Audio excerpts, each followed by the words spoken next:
Fellow Democrats, please welcome to the stage Texas Democratic Party Chairman, Kendall Scudder.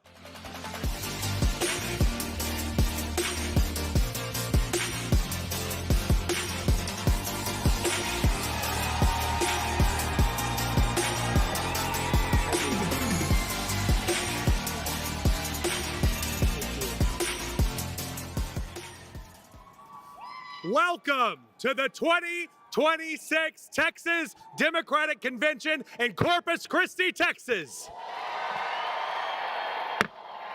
This convention is called to order. This event was made possible by our incredible sponsors that you've been seeing represented around this event, including Act Blue, an organization taking on Ken Paxton to protect your First Amendment rights. We're grateful to have their support. I would also like to acknowledge that we gather on the traditional homelands of the indigenous peoples of the Coastal Bend. In the area known as Corpus Christi, the Karankawa were the people of Corpus Christi Bay. The Malachite lived along the barrier islands and coastal shoreline, including Mustang Island. The Pamaquay, a band of the Coahuilticans, were connected to the Nueces River and its surrounding waterways. We honor the ancestors who cared for these lands and waters, recognize the indigenous peoples who continue those connections today, and acknowledge that these histories are living, not confined to the past. On behalf of the Texas Democratic Party, welcome to Corpus Christi. Please stand and join Cesar Martinez in singing our national anthem.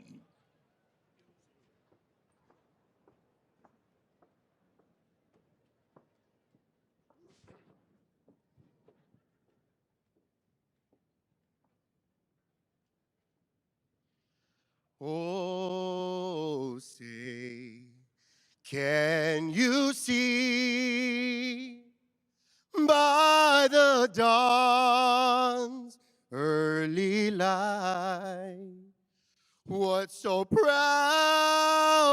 we hailed at the twilight's last gleaming, whose broad stripes and bright stars through the perilous fight, o'er the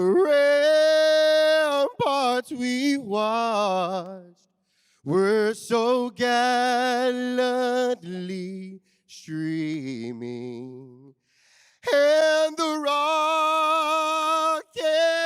red glare, the bonds bursting in air, gave proof through the night that our flag was still there. Oh, say, does that star-spangled banner yet wave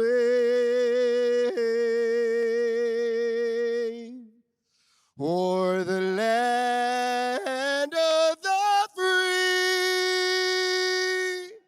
and the home of the brave?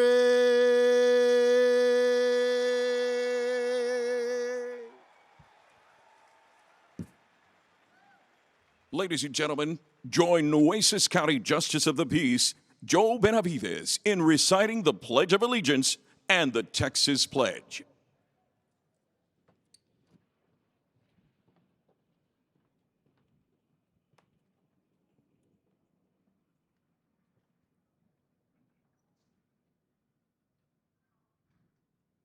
I pledge allegiance to the flag of the United States of America and to the republic for which it stands, one nation, under God, indivisible, with liberty and justice for all.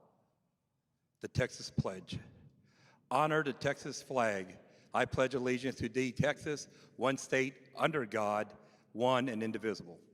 Thank you.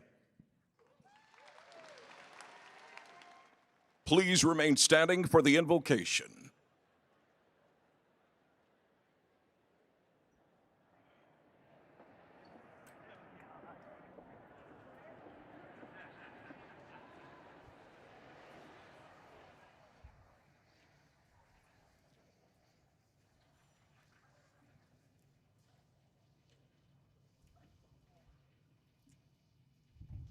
Almighty God, we gather today as your humble servant and ask for your wisdom and guidance. Help us maintain unity and give us wisdom as we work together and respect our differences. We ask that you give us the gift of clarity, of vision, but also of hope, which springs eternal. May we succeed in our mission to elect Democrats up and down the ballot.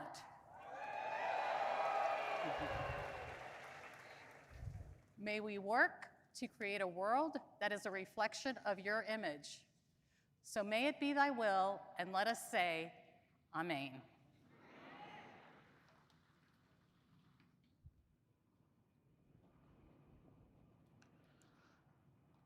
Our Almighty God, Holy God, everlasting and eternal, our Holy Lord, we come before you today with grateful hearts as we gather in this beautiful coastal city of Corpus Christi. We ask for your blessing upon this convention and upon every dedicated Texan who has traveled from across our great state. We are a beautifully diverse people, united by a shared love for Texas and a shared hope for our future. As we begin our work, grant us clarity of mind and courage of heart.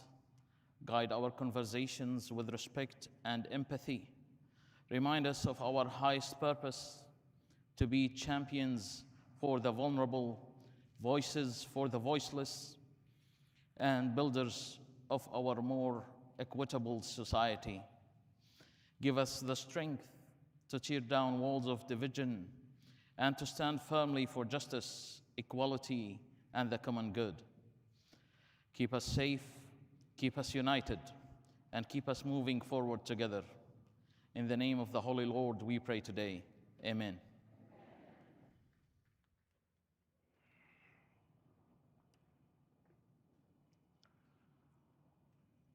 God of our weary years, God of our silent tears, thou who hast brought us thus far on the way, thou who hast by thy might led us into the light, keep us in the path forever, we pray. We ask your blessings on this assembly. We ask that you give strength and purpose to those who are gathered here. We ask that you keep them from harm's way as they depart this building on this evening. Help us to always reflect your spirit, justice and righteousness, for we know those are godly virtues.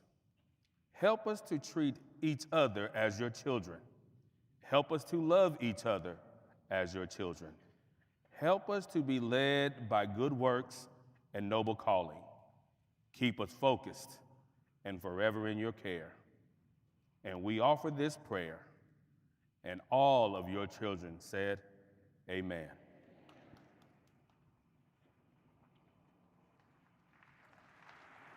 Fellow Democrats, please be seated and welcome our Democratic nominee for State Representative District 34, Stephanie Guerrero Saenz.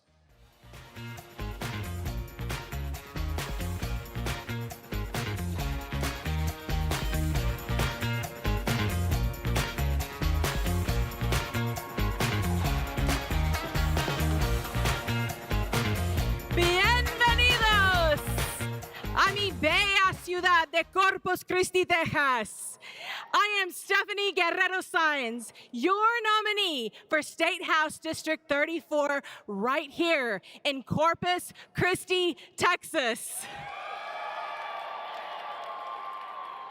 I am proud to welcome you to my hometown and the place of the 2026 Texas Democratic Convention. We are a big tent party in this big state, and I thank you for traveling here to spread that message. The blue wave is coming. With your help in my seat, it will hit the coast right here first and spread across the state. The Republican incumbent is a rubber stamp. She campaigned one way on vouchers, they put the squeeze on her, and she caved in. Giving in to special interest pressure was easier than standing up for our public school kids. Look, I'm a wife, a mother, a public school teacher, and a Democratic organizer. I never planned to run, but I couldn't stand by and watch this happen. I decided to run and to win. The Texas House is more winnable than ever, and the path to a Democratic majority runs straight through Nueces County. My Republican opponent will be the first domino to fall, and we here in Nueces County will make that happen. This weekend is about getting energized, getting trained up, and getting in the mindset of winning this election from top to bottom. In the words of Dolores Huerta, sí se puede. Yes, we can. Thank you.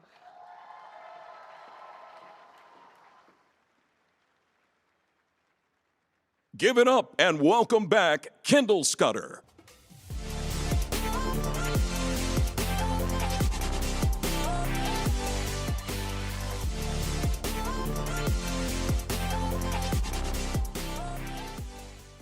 I will now recognize Sheena Flannery, the chair of the Permanent Credentials Committee, for the first credentials report of the convention.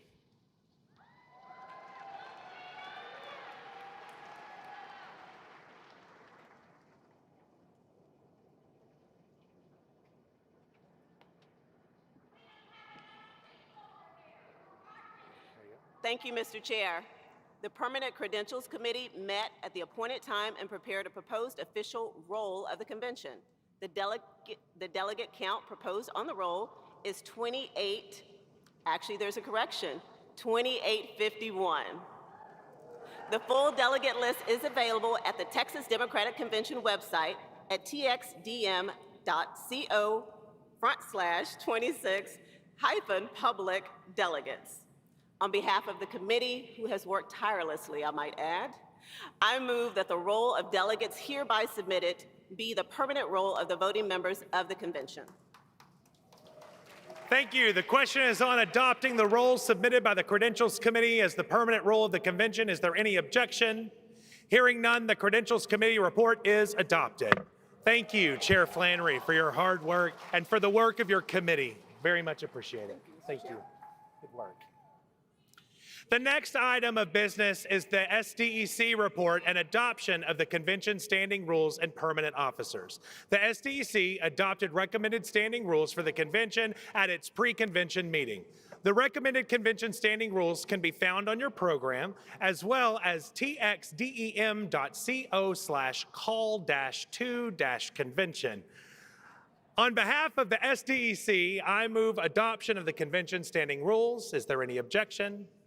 The chair hears none, and the standing rules are adopted.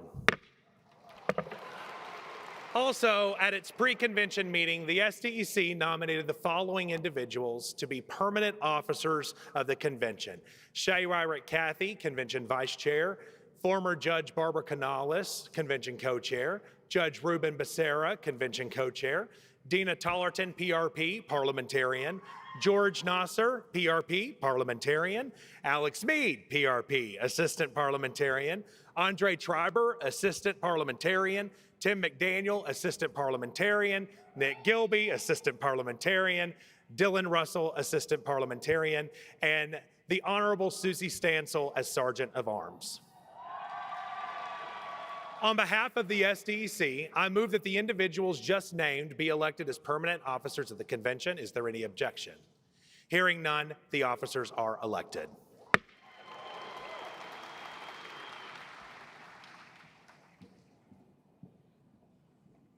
Democrats, next are your convention co-chairs, Judge Barbara Canales and Judge Ruben Becerra, here to welcome us all to beautiful Nueces County, Texas.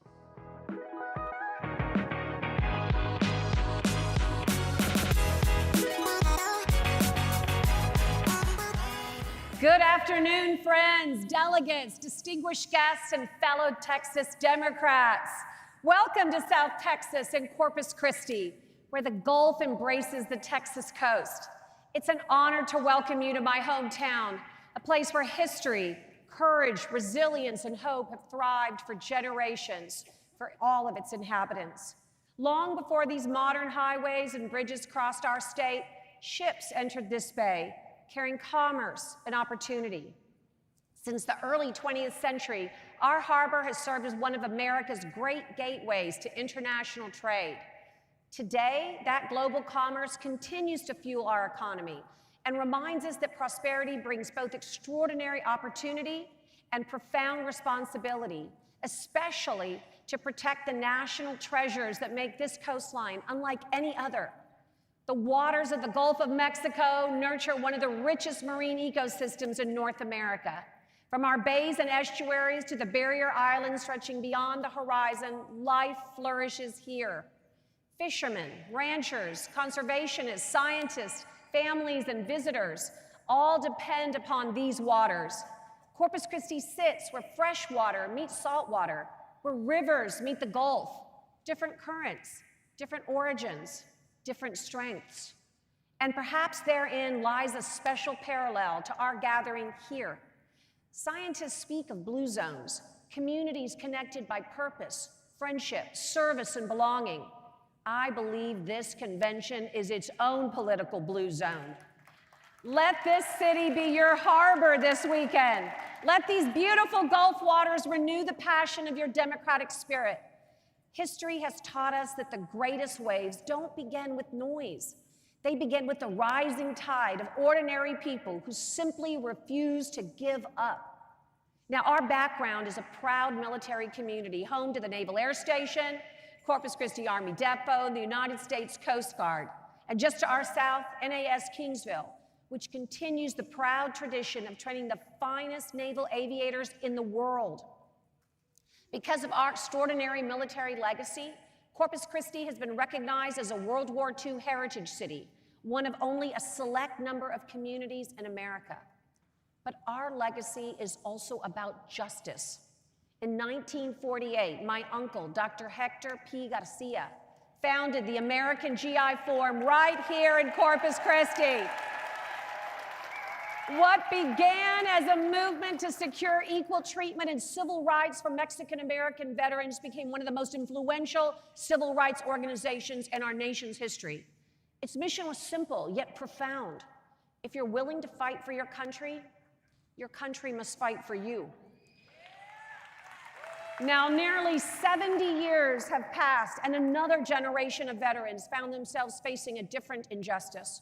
Burn Pitch 360, founded in Nueces County, continues the tradition by fighting for veterans suffering from toxic exposure with its advocacy of the PACT Act, proving that the struggle for justice simply passes from one generation to the next. But there's one thing that defines Corpus Christi, probably more than anything else: water. Water built this city, fed our economy, sustains our wildlife, connects us to the world. Yet every Texan knows that water is also our greatest vulnerability. Too much, and communities flood. Too little, and entire regions struggle to survive. That paradox is not unique to Corpus Christi. In many ways, my friends, we are all Corpus. And that is why it is so fitting that we gather here, because this community reflects the very promise and the perils that have shaped Texas. Here, commerce meets conservation, military service meets civic duty, and the land meets the sea. This is a place where people understand that the future is never guaranteed. It must be built and sometimes rebuilt. And our Democratic statewide nominees are just the leaders to be our architects. So over the next few days, I truly hope you will enjoy our remarkable coast, experience our hospitality, celebrate our culture, and discover why so many of us are proud to call this place Nuestra Ciudad del Mar, our city by the sea. Walk along Shoreline Boulevard, visit the Salina statue, watch our ships enter the harbor from the USS Lexington, because when you do, you will understand something about Corpus Christi and about Texas.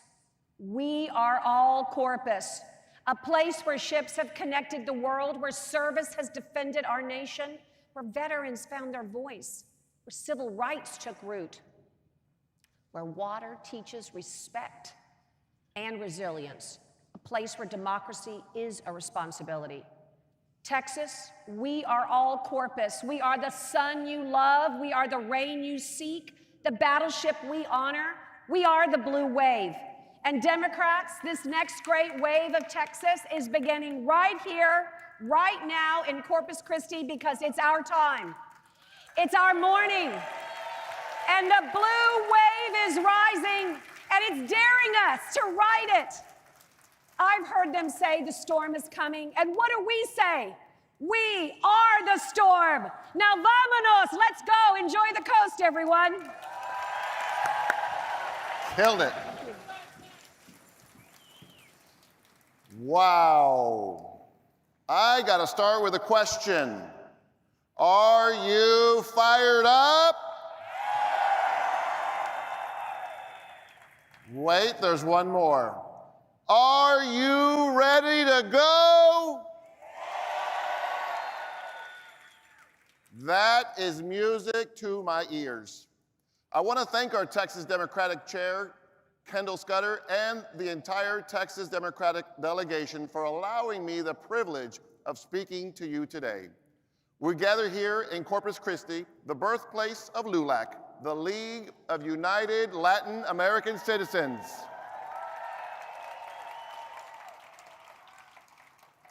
LULAC is an organization that has spent generations fighting for civil rights, voting rights, and opportunities for all. Please join me in thanking LULAC's National President, Roman Palomares, Corpus Christi's LULAC Chapter 1 President, Dr. Nicolas Adame, and there's one more, and my president from the San Marcos LULAC 654, Frank Arredondo.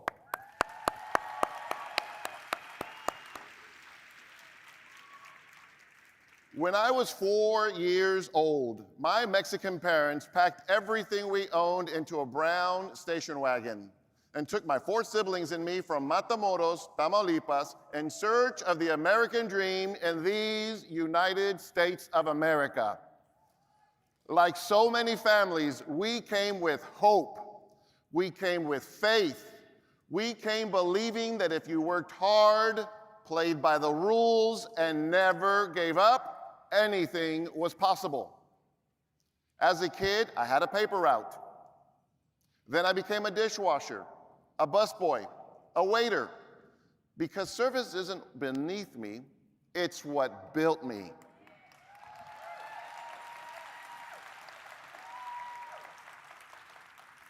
Almost, yeah, this is a gift. Almost 50 years later, I stand before you today finishing my 2nd term as the Hays County Judge and serving as the co-chair of the Texas Democratic Convention. For that, I thank you. Thank you for believing in me, and thank you for believing that ordinary people can still do extraordinary things. That's a big deal.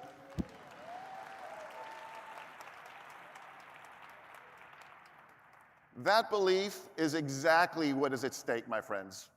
We need leaders who will fight, not leaders who will fold. We need leaders who won't poll test every decision, not leaders who are more concerned about protecting their positions. Instead, they should be protecting the people that elected them.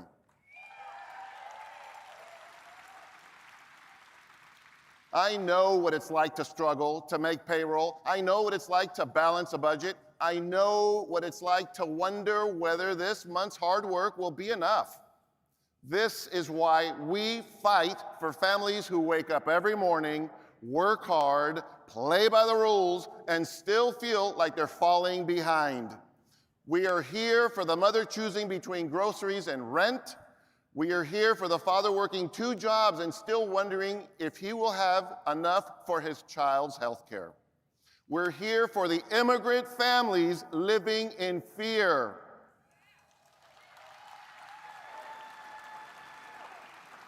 We're wondering, they're all wondering too, if that next knock on the door could be the knock that tears their families apart. And now more than ever, it is time to restore power back to the people, not the insiders or special interests, and not the wealthy few, but the people, the workers, the families, the communities that built this great state. My friends, before we ask Texans to trust us with power, we must also challenge ourselves. We have to stop being so quick to cancel one another. We have to stop treating every disagreement as a declaration of war. We are a coalition. We are a movement. We are a family.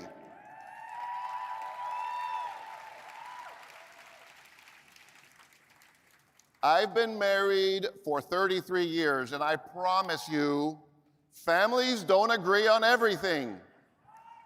We do not have to agree 100% with one another to move in a unified direction. Unity is not unanimity. Unity means understanding that what brings us together is greater than what pulls us apart. Because the stakes are too high. The cost of living is too high, the threats to democracy are too real, and Texas is too important. Thank you. My friends, we are the battleground. We are the front lines. If we want to change the direction of this country, it starts right here. Right here in Texas. The people of Texas are hungry for leadership. Not leadership built on anger or fear, but leadership built on courage and hope. Leadership built on the simple belief that every person deserves a fair shot and a fair future. Decades ago, when I met John Quiñones, he shared this gem with me. He said, "Don't worry about the movers and the shakers. Worry about the moved and the shaken." That left a lasting impression on me. I heard oohs out there.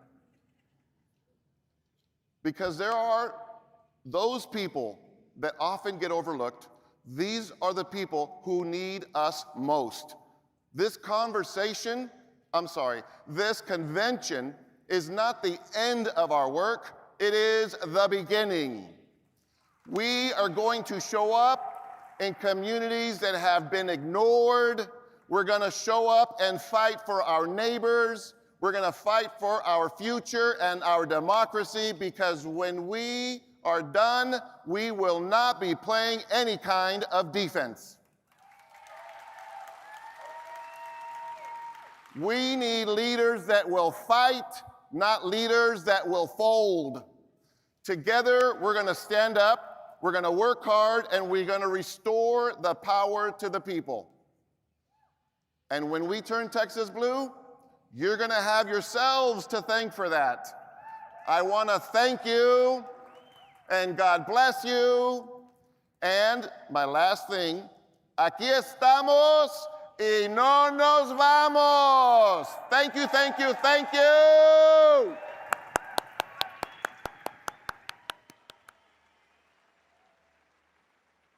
Next, we hear from State Senator Gina Hinojosa.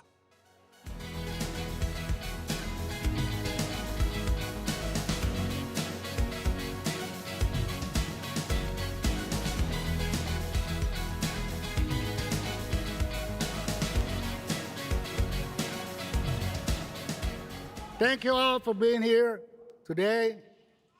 Thank the delegates. Thank the volunteers who work every day to get us elected, us Democrats, to elected public office. It's so important that we remember that you are the backbone of the Democratic Party. It's so important. You give up your time, your money, hot days, rainy days, cold days, knocking on doors, making sure that we elect our public officials to public office. And I welcome you to Senate District 20 in the great city of Corpus Christi, a jewel by the Gulf of Mexico. Corpus Christi has the spirit of a fighter and the heart of a lion. This is where the GI Forum was founded by Dr. Hector P. Garcia to fight for our veterans, to fight against discrimination. These are the veterans who fought to defend our country, our families, our Constitution. It's important we don't forget that. After that, Corpus Christi again, where LULAC was born, to make sure there was no discrimination, so that every child, regardless of color, could receive an equal education and not be discriminated against. That shows the spirit, the fighting spirit of Corpus Christi. For us, this is our chance to take back our state, take back our country from the multi-billionaires.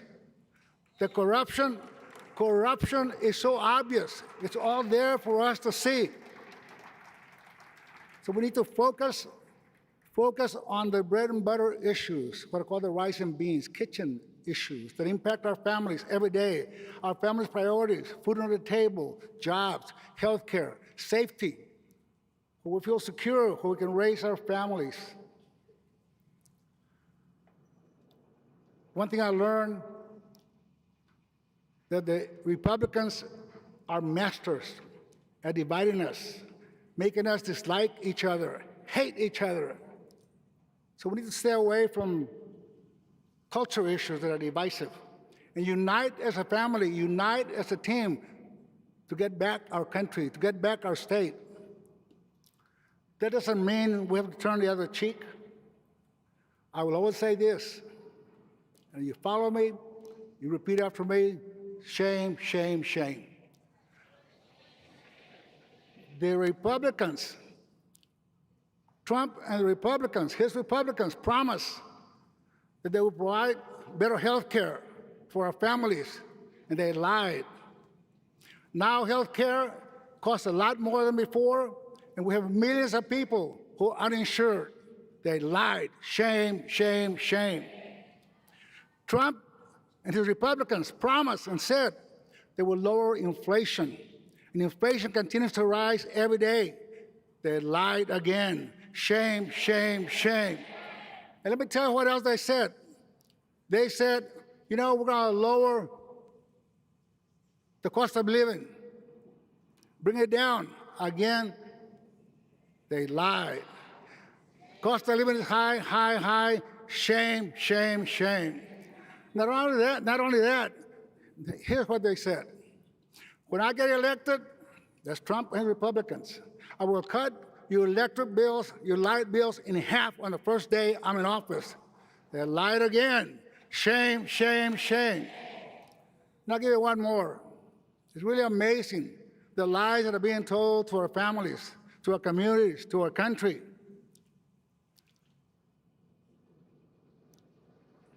They said they would respect freedom of religion, respect our religion, your religion, everybody's religion. And what does Trump and Republicans do? They attack the Pope, personally attack the Pope of the Catholic Church. And make it worse, Trump depicted himself as Jesus Christ. Shame, shame, shame. For us, remember that we're all the same. Doesn't make a difference whether you're a liberal, progressive, conservative, whether you're Hispanic, you're redneck, farmer, rancher. We are all need and want the same thing for our families. We want good jobs, affordable health care, a good education for our children, and to feel safe to be able to enjoy our life and be treated with dignity and respect, which is lacking right now in our state and our national government. And I think we're all ready. Are we ready? Yeah. All right. To the Republicans, shame, shame, shame. Thank you. God bless you all. God bless America. God bless our families. Next, our congressman representing beautiful Corpus Christi, Texas, Representative Vicente Gonzalez.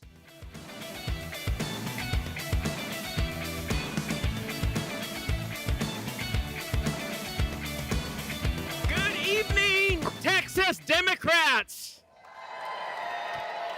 Welcome to Corpus Christi. Bienvenidos. Thank you so much for being here, everyone. When I look out at this crowd, I don't just see voters. I see neighbors, I see parents working overtime to provide for their children. I see veterans who served our country. I see teachers shaping the next generation. Let's give a big applause to our teachers.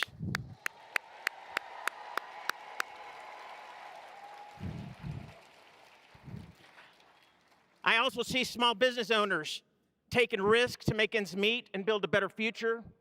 I see young, old, and everything in between, because we are in this together. But what I really see is the spirit of Texas. And many of y'all know my story. My story was not a straight path, guys. It was definitely not a story of privilege, but it was a story of second chances and hard work and hard knocks. I was born right here in Corpus Christi, Texas. And like many young folks, I made my mistakes. I dropped out of high school. Folks back then probably thought my life had been written off. But America is a country of second chances. And through a GED, I went back to college and university and on to law school, living the American dream. The journey that I took taught me something so special, that in America, where you start in life does not determine where you finish.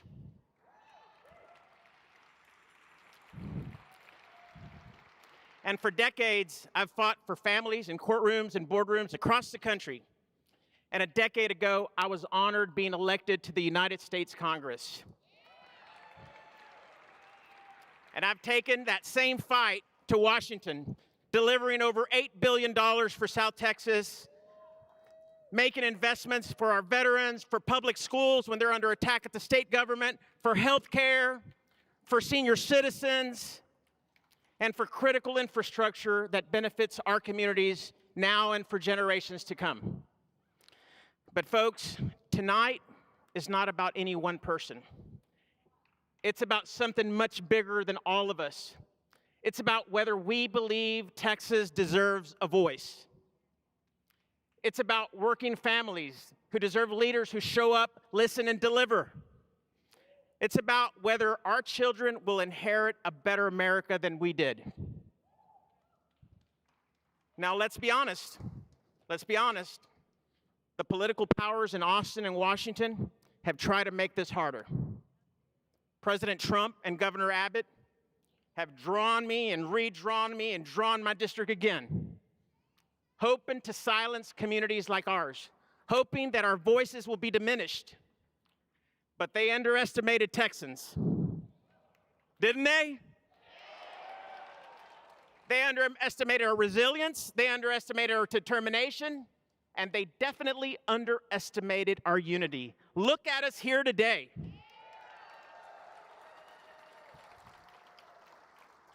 And in this redrawn district that they made for us to lose, we're up on every poll, including the one that Senator Cornyn took to say we would be better off with him on the top of the ticket. But folks, as you know, polls don't vote. Headlines don't vote. Social media doesn't vote. Only people vote. And victory isn't determined by polls. It's determined by what we do. It's determined when we remember in November. Victory is determined by those who show up for early voting and show up on Election Day. That means talking to our family, including the ones we know that don't vote regularly, and pushing them out, talking to our coworkers, helping someone get registered, and definitely never showing up to the polls alone. Make sure we take everyone with us. Make sure every voice is heard.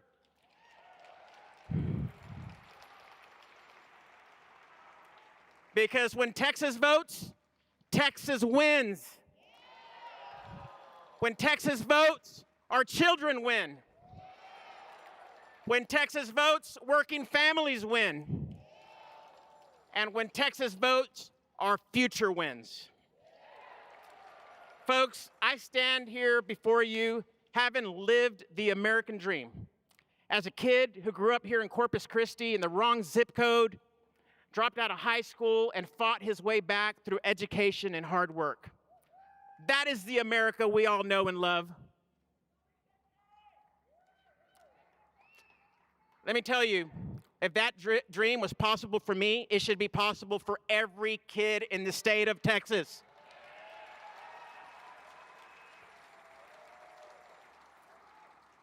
And that's what's really at stake, folks.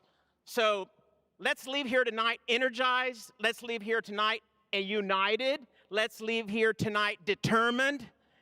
And let's show the country what Texas and South Texas can do when we stand together. The road ahead won't be easy, folks. It won't, but it will damn be worth it. We've overcome a lot. We've overcome many obstacles in the past, but if we stay united and we stay focused, and if we vote together, we will win this election and continue building a stronger and more prosperous Texas for all of us and for all generations to come. So, folks, let's go to work. Let's kick their ass. God bless you. God bless Texas. And God bless the USA. Thank you.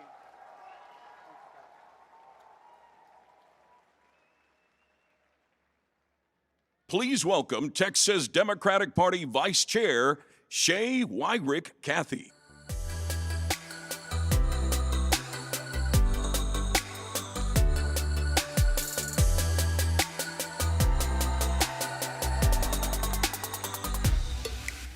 Hello, Texas Democrats! Welcome to Corpus Christi! In his 1967 address, regarding the ongoing civil rights struggle and an escalating war in Vietnam, Dr. Martin Luther King said these words: "We are now faced with the fact that tomorrow is today. We are confronted with the fierce urgency of now. This unfolding conundrum of life and history, there is a such thing as being too late. This is no time for complacency. This is a time for vigorous and positive actions."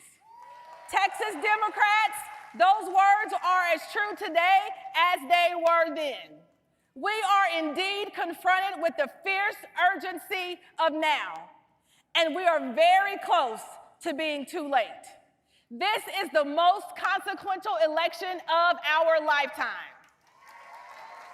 Now is the time to end the 30-year one-party rule in Texas. Now is the time to save our public schools. Now is the time to elect a governor who will ensure that the voucher scam will be stopped and that our public schools are fully funded. Now is the time to elect a governor that will make sure that our teachers are paid on par with the rest of their fellow educators across the nation. And that our students are educated to learn subject matter and not just to pass tests. Now is the time to take back the State House and to restore a woman's reproductive rights in Texas. A woman should be able to go to the doctor and not fear for her life or the life of her unborn child because doctors are too afraid to treat her for fear of retaliation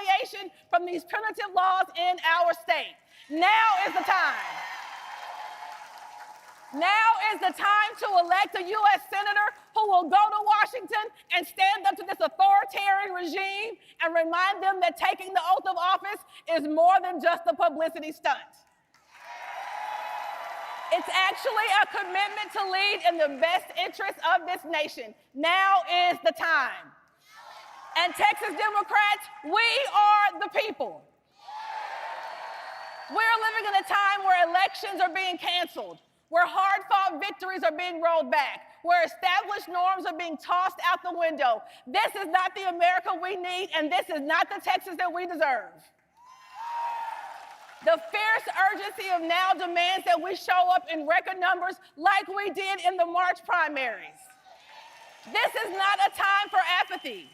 The fierce urgency of now says that we have to go talk to our neighbors. We have to block walk. We have to call. And yes, we have to text, y'all. We do have to text. Because we have to turn out like never before. The fierce urgency of now says we have to remind people that the choice for the type of future that they want is literally in their hands. We get to choose. 35 years ago at her inauguration, Governor Ann Richards spoke about the type of Texas that we desperately need now. She said, "Today, we have a vision of a Texas where every citizen is treated by the government with respect and dignity and honesty, where consumers are protected, where business is nurtured and valued, where good jobs are plentiful, where those in need find compassion and love and help, where every decision is measured against a high standard of ethics and true commitment to the public trust."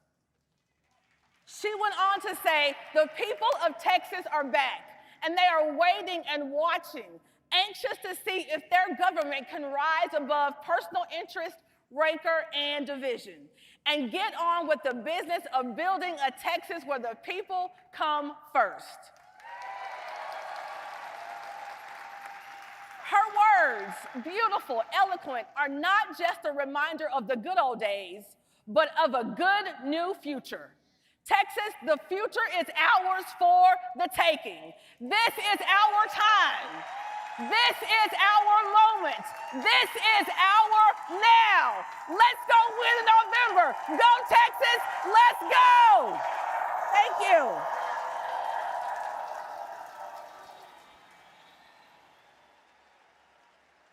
Let's welcome back Kendall Scudder.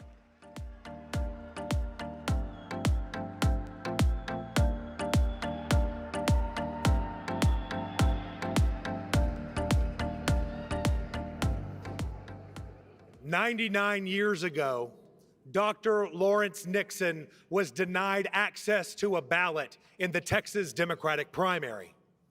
He refused to allow the color of his skin to deny his right to vote, and he took on this party all the way to the Supreme Court. Dr. Lawrence Nixon won at the Supreme Court twice and trailblazed ballot access for non-white Americans. He had that Texas grit, a firm sense of right and wrong, and refused to take no for an answer. Almost 100 years after Dr. Nixon won his first case at the U.S. Supreme Court, that fight for ballot access is alive and well across Texas, growing more and more each election as Republicans see their grip on this state slipping away. They know that denying your right to vote is their only way to avoid accountability. My message to Donald Trump, Greg Abbott, Dan Patrick, and Ken Paxton is very simple. Accountability is on the way. You will pay for what you've done to this state. A state that was built by Democrats. The Texas miracle was something we grew up knowing we could count on. A state with the best public schools in the nation, bridges and roads that were the envy of the world, safe streets, good jobs, and nothing ahead of us but opportunity. But then, Republicans started winning. It's no coincidence that after 30 years of Republican control, your neighborhood schools are shutting down. that our state has had massive upticks in violent crimes. Economic development has become one-sided, where the rich folks get your tax dollars and you're hung out to dry. These clowns literally can't even finish construction on I-35, and our infrastructure is crumbling. Democrats built the Texas miracle, and after 30 years of Republican failure, it's going to take Democrats to get it back. In the last year, Texas Democrats have taught this country how to fight back. It runs through our veins. When this country or this state has needed greatness, it has never come from the other side. They have always counted on us, Texas Democrats, to meet the moment and save this country. Vice President John Nance Garner and Speaker Sam Rayburn's delivery of the New Deal, or Lyndon Johnson's Great Society, or Ralph Yarborough's Head Start program, Bilingual Education Act, the creation of the Permanent School Fund, or Dolph Briscoe eradicating the screwworm and building the entire farm-to-market road system in Texas, or Wright Patman busting monopolies and championing ma-and-pop businesses, Barbara Jordan extending the Voter Rights Act, or Lloyd Benson balancing our budget the last time this country ever saw it happen. Texas Democrats deliver. We meet the moment, and this country needs us to do it again. When Americans wake up and ask how Democrats got 51 votes in the United States Senate to hold Donald Trump accountable for what he has done to this country, they will know that it was Texas Democrats channeling our inner Dr. Lawrence Nixon and refusing to allow their ballot obstruction, ensuring every Texan's access to the ballot box, that once again delivered to save this country. Ladies and gentlemen, Democrats built Texas, and Democrats are united, ready to save Texas. Thank you.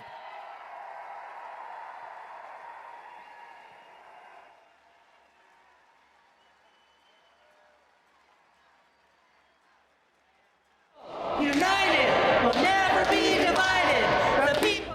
Tarrant County Democratic Representative Nicole Collier is making one final move to rally Texans before a vote on the highly contentious redistricting map. The way we fight is the way we win. You have to let them know that you're not going to go down without a fight. It only takes one.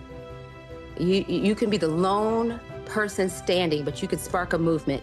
That movement is taking shape in Fort Worth, with local advocates praising her relentless fight. When you target Nicole Collier, you target every voter she represents, every community she serves, and every citizen who still believes in justice. Numbers do matter, and we refuse to be silent, we refuse to be quiet, and we refuse to give up. Representative Collier says she won't back down, and tonight, some of her Democrat colleagues will join her in the House chamber. Today, we are setting the stage so that we can have a legal record to present to the court about these proposed maps that we know are violating of Section 2 of the Voting Rights Act. These maps will prevent Black and brown individuals from selecting the candidate of their choice because they're cracking and packing these districts.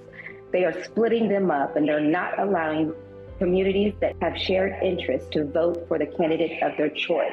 I've been really buoyed by the conversations I've had with Democratic governors throughout this country and all of our Democratic elected officials. Sorry, I have to leave. They said it's a felony for me to do this. Apparently, I can't be on the floor or in the bathroom.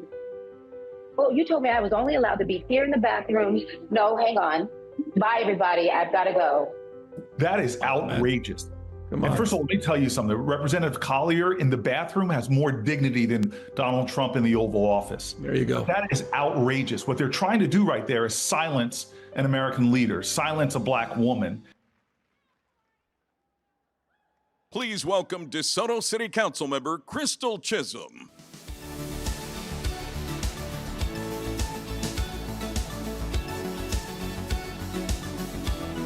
Howdy, is Clayton Chisum, and I have the honor of serving as Mayor Pro Tem for the City of DeSoto. Before I begin, I want to recognize local elected officials in the room, the city council members, the school board trustees, the county commissioners, the mayors, precinct chairs, community advocates, the people who answer the phone when residents can't pay their utility bill, when seniors are worried about staying in their home, and when families simply need someone to talk to. I see you, and I thank you for your service. As a local elected official, thank you. We don't experience cost of living crisis through headlines. We experience it face to face. We hear from grandparents on fixed incomes choosing between prescriptions and groceries. We hear from working parents doing everything right and still falling behind because childcare costs too much. Insurance premiums keep rising and housing feels further out of reach. We hear from teachers, veterans, and first responders and young people wondering if they'll ever be able to afford the Texas dream. And while local governments are expected to solve these problems, too often our hands are tied by decisions made by Republicans in Austin. The same local leaders trusted to balance budgets, recruit businesses, and respond to emergencies are too often denied the flexibility to meet the unique needs of the communities that we serve. And here's what I've learned serving in local government. Democrats don't just talk about improving people's lives, we do the work. In DeSoto, we invested $300,000 from our general fund, expanding our community crisis response team, because we believe mental health crises and being unhoused deserves compassion, not handcuffs. Yeah. And when federal workers faced uncertainty during the government shutdown, we didn't just offer thoughts and prayers. We set aside resources to help families worry about paying their mortgages, rent, utilities, and basic necessities. Because no one who has dedicated their life to public service should lose everything because Washington can't get their act together. And when public schools face relentless attacks and efforts to divert resources away from neighborhood classrooms, we made a different choice. In the city of DeSoto, we invested $1 million into our community to provide after-school care and tutoring because we believe every child deserves the support they need to succeed, regardless of their zip code or their family's income. Thank you. And while others debated whether our children were worth the investment, we invested anyway.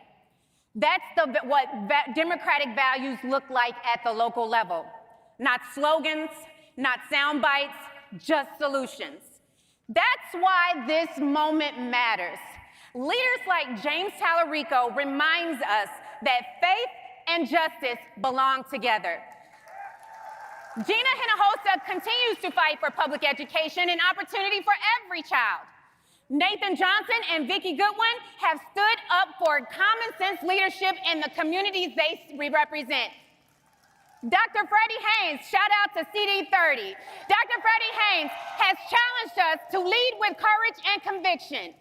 Tarrant County Commissioner Alicia Simmons has shown us what servant leadership looks like on the local level. And Houston's own Congressman Christian Menifee represents a new generation of leadership willing to fight for working families and the future of this state. All across Texas, Democrats are stepping forward, not because the work is easy, but because the people of this state are worth fighting for. So let's do what Democrats do best. Let's organize. Let's knock doors. Let's make the calls. Let's register voters. Let's have the hard conversations with our friends and neighbors. Because every vote is a statement about the kind of Texas we want to build. A Texas where working families can thrive. A Texas where local communities are trusted. A Texas where health care is accessible. A Texas where public schools are strengthened. And a Texas where opportunity isn't determined by your zip code. The future of Texas isn't something that just happens to us. It's something we build together. Thank you, Texas Democrats. Let's get to work.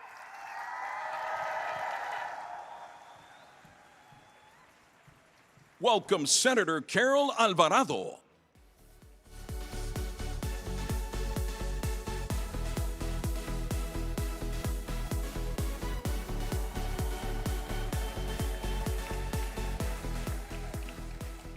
Howdy. Good evening. Buenas tardes, demócratas.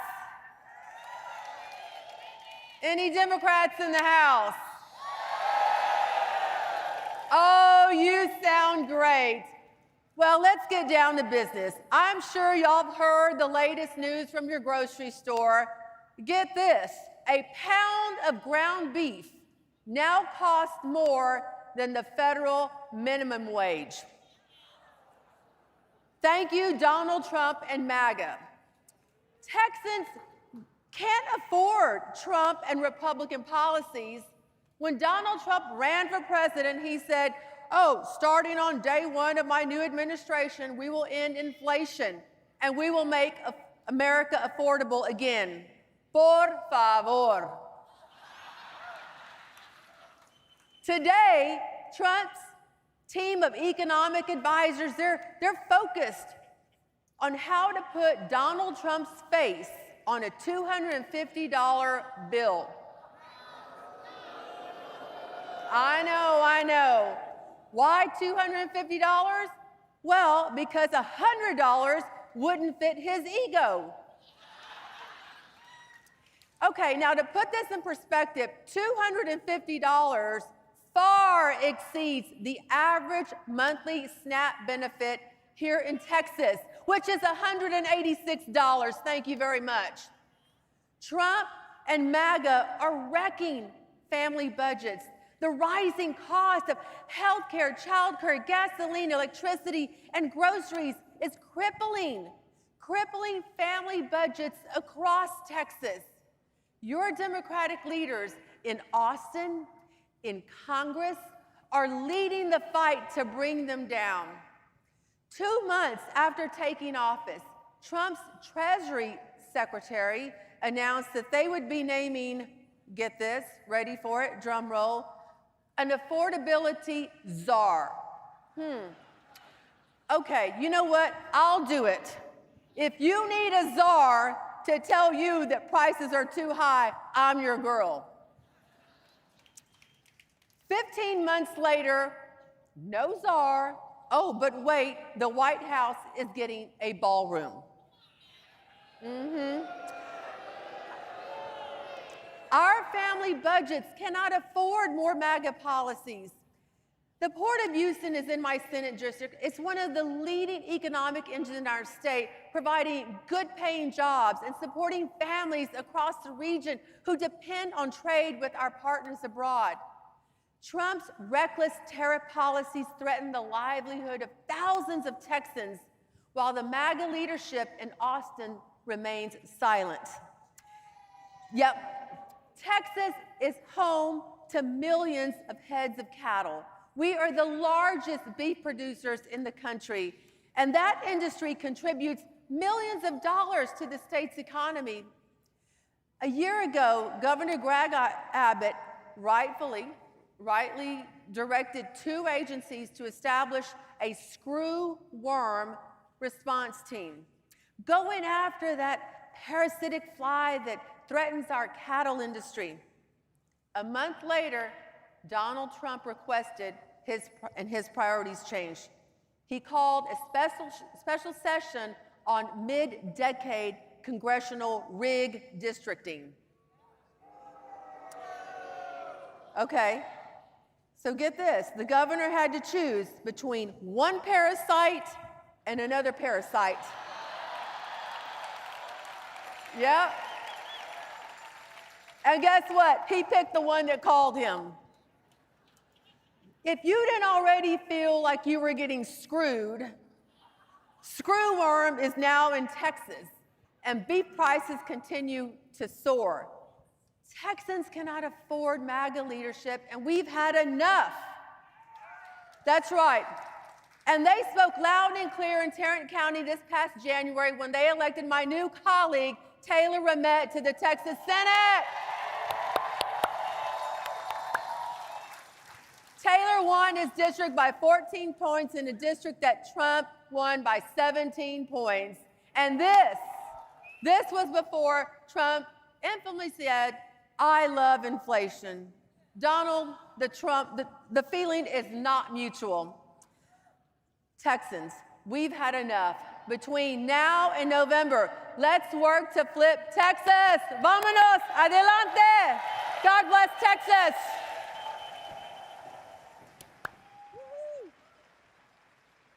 The last 72 hours has shown us why Ken Paxton is so desperate to keep his case in the court of public opinion. Because he has no ability to win in a court of law.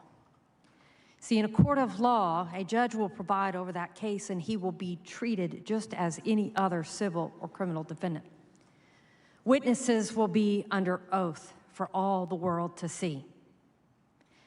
And this past Wednesday, 2 investigators and 4 career prosecutors with decades of work in public integrity and white-collar crime revealed that they had confidentially been interviewing witnesses and reviewing evidence into Attorney General Ken Paxton for months. Public integrity means looking into and prosecuting elected officials who have used their office for their own gain. This body, we, have passed numerous laws to protect the public from corrupt officials like abuse of official capacity, official oppression, misuse of official information, bribery, and corrupt influence, all of which we have here. White-collar crime, not your pickpocket, the use of complex systems that can destroy companies, wipe out people's life savings, cost investors millions of dollars, and erode the public trust in institutions. Crimes like mortgage fraud and securities fraud. These are not new concepts to the committee's investigative team, but their discovery that the state's top cop is on the take was and is extraordinary. Please welcome State Representative Ann Johnson.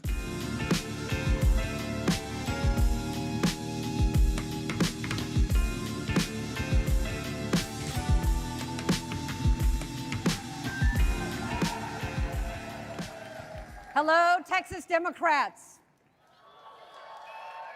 Do you remember the movie Clear and Present Danger? Harrison Ford, as Jack Ryan, uncovers corruption at the highest levels of government. He is threatened, he is offered a bribe to keep quiet, and he refuses and doesn't back down. The last scene of that movie is him walking into the halls of Congress carrying the evidence. He sits to testify, and the credits roll. The movie ends there. Why? Because in 1994, the audience knew that the institution would hold and that they would do the right thing. A few years ago, I made that same walk as one of your House impeachment managers to the Texas Senate.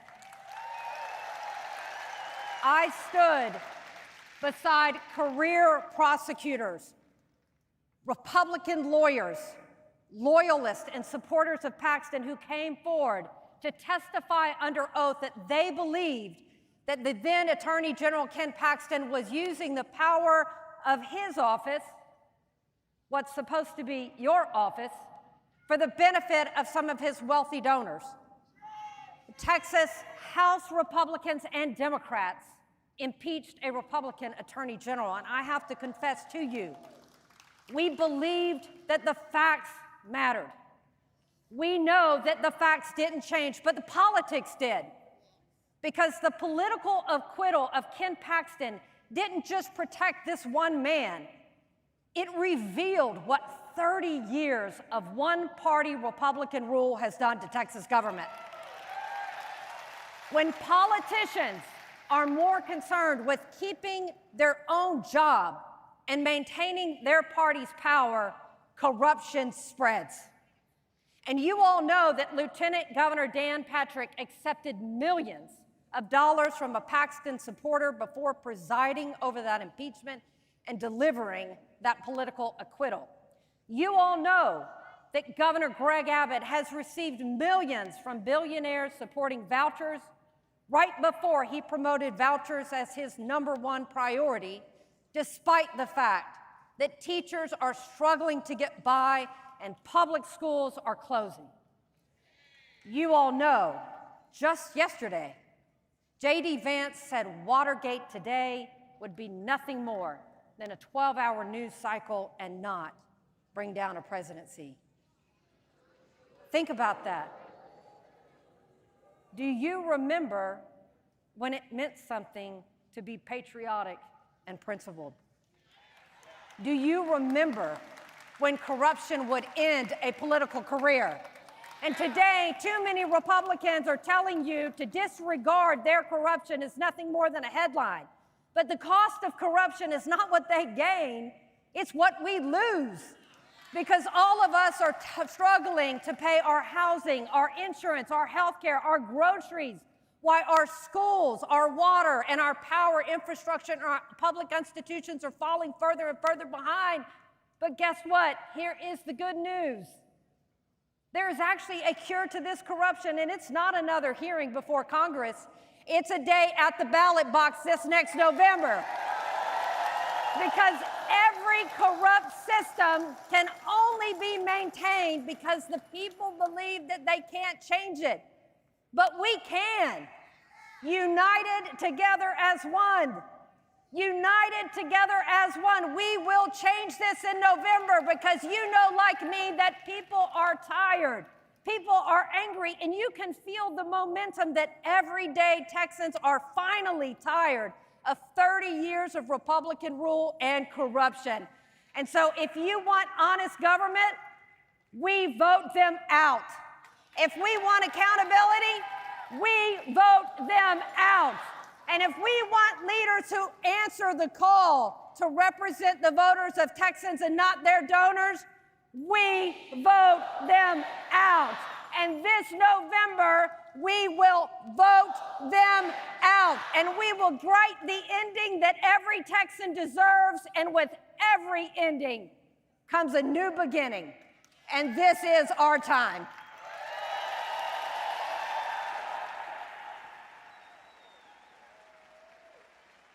Fellow Texans, welcome to the stage our nominee for Fort Bend County Judge, Commissioner Dexter McCoy.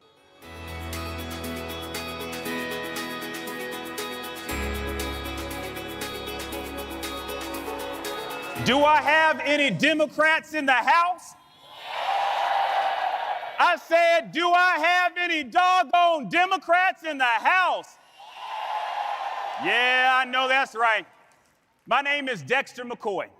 I serve as Fort Bend County Commissioner, and I am so doggone proud to be your Democratic nominee for Fort Bend County Judge. Folks, I'm running because the people of Fort Bend deserve a government that works for them. Look, I know a lot of things, and I know this. I love me some Texas, don't you? But I also know this, that power has a strange way of protecting itself. It always has. And history teaches us that when power goes unchecked, it's ordinary people like you and me that pay the price. And I know what that's like. I grew up the son of teenage parents in a small rural Louisiana town before moving to Texas. I know what it's like to go without opportunity because the people in power wrote rules that didn't work for families like mine. That's why I fought for affordable education. That's why I was proud to serve in President Obama's administration. And that is why, as the youngest commissioner ever elected in my county's history, I helped bring internet access to rural communities that had been left behind. Now, Here's the truth. Republicans have controlled this entire state for my entire life. They've had decades to build the Texas that they promised us. So if your family is paying more and getting less, if you still can't count on the light staying on after a storm, if you're worried about your kids' safety at school, and if owning a home feels further away than ever, well, maybe Republicans should stop writing checks that their asses can't cash.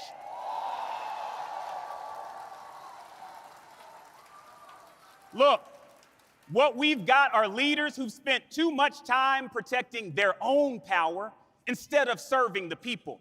In my county, one of the most diverse in America, a county that has voted Democratic countywide for the last decade. Somehow, we now find ourselves with a MAGA majority on County Commissioner's Court. Now, you may ask yourself, how is that possible?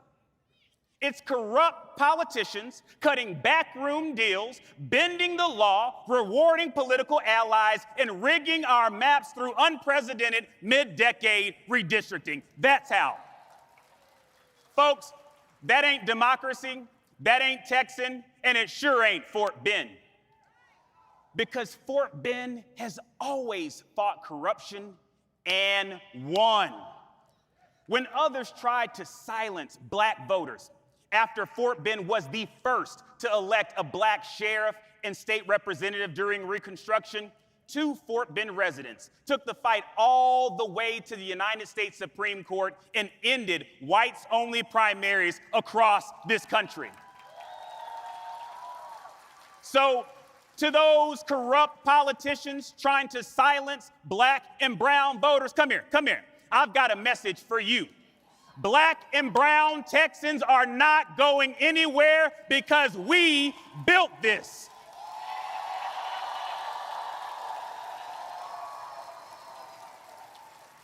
So to my black and brown Texans, my Asian and Latino Texans, and to my white brothers and sisters, if Fort Bend can fight and win, Texas can fight and win. If Fort Bend can go blue, Texas can go blue. So if you're ready to fight, let's claim our space. Let's go fight. Let's go win. God bless you, Texas.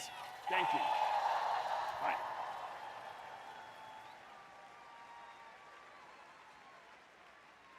I am Gina Hinojosa, and I am running to be the next governor of Texas. And today I am proud and excited to announce that we are launching Team Texas Public Schools, a statewide organizing effort, a movement for everyone who loves their neighborhood public schools and who is ready to fight for them. Public schools tell every Texas child you can be anything you want to be if you work hard. But I will tell you that our public schools are on life support right now. Texas public schools cannot support another 4 years of Greg Abbott. They will not survive. And I have a plan. Firing our Texas Education Commissioner and hiring an educator to be our Texas Education Commissioner. But we will not tolerate a rigged STAR test and a rigged A through F accountability system. Our plan calls for wiping clean all the corrupt vendor contracts and using that money to pay Texas public school teachers to be amongst the highest paid in the nation. We can save Texas public schools. We are a fierce community of millions across this state. I have seen the power of that effort before, and we will see it in November of 2026.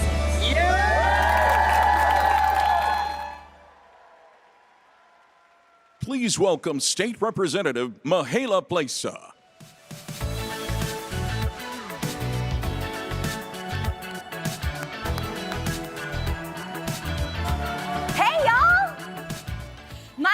State Representative Mihaela Pesa, and I am proud to be a Texas Democrat and a history maker. In 2022, alongside grassroots activists, educators, parents, and neighbors, we won the most competitive House race in the state.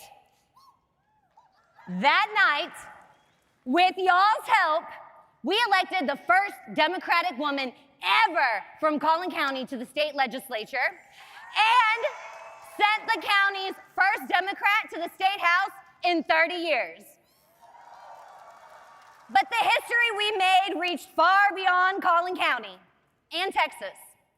I also became the first Romanian American woman ever elected to a state legislative office anywhere in these United States.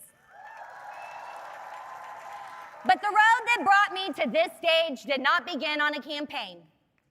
It began in a classroom. My family came to Texas from Romania looking for a better opportunity, for a better future. When I walked into my first grade class as a little girl, English was my second language. Back then, Plano looked very different from what it does today. There weren't dozens of languages spoken in every hallway. There weren't students from every corner of the world coming to our schools.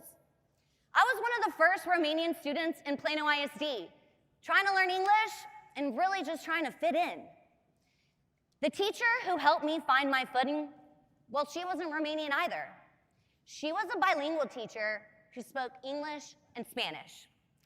So I guess that's why I'm a pretty good Spanish speaker today. ¿Quién habla español aquí en este lugar? ¿Sí? ¿Sí? Muy bien. We didn't share a language, but we shared something more important. She believed I belonged. So like many educators here in this room, my teacher saw a kid who needed help and decided that mattered more than where my family came from or what language I spoke. That is public education at its best. A teacher who believes every child belongs. A school that opens doors instead of closing them. A community that says, you are welcome here. Today, Plano is one of the most diverse school districts in Texas. More than 100 languages are spoken by students and families, and every language represents a family story. And every story begins with the same hope, that our children will have opportunities we never had. Because when a child believes they belong, there is no limit to what they can become. Public schools are where Texas meets itself. They're where children from different backgrounds sit next to one another and learn what it means to be part of something bigger than themselves, what it means to be part of the friendly state. From McKinney to McAllen, our public schools are where the future teachers, nurses, entrepreneurs, and yes, even legislators, discover what they're capable of becoming. That's the promise of public education. So when we are fighting to protect our neighborhood schools, we are doing more than protecting a classroom. We are protecting opportunity. We are protecting our community. And we are protecting the idea that no matter where you come from or what language you speak, Texas should be a place where your future is shaped by your promise, not by your circumstances. Because every history maker starts as someone's student. That little girl who walked in a Collin County classroom in the early 1990s never imagined that she would be standing on this stage. She never imagined that she would be representing House District 70 in the Texas legislature. And she certainly never imagined that she would flip the very House seat that launched crooked Ken Paxton's political career, flipping it from red to blue. But one teacher imagined more for me than I could have ever imagined for myself. Public education gave me the confidence to believe that I belonged and the tools to know how to accomplish my dreams. That's what happens when we give teachers the resources they need to invest in children. History gets made. So, yes, I do stand before you as a history maker. But this story, it was never about me. It was about a teacher who believed in a child. Public education doesn't just teach history, it creates the people who will make it. But history, it's never made by one person. It's made by the people who choose to believe in someone else's future before they can see it for themselves. Texas Democrats, are we ready to go make history? Are we ready to go make history? Let's go. Thank you. Ladies and gentlemen, please welcome to the stage our nominee for State Board of Education, Thomas Ray Garcia.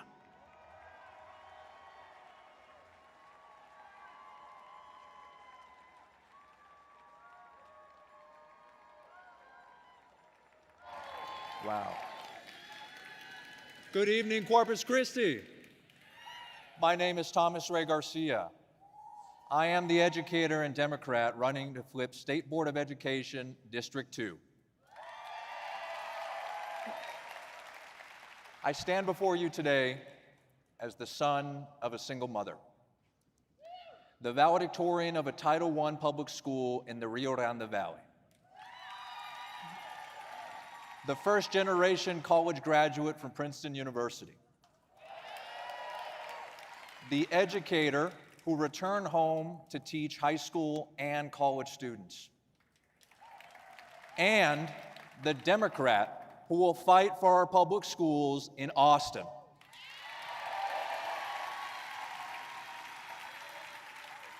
This fight is about something bigger than ourselves. It's about fighting for opportunity. It's about fighting for someone we don't know. It's about fighting for the future. It's about the child from the colonia studying in a parking lot, accessing Wi-Fi because they don't have it at home. It's about the daughter of immigrants who is carrying the legacy of her family on her shoulders every time she opens up a textbook. It's about the son of a single mother going straight to work after school to take care of his family. It's about the parent dropping off their children at school every morning and hoping they'll stay safe. It's about the school worker keeping our schools running every single day without proper pay or respect. And it's about the teacher showing up for their students while also serving as the counselor, the mentor, the psychologist, the parental figure, the bridge builder, the door opener, and sometimes the only adult who asks truly what's going on at home. Folks, our State Board of Education Democrats are fighting that good fight as I speak in Austin. They are fighting for teacher autonomy. They are fighting for the truth in our social studies courses. They are fighting against the extremists who are putting far-right politics first instead of students first. If you feel the same sense of urgency that I do, then we can't stand aside. We need all eyes on the SBOE. We need to flip this seat. And we all need to fight for our public schools. Thank you, Corpus Christi. Puro 956 in the 361. Now let's go win in November. Thank you.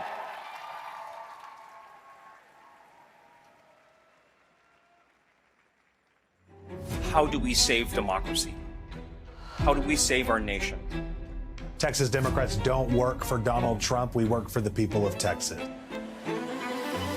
We are breaking quorum. We're not staying silent. No to Trump. We will not be complicit. No to these Republicans. The Abbott-Trump takeover is not acceptable. Today, we're speaking louder by walking out. Today, you are watching Democrats stand up and fight back. We are fighting these horrible, gerrymandered, really racist power grab maps. What are you going to do to resist? What are you going to do to stand up? What are you going to do to fight for our nation? I am here today to stand up for our democracy, stand up for Black and brown Texas. We're ready to do whatever it takes. We're going to do everything. Greg Abbott and other statewide Republicans are threatening to have the Democratic members arrested. They tried to send the FBI after us. They put DPS troopers in front of our houses. They went after people who were in hospitals. They were bomb threats. Trump doesn't scare me. Abbott doesn't scare me. Paxton doesn't scare me. Because if you knew you could win this next election, you wouldn't be taking this effort to try to steal 5 seats. 73 Democrats in Texas are standing on the front lines right now to defend this republic. Had it not been for the courage of the Democratic representatives from Texas to stand tall and to stand up, to walk out.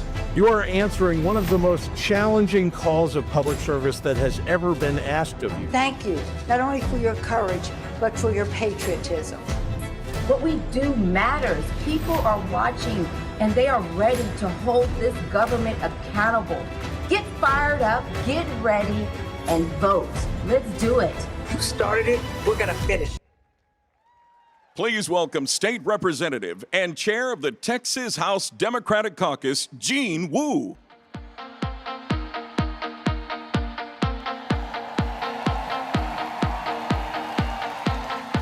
Howdy, y'all!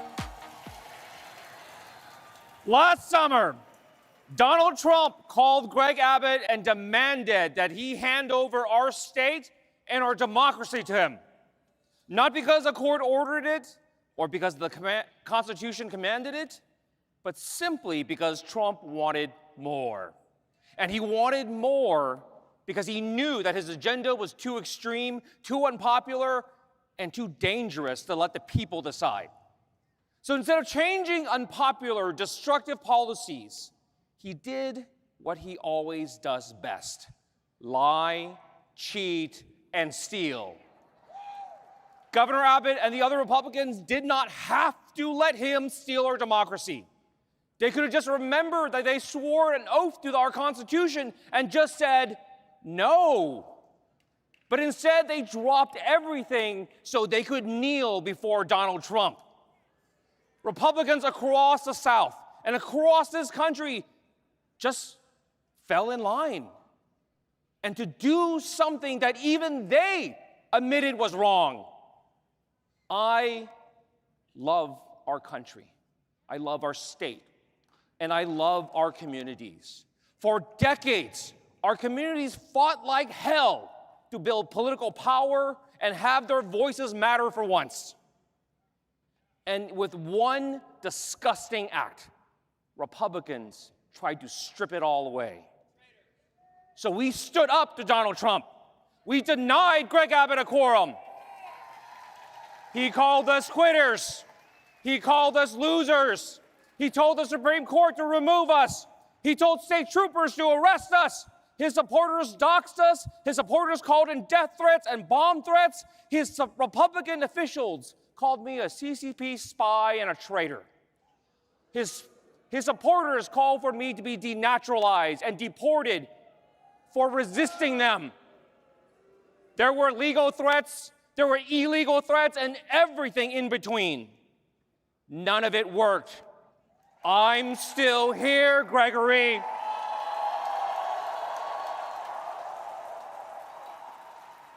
Because for us, it was never about Democrats or Republicans. It was about protecting our communities that have spent generations building their American dream. Because of our resistance, the rest of the nation woke up. For weeks, the entire country was talking about redistricting and the Republicans who were trying to steal our democracy. Now, I'm not really sure if everyone understood the redistricting issue, but they didn't need to, because Americans understand lying. They understand cheating, and they understand stealing. And they could see it with their very own eyes. Texas Democrats fought back, and it sparked a fire in our nation's heart. Imagine what we could do if the entire state stood up to Donald Trump. Because this fight is bigger than one map or one state. It's bigger than any one election.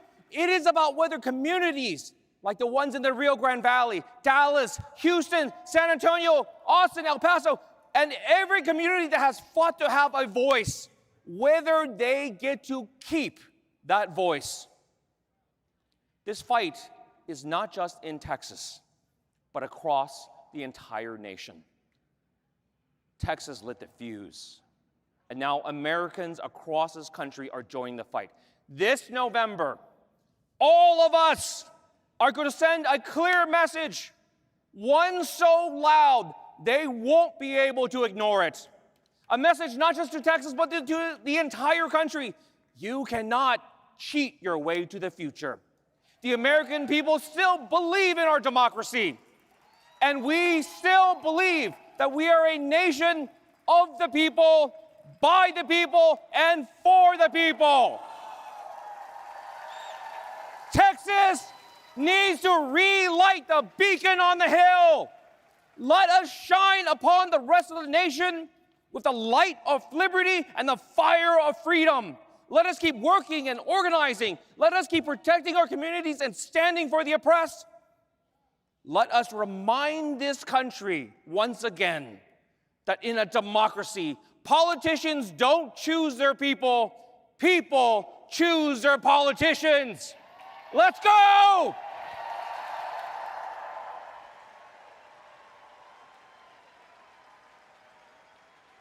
Please welcome Justin J. Pearson.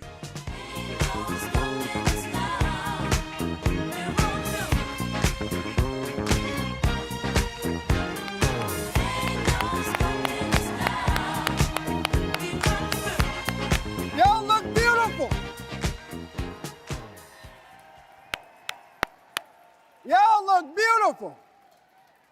Hello, my fellow Americans, patriots, believers in justice, equality, fairness, and democracy. I still believe in America. And that's why I can't quit fighting for America. I believe in our future because I am living the prayers of my parents, grandmamas, and those who have come before us.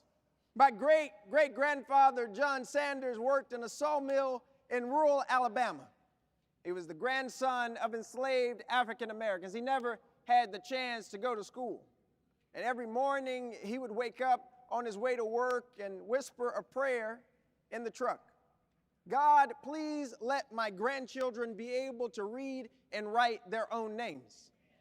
And here I am before you today, his great-great-grandson, as Representative Justin J. Pearson from Memphis, Tennessee, and a proud candidate for the United States Congress. That's what's possible in America when we don't give up our hope, when we don't give up our faith about our future. That's what's possible when we never give up our belief in what we can accomplish together.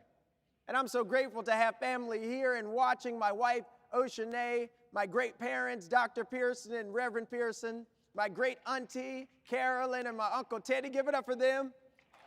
My brothers, and all of the ancestor angels who have guided me on this journey. It's so good for us to be here together.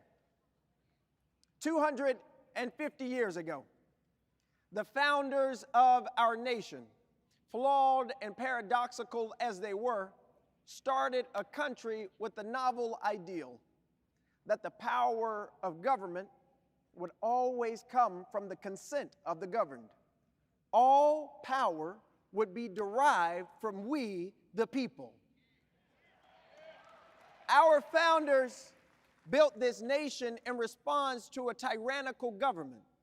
And today we must refound this nation once again against a tyrannical government. In the State House and in the White House.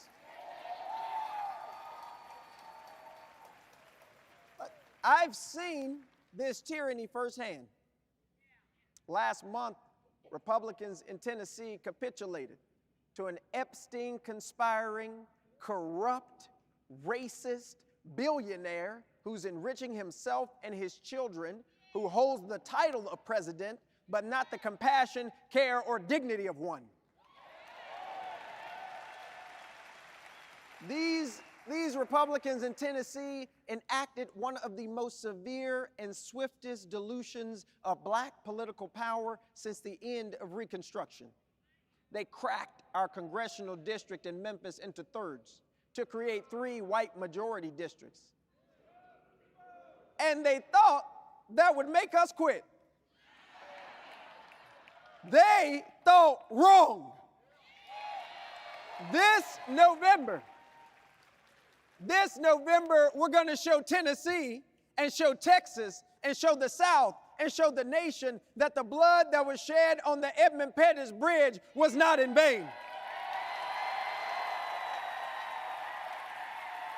That our fight and our future is worth sacrificing for, it's worth knocking doors for, it's worth making phone calls for, and it's worth winning for. I'm not new to this fight against the tyranny of government. When a mass shooting happened in Tennessee, I protested against the inaction, the National Rifle Association and the gun lobby. And the same state legislature who racially redistricted our community expelled me out of office. But you know what? We fought back. And I was reinstated, then reelected with 94% of the vote. They thought they would make us quit, and they were wrong. And when oil companies and gas executives sought to build a $2 billion crude oil pipeline through our Memphis community, we organized and we stopped them. We took on Goliath and we won. And for the last 2 years, I fought on the front lines alongside my constituents and neighbors in Westwood and Boxtown against Elon Musk and the largest data center in the world, which sits just 3 miles away from our front door. He's illegally polluting our air with dangerous nitrogen oxides and formaldehyde. He's ignoring the Clean Air Act. Elon Musk, the newest trillionaire, thinks he can kill our people and damage our land. He thinks his money and his power can make us quit. And y'all, he thought wrong. Our fight 2 years ago and the fights happening now for clean air, clean water, and clean soil will not and must not stop. From small towns and rural communities to city centers, our fight is restoring a flame of hope that is dwindled for many people who have lost trust that things can get better. We cannot afford to waver now.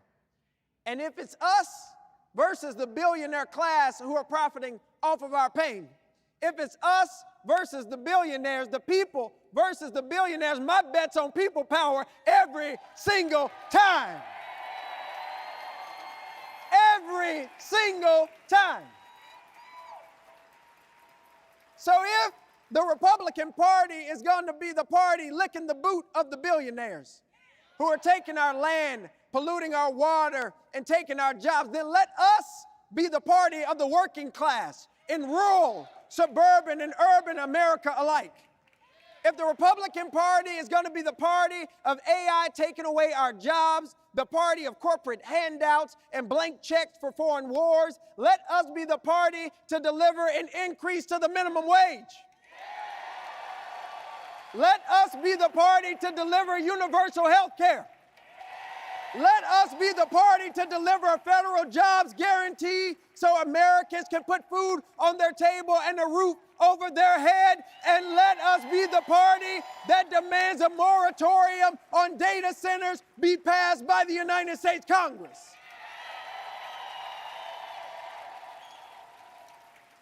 If Republicans are going to be the party of big tech, big oil, big pharma, and big tobacco, giving tax breaks to the billionaires, let us be the party of the farmer and the factory worker, the nurse and the nail tech, the innovator and the immigrant.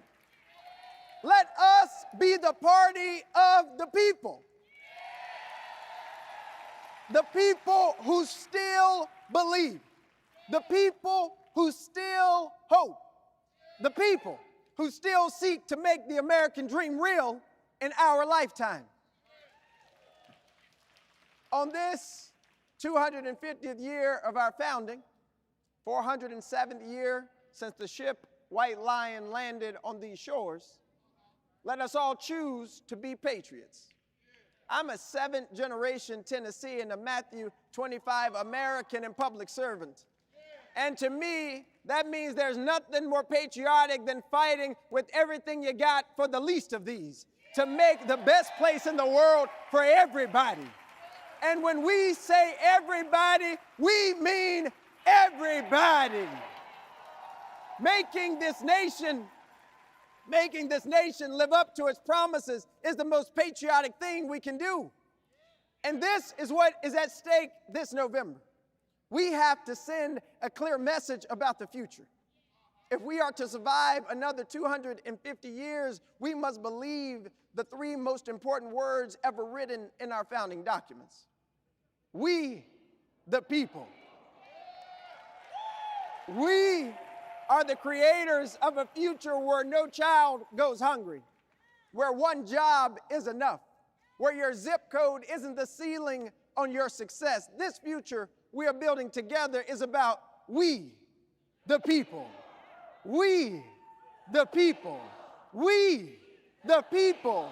We, the people. The people who will organize, mobilize, and activate our communities with our eyes stayed on an economy for the many and not the few. We, the people who will not allow them to divide us and separate us. We, the people who will not bow down, who will not quit, who will not break under the weight of billionaire control. We, the people who believe that we must make real the ideal of our nation, that we hold these truths to be self-evident, that all people are created equal and endowed by their Creator with certain inalienable rights, and that among these are life, liberty, and the pursuit of happiness. We, the people who must run this race until justice rolls down like waters and righteousness like an ever-flowing stream. We, are you ready to run? Are you ready to knock doors? Are you ready to fight for our country? Are you ready to save our country? Let's do this. God bless you, and God bless the United States of America. We. God bless you. I love you.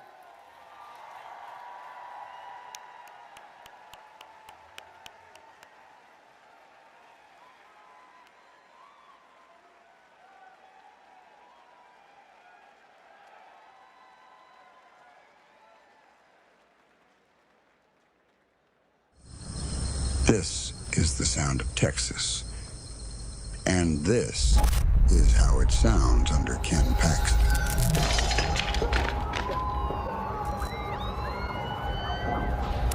Shots fired! Shots fired!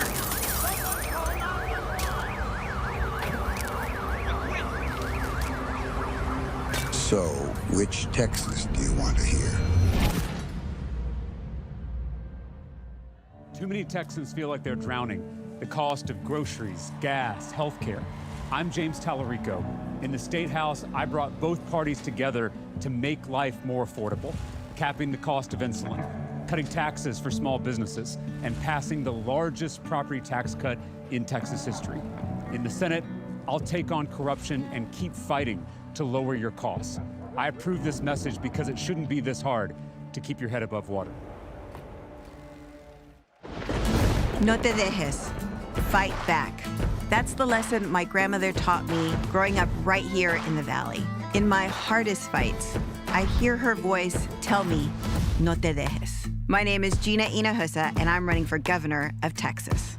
Our fight right now is against the billionaires and the corporations who are driving up prices, closing our neighborhood schools, and cheating Texans out of basic health care. That's who Greg Abbott works for. I'm running for governor to work for you. I came up in Brownsville Public Schools, where no one had much money, but we had a strong sense of family and community. When I started my own family, we built our lives around those same values. They tried to shut down my son's school, No Te Dejes. I ran for school board and I won the seat, then I won the fight. We kept that school open, but Abbott spent tax dollars meant for our schools on payouts to his donors. So I ran for the State House. And once I got there, we won a historic investment in Texas public schools. Don't mess with Texas moms. The challenge now is that Abbott's corruption runs deep, and the billionaires he works for will not stop until they get what they want. Abbott devastated our schools when he passed his voucher scam, and he took $6 million from an out-of-state billionaire dead set on defunding public education. So long as we have a governor who can be bought, we won't have the Texas that we deserve. I'm fighting back. I'm running to take on the corruption and take back our state, and I'm asking you to join me. We can win good-paying jobs for every hard-working Texan, quality, affordable health care in our own communities, safe streets, and yes, neighborhood schools that offer a great education by teachers who are allowed to teach. We can do this. We're Texans. We do hard things, and we've never been afraid of a fight. No te dejes. It's time to fight and win. I'm John Rosenthal. I'm a career engineer, not a career politician. I've spent 25 years in the energy industry and 4 terms in the Texas House fighting for accountability and reform. I wrote legislation to end wasteful gas flaring, to require energy companies to weatherize, and to strengthen protections for our air, water, and our families. While the commission looks the other way, allowing polluters to dump waste and flare gas, I'll put Texans first, holding industry accountable and leading Texas into a growing energy future that creates new jobs. I fought for public education, healthcare, and democracy, and now I'm ready to take on one of the most corrupt offices in the state of Texas and return it to the people. Protecting Texans isn't partisan, it's just common sense. And common sense is what I'll bring to the Railroad Commission. I'm John Rosenthal. Let's fix the Railroad Commission and build a safer, stronger, more prosperous Texas for all of us. These days, if you don't deliver, you're not in business. I'm Nathan Johnson, and I think your Attorney General should deliver too. I flipped a 30-year Republican seat, red to blue, then delivered health care coverage for 350,000 Texans, stability for the power grid, and 14 votes to impeach the corrupt Ken Paxton. Your Attorney General should deliver for you, not for party bosses and their billionaire donors. I'm Nathan Johnson. You ordered big changes? Coming right up. You keep paying, but they closed your schools anyway. That's a story that's happening all across Texas. In a state with a booming economy, you gotta wonder, where's the money going? When politicians underfund public schools, there's always an excuse. They blame inflation, they blame enrollment, they blame teachers. The same guys have been in charge for 30 years. Funny how it's never them. Schools are closing, teachers are leaving, parents are left wondering, what's next? I'm Sarah Eckhardt.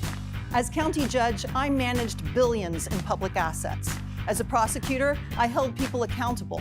And as a state senator, I fight for Texans regardless of political party. And that's exactly what the Texas Comptroller is supposed to do. I've spent years answering to taxpayers. My opponent is a rich guy who's never had to answer to anyone. Don Huffines is best known for 2 things: highway billboards and secretly buying Jeffrey Epstein's ranch. If he'll bury the truth at the Epstein Ranch, he will bury the truth at the Comptroller's office. If your neighborhood schools are closing while the politicians are still taking your money, then somebody needs to start asking tougher questions. And I promise you, I'm very good at asking the tough questions. Kids deserve great public schools, and you deserve honesty about where your money is going. It's time to deliver on both. I'm State Senator Sarah Eckhardt, running for Texas Comptroller, a watchdog for your money, not a lapdog for the rich and powerful. South Texas. It used to be a place where people with a dream knew that with dedication, hard work, and the grace of God, you could make it. Where even a migrant farm worker named Jose Roberto Pulido, who traveled from state to state with the growing season, could put down his own roots and build a future for his family. You may know me as Bobby Pulido, the singer, but I am Jose Roberto Pulido Jr., the son of that migrant farm worker, a son of Edinburgh, and 100% South Texas Tejano. Let me tell you, I won't stand by and watch the South Texas that raised me, that gave my family a chance, be torn down and divided by people who don't know who we are or how we live, who convince us to hate each other over party labels. Look, I'm not Team Red or Team Blue. South Texas, I'm Team U. The truth is, costs are through the roof and crushing families and small businesses down here. And our representatives in Washington don't have the courage to stand up to greedy corporations, billionaire donors, or even their own party to do what's right for us. Well, let me tell you, I do. Because I know what it's like. I'm a dad raising 4 boys here. Hell, I don't even have health insurance because it's too expensive. I know for us, immigration is a human issue and an economic issue. Good families torn apart, y nuestra comunidad living in fear. I'm sick of seeing that. Yes, we have to get the criminals out and secure the border, but we can do that without destroying families and our South Texas economy. I've spent decades using my voice to bring people together. Now, I'll use it to fight for the place we call home, because this is the only stage that really matters, and it's worth fighting for. We are South Texas, 100%. I am Bobby Pulido, and I approve this message. Donald Trump wins the presidency. After that, I knew I needed to do something. So I ran for Congress and became the first Democrat in 50 years and first woman ever to represent the 7th District. Since then, I've worked every day to bring a little more Houston to Washington, D.C., to restore reproductive freedom, ensure equality, and defend our democracy. I'm Lizzie Fletcher, and I approve this message because our work is not done. Donald Trump can try to rip our country apart, but I'll do what I've spent my whole life doing, fighting back. I'm a Texan. When Trump tried to cut Obamacare, I blocked him. When he attacked our democracy, I led the fight to impeach him. When he comes for Social Security and Medicare, we'll stop him. I'm Sylvia Garcia, and I approve this message because I'll keep fighting to lower costs for Houston families. What's going on, y'all? Christian Menifee here. Let me show you why I'm running for Congress. First off, it's about family. And here's where we get our beauty sleep. Every candidate says they'll take on Trump, but actually sue Trump to protect local healthcare programs. And won. Sue Ken Paxton to protect voting rights. Beat him too. You come for our communities, voting rights, abortion rights, healthcare, you're gonna get that smoke. I approve this message, because I won't just take Trump on. I'm gonna take him to school. The politics of division hit close to home, and the economy has families feeling left behind. El Pasoans and West Texans know we are stronger together and that our economy should work for everyone. I believe our best days are ahead of us, but we only get there together. That's why I'm focused on bridging divides, delivering solutions, and fighting for the respect our communities and Texans deserve. We fought for a better, more inclusive future for our families. We've delivered historic property tax relief and school funding, expanded healthcare access, and secured critical investments to help our region grow and thrive. And we're just getting started. I'll keep putting people over politics to get things done and fight for our fair share to improve education, make healthcare more affordable, and create greater economic opportunity closer to home. Let's keep moving forward together for a brighter future. Too many Texans feel like they're drowning. The cost of groceries, gas, healthcare. I'm James Talarico. In the State House, I brought both parties together to make life more affordable, capping the cost of insulin, cutting taxes for small businesses, and passing the largest property tax cut in Texas history. In the Senate, I'll take on corruption and keep fighting to lower your costs. I approve this message because it shouldn't be this hard to keep your head above water. For generations, progress has never been given. It has always begun with people willing to take the first step, to stand up, to organize, to walk forward when the path ahead was uncertain. And decades ago, one leader helped give shape and voice to that movement. She believed that ordinary people held extraordinary power when they stood together. She stood with communities too often ignored. She dedicated her life to fighting for working people, women, immigrants, and low-income families. And she helped give voice to a phrase that would echo across generations. Sí se puede. Yes, we can. 3 words that carried people forward through struggle and into action. Today, that same spirit lives on. Because the work isn't finished, and movements don't stand still. They move, they walk, they march, and every step forward is built on the courage of those who walked before us. So tonight, we honor that legacy and continue it together. Please join us in welcoming a civil rights icon, labor leader, and champion of working people,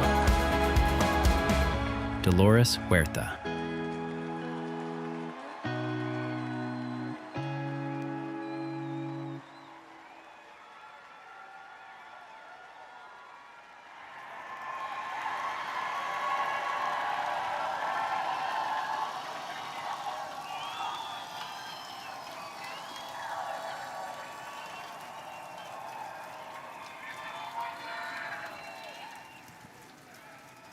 You are so loved and so respected. And Harris County Commissioner Leslie Briones.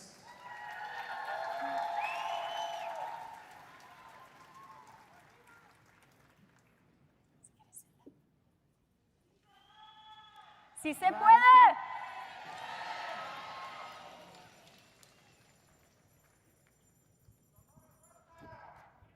Woo! So Texas Democrats, how honored and grateful are we that the one and only, a living legend, Dolores Huerta, has come to help us take Texas back. Thank you. De todo corazón, es un honor, con todo amor y todo respeto. Well, thank you very much, and I want to thank everybody that's here. We know this is a very important moment in our history of our country, and it's so good to know that we are here in Texas, and Texas is so important, and you are so important to make history this coming election. Muchas gracias. Thank you.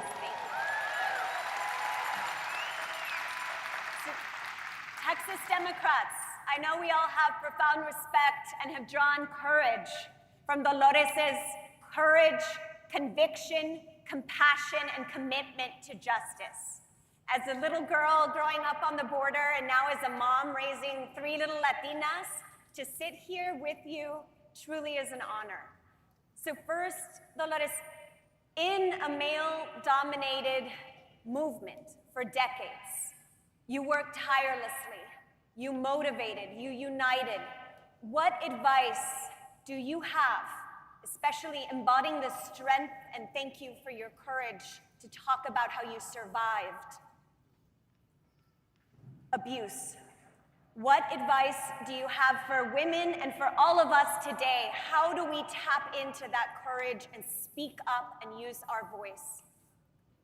Well, we know the challenges that we have, and I know when we make our decisions, we think, how will this decision help what is the most important thing for me and for the people that I'm trying to help? And so we make the decisions in a selfless way, so to speak, but always having faith in ourselves and having faith in the work that we're doing and thinking, how is this going to affect everybody else? And I think that's the important thing. We have to think of our lives as doing lives of service to help other people and make our decisions to make sure that they fit into that category. Thank you, Dolores. So you have, let's hear it. Show her all the Texas love, all the Texas respect. So the power you have shown to organize people, to make people come together in a way across races, ethnicities, nationalities, across movements, the labor movement, the women's movement, the LGBTQIA+ movement, and beyond. Tell us how, especially at times like these where they try to divide us, and separate us. What advice, as we prepare for November, do you have for us to come together in solidarity and organize like never before? Well, we have a mandate because we know that what happens here in Texas, it's not just about Texas. The eyes of the world are going to be on Texas. What happens in Texas is going to affect the United States of America, right here. People here in this gathering today, the future of the United States of America is in your hands, literally in your hands. And that means that every single person has got to commit between now and Election Day in November that we're going to have to work very hard. And yes, organize, organize, organize. Talk to our friends, our neighbors, everyone that we know. Get people together in small groups, you know? Like a little cafecito, no? Or like a little jewelry party or Tupperware party, and get everybody committed that we're going to go out there and we're going to help, we're going to remind people that they have to vote, that there is nothing more important in their lives that they have to vote. And they have to get everyone in their family and their neighbors and their relatives, everyone that they know, to make that commitment that they will promise, yes, I am going to vote in the next election. Because we know, unfortunately, that has not been a habit in Texas, okay? So we have to create some really good habits. And I would like to challenge Texas to say, your voting record it's got to be as good and better than the state of New Mexico, where I'm from, everybody, okay? That's a challenge. And I know that the Texans are always up to the challenge. And so the challenge is coming from everyone that cares about you, and we know that you care about the nation. This is the challenge that we have. Get every single person to vote. Así es. We all need to be voting. In terms of the Latino vote, and we're seeing the Latino vote coming back to our Democratic Party, and I couldn't agree more. Every single person needs to vote. And Latinos now are over 40% of Texas, and sometimes I hear, ¿para qué? Right? Why should I vote? Does my vote matter? What would you say to people to make sure they get out to vote? And then what would you say to candidates who are trying to speak to our Latino community, how to activate them, how to mobilize them? What advice do you have, Dolores? Well, I think all of the punishment that we have seen that has been, spent upon our community, I mean, if we're not angry at this point, we should be. When we see that people have been abused, when we see people in the detention centers, when we see people that are farm workers, landscapers, nannies, people that served our food in a restaurant, worked in a hotel, the people that work to make America clean and safe and strong, that they're in detention centers. The cruelty, and I know often we probably feel helpless. What can I do to help people? Well, the one thing we can do is to make sure that this is ending, that this is going to end, that we're going to end it. And the only way that we can make sure that this happens is if we go to that ballot box and if we cast that vote. This is the only way to solve this. Amen. Amen. So, y'all, Dolores is 96 years old. She has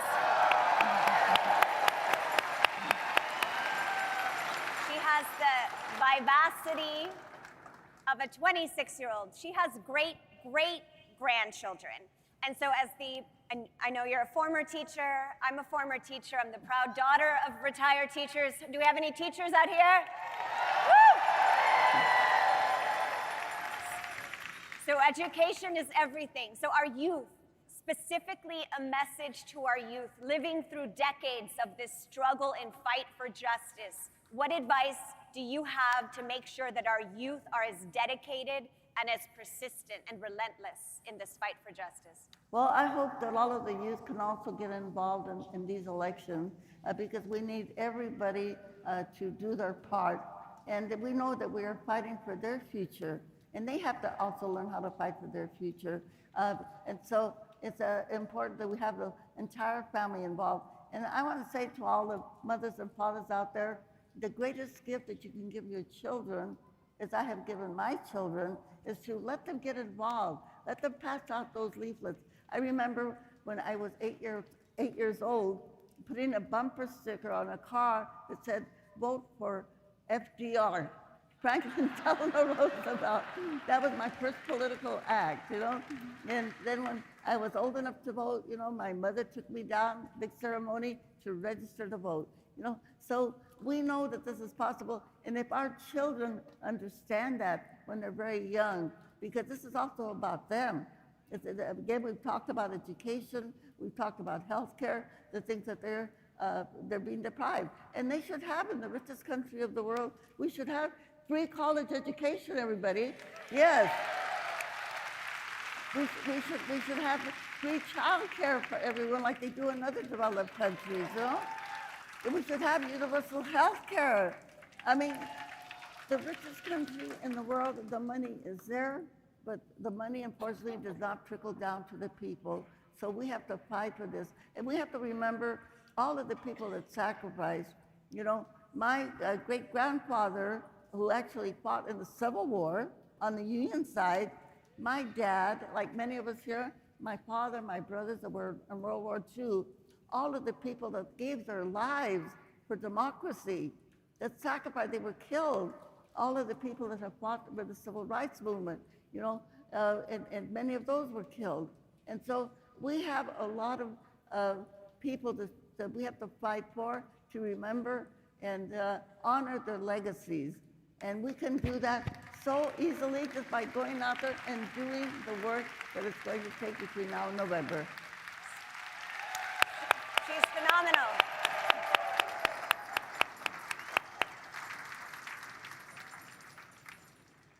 So making sure we're getting all of our children, grandchildren, great-grandchildren, great-great-grandchildren involved. I know I take my 3 little girls block walking, phone banking to vote every time. My parents did the same. It's hard, and I know so many of us struggle with the anger and outrage and disappointment, knowing my little girls have fewer rights than their grandmothers. We see our rights, our voting rights, constantly under attack. They're constantly trying to turn back the clock after decades of champions and civil rights leaders like you pushing and fighting for these rights. And so at a time when so many of us feel this anger and sadness and want to put it into action, you still have so much hope. And that fills all of us with hope. Can you tell us more? What keeps that hope alive for you? And how can you help us all fill our cups as we prepare to take Texas back in November? Well, once that I found out, like many of us, I belong to different organizations and, you know, we did different projects, but nothing ever really changed. But once I found out that the way that you make changes is by getting people together, taking collective direct action, and making it political, you know, getting people to vote. And I thought, wow, it's that simple? It's that simple? And it is. It was like finding the pot of gold at the end of the rainbow. All we have to do is bring people together and get them to vote and elect good people like yourself and others to public office, because they're going to make the laws that are going to govern us. It's that simple. But we have to convince people and make them understand that it's not impossible. It's not impossible. Regardless of how much degradation there has been, you know, how much racism there has been, sexism, all of these terrible things that have happened, there is a way to change it. And the power to change it is in us. In us. We don't need anything else. We just need us to go out there and do the work. Yes. We the people. Yes, we the people, right? It's a people-powered movement, and it's up to us to make sure that we fight for the rights that we all deserve. And so thank you for filling us with hope. Your life has been testament that Change isn't inevitable. It's up to people, right? People, ordinary people, doing the work, uniting in solidarity to keep that fight for justice and the unfinished work alive. And I am so thankful, and all of us Texas Democrats are thankful that you came here to help build on that hope in Texas, so that we, after 30 years, that we will have a Senator Talarico, a Governor Hinojosa, and beyond. Let's show our gratitude. Dolores Huerta, siempre adelante. So, Dolores, is there anything in conclusion that you would like to tell these relentless Texas Democrats? Oh, yes, a couple of things, okay? One of them is that we know that with our new Congress that we're going to elect, and many of the people right here from Texas, that we are going to champion and finally pass the Equal Rights Amendment for women.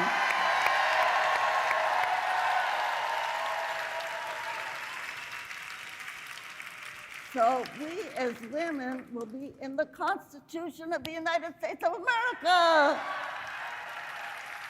And that will take care of a lot of the arguments that they have about women's right to their own body, because if we're in the Constitution, hey, whatever applies to men will also apply to women. And I know that the men in this audience right here are very much in favor of making that happen.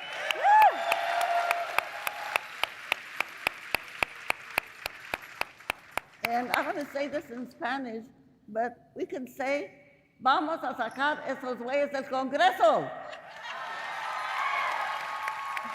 English translation, we have to take some of those dumb oxes out of the Congress, okay? And to know that all of you here, the political leaders in Texas, that you are going to save democracy in Texas, that you are going to save democracy in the United States of America, that you are going to make an impact on the entire world. All of you right here are going to make this happen. I am so proud that you have included me in your convention. I want to thank you very much, and I just want to say, go for it. We know that the Texans can do it, the Texans will do it, and that they're going to make it happen, that you are going to make it happen. That's it. So Texas Democrats, as we work towards November, let us channel our inner Dolores Huerta. The fight for justice is unfinished, and it starts right here. We're on the front lines. And I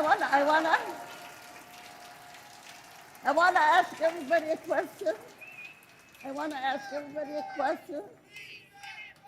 Okay, let's wait a second, okay? So I'm gonna ask all of you a question, and I know you know the answer, but when you give the answer, I want you to do it so loud that the whole world can hear it, especially the haters, okay? All the haters out there, that they can hear us, okay? So my question to you is, I'm gonna ask you two questions. Who's got the power? I want to say, we've got the power. And I'm gonna ask, what kind of power? And I want to say, Texas power. Shall we go? Okay, let's go. Or shall we say democratic power? Or shall we say people power? Okay? Okay, people power. Okay, let's go. Okay, number one. Okay, let's go. Who's got the power? I think we can do better than that. A little bit louder. Everybody. Okay, let's go. Who's got the power? What kind of power? So are we going to use our people power to turn Texas blue, get rid of right to work laws? Everybody, okay? All right? To save democracy, what do we say? ¿Se puede? ¿Se puede? Okay, let's do it all together with an organized hand clap. Let's go. Sí se puede. Sí se puede. Sí se puede. Sí se puede. Sí se puede. Sí se puede. Sí se puede. Sí se puede. Sí se puede. Se puede.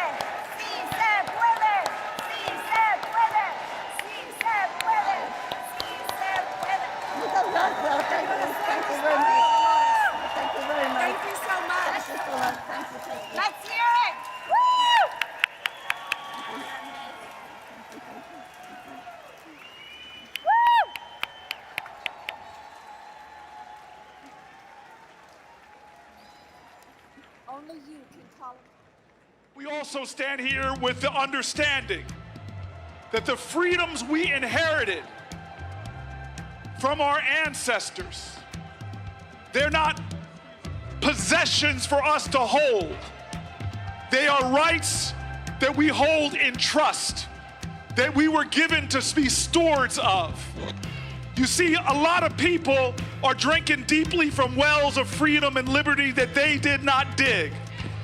They're eating from banquet tables prepared for them by their ancestors, sitting back, getting dumb, fat, and happy and comfortable. This is one of those moments where we understand that our blessings come with obligation. There is no liberation without obligation. Because if we in our generation do not now do our duty, we will lose the gains and the rights and the liberties that our ancestors afforded us. Now is our generation's time to prove worthy of the blessings. Now is our generation's time to respond to the assaults. I believe in America, and I believe that what we have before us is the same challenge that my grandfather's era had. And so I don't care if they're a Democrat that comes up here or a Republican that comes up here, where do you stand in the fight for the soul of this country? Will you stand up for working people? This is not about party, it's about people. It's not about right or left, it's about right or wrong. And we now in our nation have to forego a party system that is not serving us and begin to get people that will stand up for what's right. Behold, here cometh the dreamer. Let us slay him and see what becomes of his dream. We honor King today, but the truth of the matter is we honor something deeper than that. Because the dream was not kings alone. It is the dreams of our ancestors. It's the dreams of a slave. It's the dreams of immigrants. It's a dream that was spoken of for all of our 250 years. It's the dream that they fought for in Selma. It's the dream that they fought for at Stonewall. It's the dream that they fought for at Seneca Falls. It's a dream that was denied. It was a dream that made the poet Langston Hughes write, there's a dream in this land with its back against the wall. To save the dream for one, we must save the dream for all. Fellow Democrats, welcome to the stage Harris County Commissioner Rodney Ellis.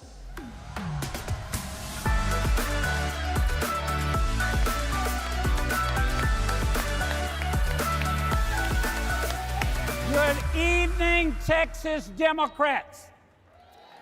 You are a good-looking crowd. Are we ready to take Texas back? Is 2026 finally our year? I am honored this evening to introduce a friend, a colleague, a fellow warrior in the fight for justice.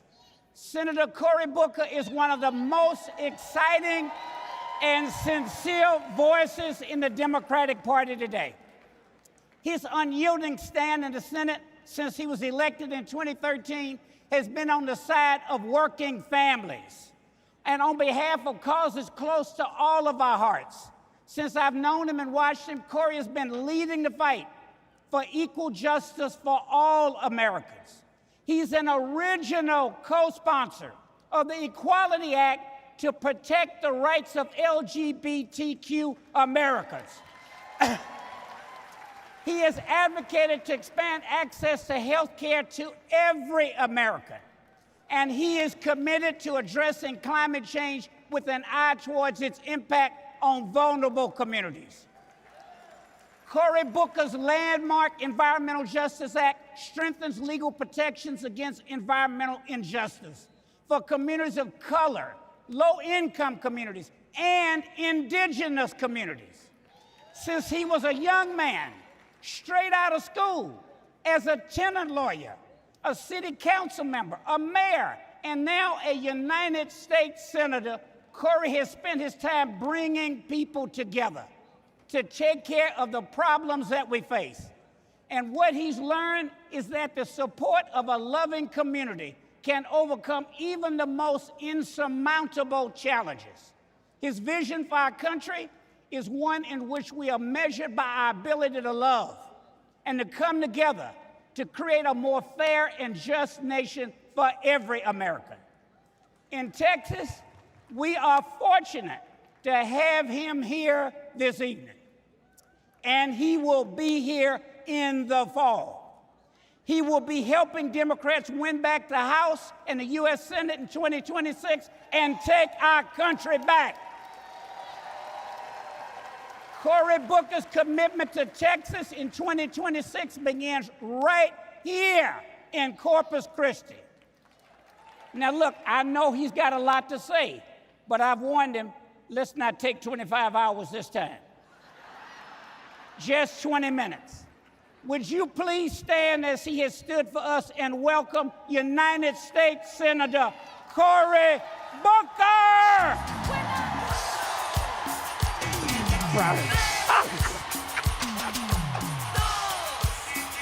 All right, Texas! All right! Oh my gosh! Yes! Oh, y'all lifted me up. This is America right here. All right, please sit down. Come on now. I want to talk to y'all from my heart. Look, I have to tell you right now, all over this country, people are looking for hope. And we know the truth about hope. Real hope is scarred. Real hope is wounded. Real hope has to be resurrected day after day. Real hope is the conviction that despair will never have the last word. And here I'm in a state where I see what the powerful people in powerful places are trying to do. They're trying to beat you, unseat you, cheat you, and defeat you. But I see a room full of people that are saying with a chorus of conviction, no way, not today. I will not give up on my democracy. I will not give up on my nation. I am a Texan, and I'm going to show you fight like you have never seen before. When y'all invited me down here, I said, look, I may try to come down and inspire some folks, but you've been my inspiration. The whole country saw when they tried to do mid-decade redistricting. We saw the fight of the people from Texas. Folks who said, we are not going to let you do this without a fight. And it inspired state after state to rise up and follow your example. They wouldn't be working so hard to cheat you. They would not be working so hard to change the rules if they knew they could win a fair fight. But the history of Texas is a history of often when the fight wasn't fair, we rose up and won anyway. You see, you all have heroes from this state that have been inspiring people in every generation. Like Henry Gonzalez, who inspired me in my 25 hours because when they were trying to push legislation to continue desegregation in this state, he stood up and said, no, hell no, not on my watch. Barbara Jordan.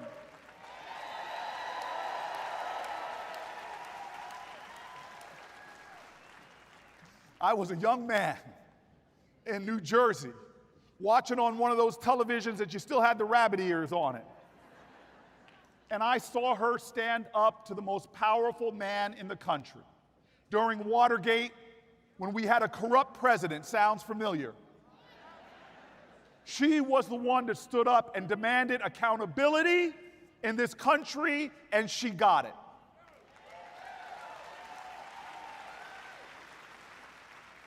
And there's one Texan that my mom and dad told me about.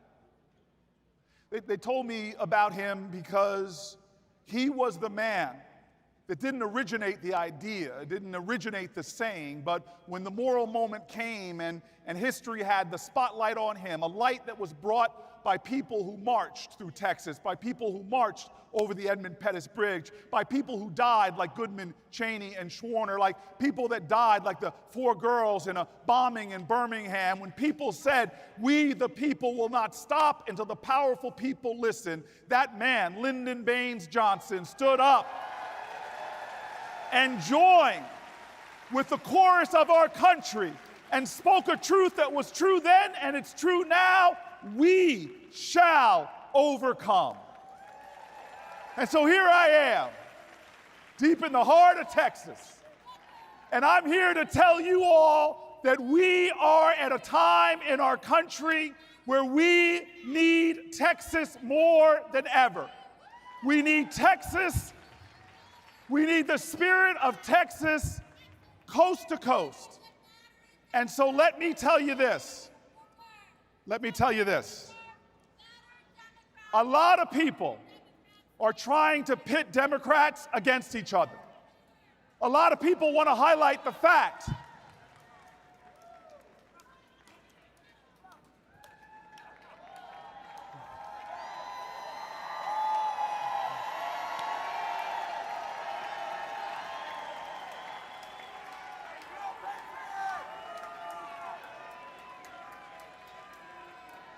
Let me tell you the difference between Democrats and Republicans right now.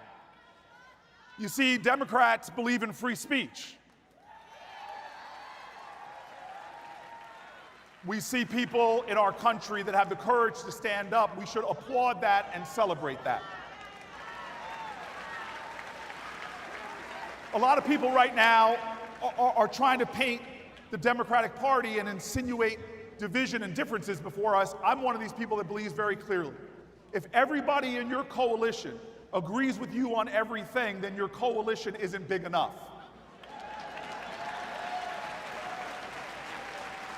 You see, we as Democrats think diversity is a strength, not a weakness. We are folks that think diversity is one of those things that brings together a chorus of conviction and ideas that help to make us strong. And so I'm going to tell you right now what this moment is about. When the cause of our country is clear, when this is a moral moment, I want you to know that the front lines for the fight for America is right here in Texas. The sun may rise in the east, but hope is rising in Texas.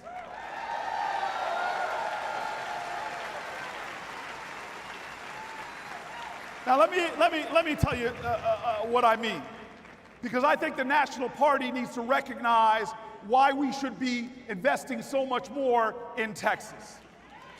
Let me tell you this story. When I was in high school, I was sitting in an auditorium smaller than this, but in seats like that, and a speaker came in and said, "I want everybody to raise your hands as high as you can," and we all complied, and they said, "Come on, as high as you can," and we said, "Yes." And then the speaker paused and said, "Now I want you to go 3 inches higher." And it was amazing. I squeezed out 3 more inches, and one guy even stood up in his seat. And he made this point that in life, in tough fights, you can always give a little bit more. Well, I will tell you right now,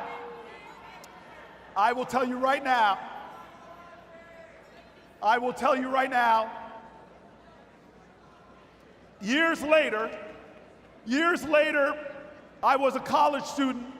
I was a football player out in the Pac-10 at Stanford, and I will tell you that I decided to do the same thing with a group of kids. And you had these young kids all lining up. I asked them to do this exercise, and they refused. It was tired. It was the end of a day. So I decided to resort to a form of persuasion often associated with people here on the Republican side that are running for Senate. I decided to resort to bribery. So I pulled out a $5 bill and said $5 to the kid that could raise his hand the highest. And amazingly, all the kids' hands shot up. They were capitalists at their heart. They did the cost-benefit analysis and raised their hands. Well, I was so inspired and feeling this sense of smug satisfaction until I saw the youngest of all the kids. He was short and a cross between Gary Coleman and Webster. He was so cute. And I went over to go just pat him on the shoulder saying, I know you can't compete, you can't get your hands the highest. But as I took a step over to him, he runs to run out the door. And I run after him and grab him from behind, and he's wiggling to let go. And he says, let me go, let me go. I go, Robert, what's wrong? I thought that he was running away from the exercise because he couldn't compete. And he's just saying, wiggling at me and says, let me go, let me go. And I go, why? And then with the wisdom that betrayed his age, he looks at me and he says, you said you would give $5 to the kid that could raise his hand the highest. And I said, yeah. And he goes, well, I know a way to get to the roof. I gave him the $5. Texas Democrats, you all right now are the ones with the vision our country needs. People have underestimated you. People have assumed that you could not win the impossible fight. But you all are not satisfied with just winning some offices in competitive races. You all in this election are saying to our nation, we will win in Texas. We will rise up to this challenge. We will fight through. We will make it to the roof. And we will show America what is possible if you never give up hope. I believe in Texas because I believe in America. I believe in Texas because I know our history. I know the strength of the party here. And when you win your elections and show them that they're cheating with their House of Representatives won't work, and you're the reason why we take back the House of Representatives from the Republicans, people will know. And when you elect Talarico to the United States Senate,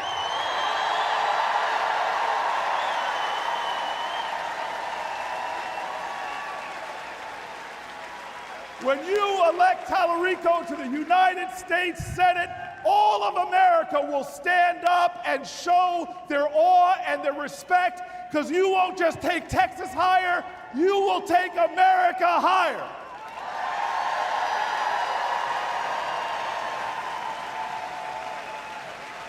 And that is the call of the moment, Texas.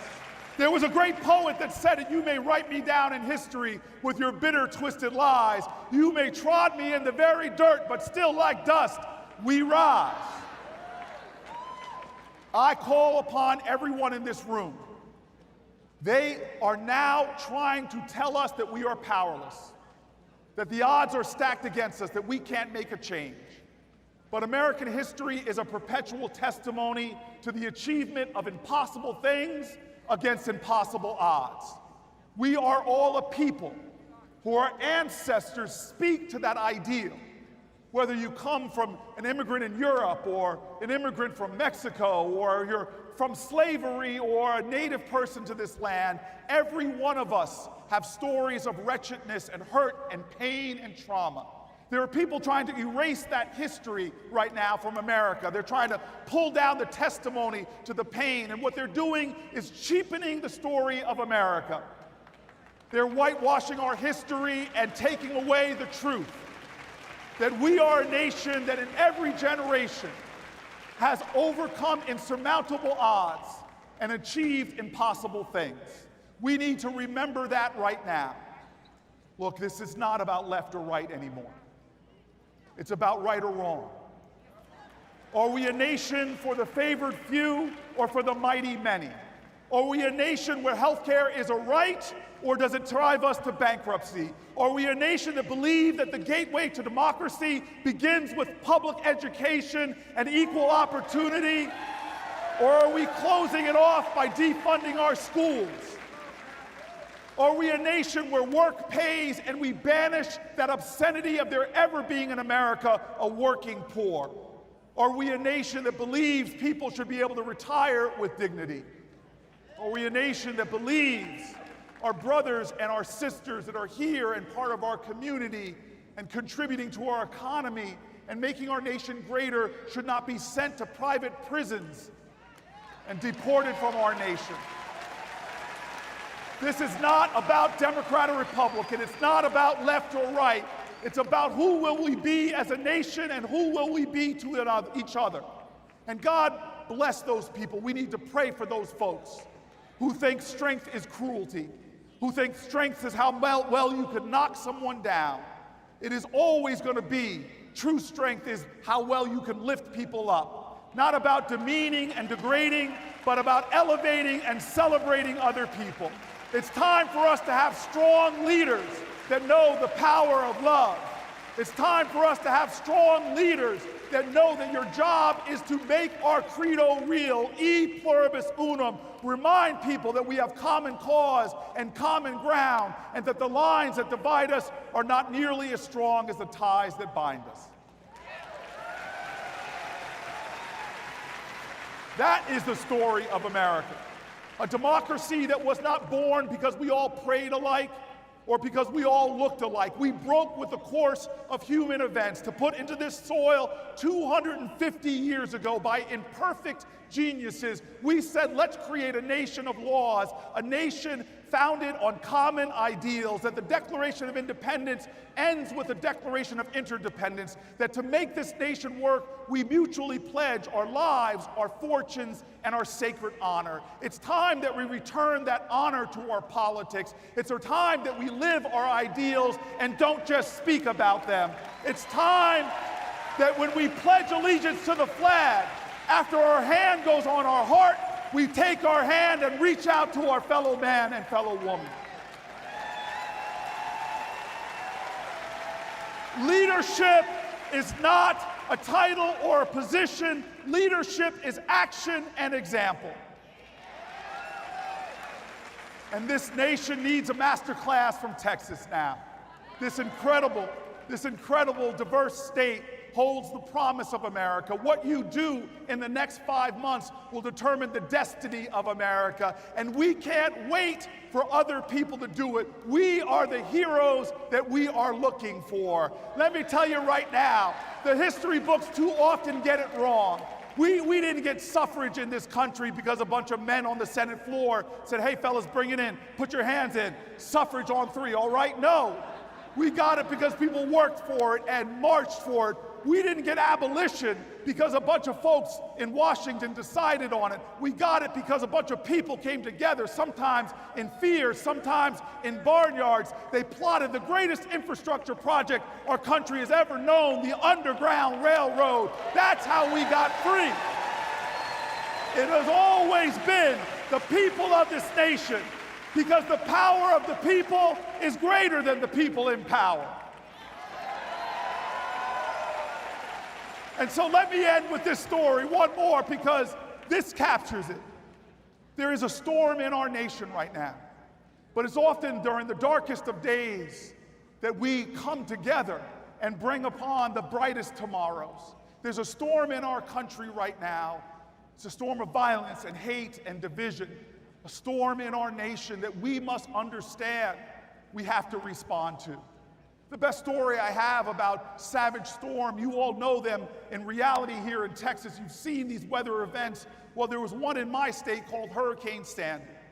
And during that storm, I was mayor of the largest city in the state. And I went out in a command vehicle just moments before the full brunt of the storm would hit, just to do one more sweep of my city, just to make sure everything was locked down and to be able to tell folks, get off the streets, go home. And as I was driving around, driven by 2 police officers in a big command vehicle, the wind swayed our car like it was a leaf. The rain and punished our windshield that I could barely see through. And as we're driving on a long straightaway, I get a phone call. Now, forgive me when I say this way, but it was a phone call that I believed began with the stupidest question in America. I answered the phone, and the person on the phone, it was an operator, who said, hello, this is the White House operator. Will you hold for the President of the United States of America? And I'm like, I joke with her, I'm like, who says no to that question, ma'am? And she was only about business. I'm like, come on, who says no? I mean, I might say no now, but I mean,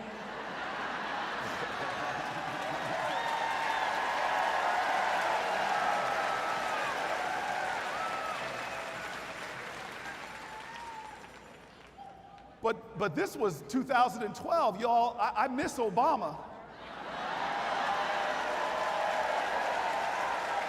I miss Obama, and And I miss her husband too, but I miss Obama.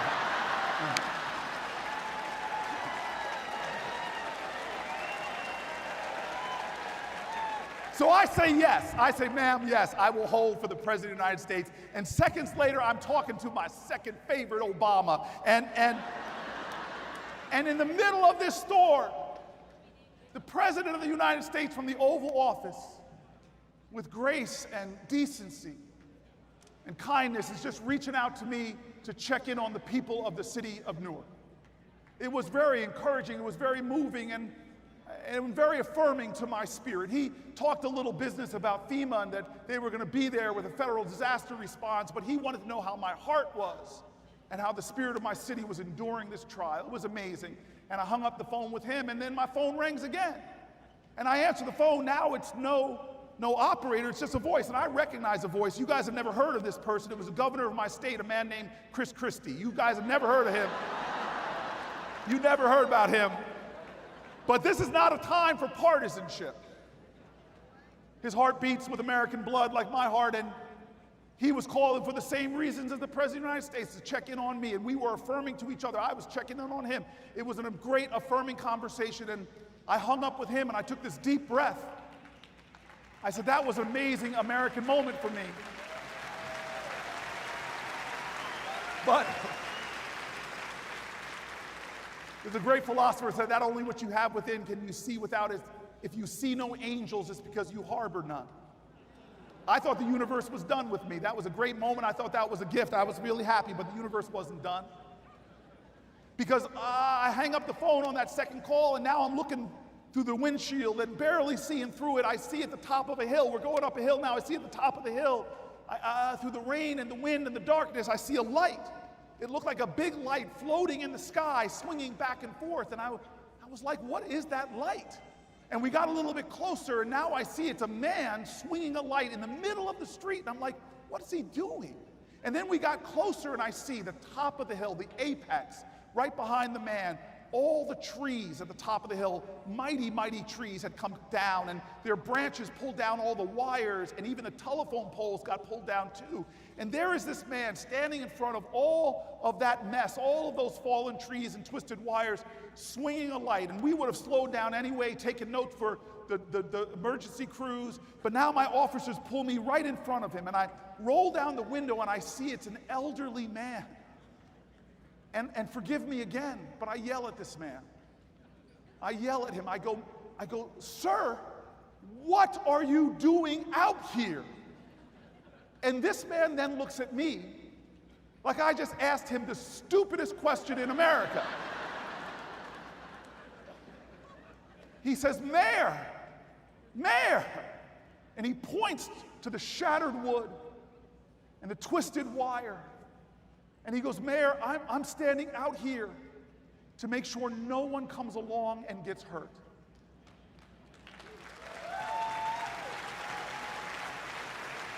I had just talked to the President of the United States of America. I talked to the governor of my state.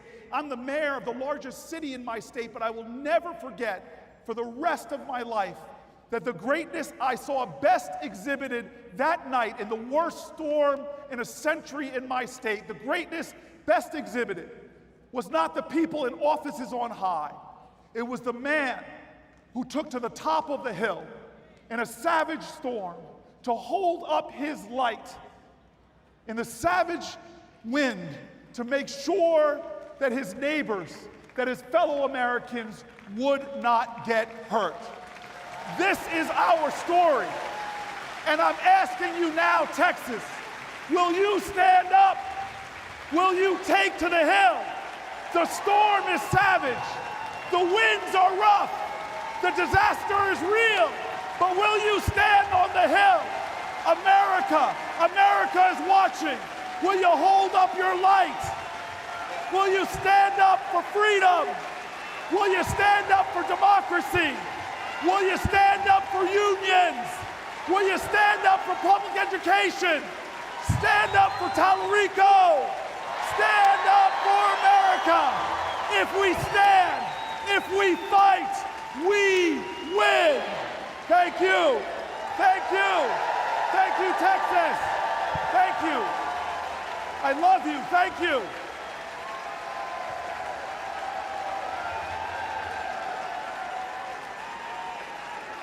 Very Hungry Billionaire by Gina Hinojosa. That's me.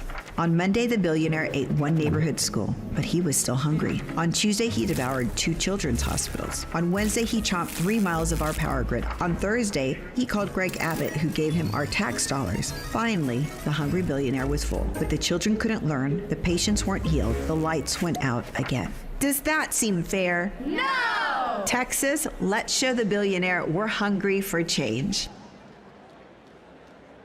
Please welcome our nominee for Justice on the Court of Criminal Appeals, Holly Taylor.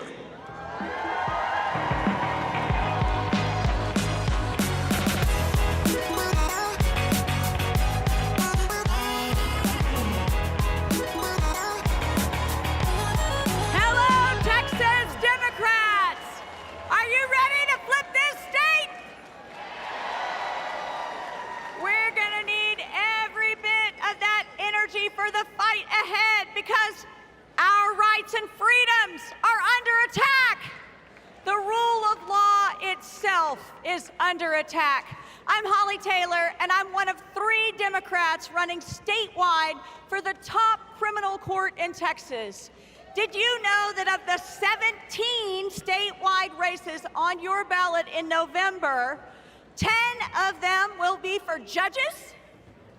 All but one of the 10 candidates on the other side were either appointed by Governor Abbott or backed by Ken Paxton. We need our courts to be independent of politics, to defend our rights and freedoms, and to uphold the Constitution. We can win with James, and we can win with Gina, but if we lose the courts, we will lose everything we've fought for.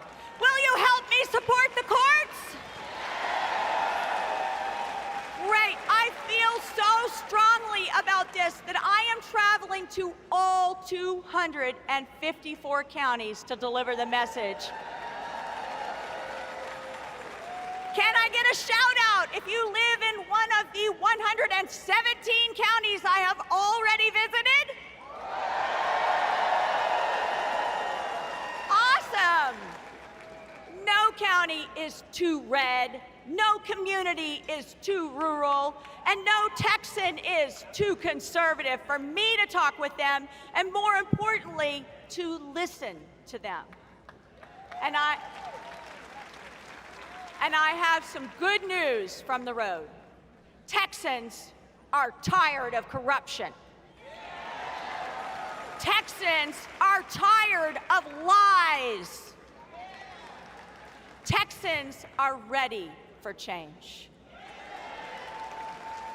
Times may seem dark, but it's always darkest before the dawn. And I will tell you, the dawn is coming.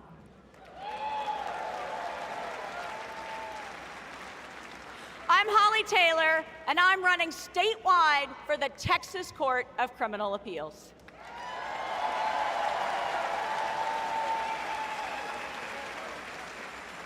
Please welcome our nominee for Texas Supreme Court, Maggie Ellis.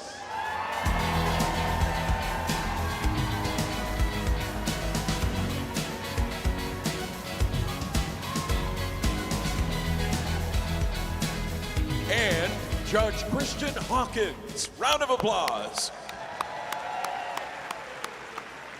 Good afternoon, Texas Democrats. It is good to be home. I am Justice Maggie Ellis, and I am proud to stand here with Judge Christian Hawkins as 2 of the 4 women running to flip our Texas Supreme Court.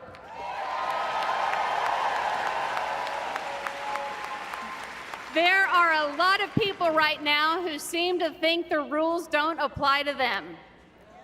That's exactly why our courts matter. Our founders didn't create 3 branches of government because they trusted politicians. They created 3 branches because they didn't. That's why we have courts. And if you believe nobody is above the law, then this election is for you. The rule of law and the separation of powers are the foundation of our democracy. And right now, they are under attack and they need defending. Across our country, we're watching attacks on judges, attacks on courts, and attacks on the very idea that we should have checks on power. But here's what I know. The Constitution was never meant to protect the powerful from accountability.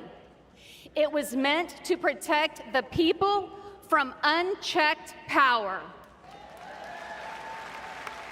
That's why courts matter. Not for politicians, for the people. And for every Texan who deserves a fair hearing and an impartial judge, the courts belong to them. The courts belong to all of us. And that's why this election matters. 10 of 12 statewide civil judges were appointed by Greg Abbott. This November, Texans have the opportunity to restore balance, restore independence, and restore confidence in our judiciary. 10 statewide judicial seats are on the ballot. 10 opportunities to remind Texans that justice should never depend on politics, partisanship, or power. It should depend on the law. Now, I am especially proud to stand before you here in Corpus Christi. I was born down the street at Spahn Hospital. This community shaped me. It taught me the value of hard work, public service, and treating people with dignity and respect. Those values have guided me as a lawyer and as a judge, and they will guide me when we win this November and this Corpus Christi girl becomes the first woman ever elected Chief Justice of the Texas Supreme Court.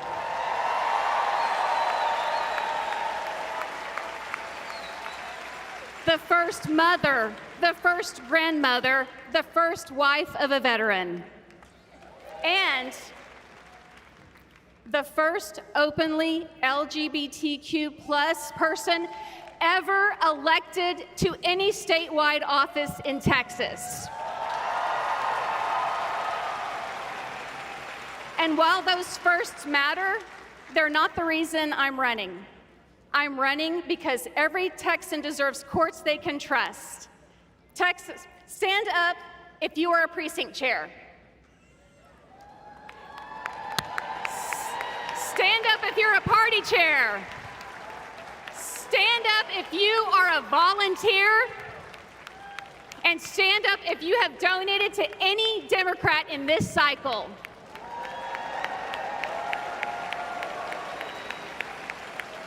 When Judge Hawkins and I and every other Democrat on the slate win, this success will be because of all of you.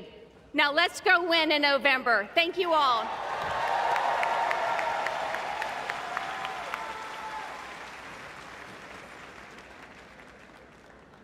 Please welcome State Representative candidate Otis Evagaru.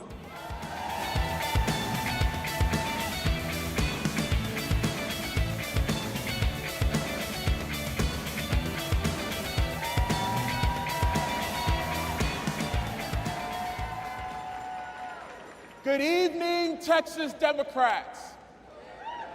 It is good to be here in Corpus Christi, a city that knows wind, water, work, and resilience. This is the Coastal Bend, home to one of Texas's great civil rights legends, Dr. Hector P. Garcia, who founded the American GI Forum right here in Corpus Christi. Dr. Garcia and his fellow veterans fought one war abroad to defend democracy and came home to fight a second war to make America live up to its ideals. They fought segregation. They fought the poll tax. They fought so that our votes would count the same as anyone else's. I stand before you as a proud Democrat, a son of immigrants, a son of Harris County, an immigrant myself, and with your help, the next Texas State Representative for House District 135.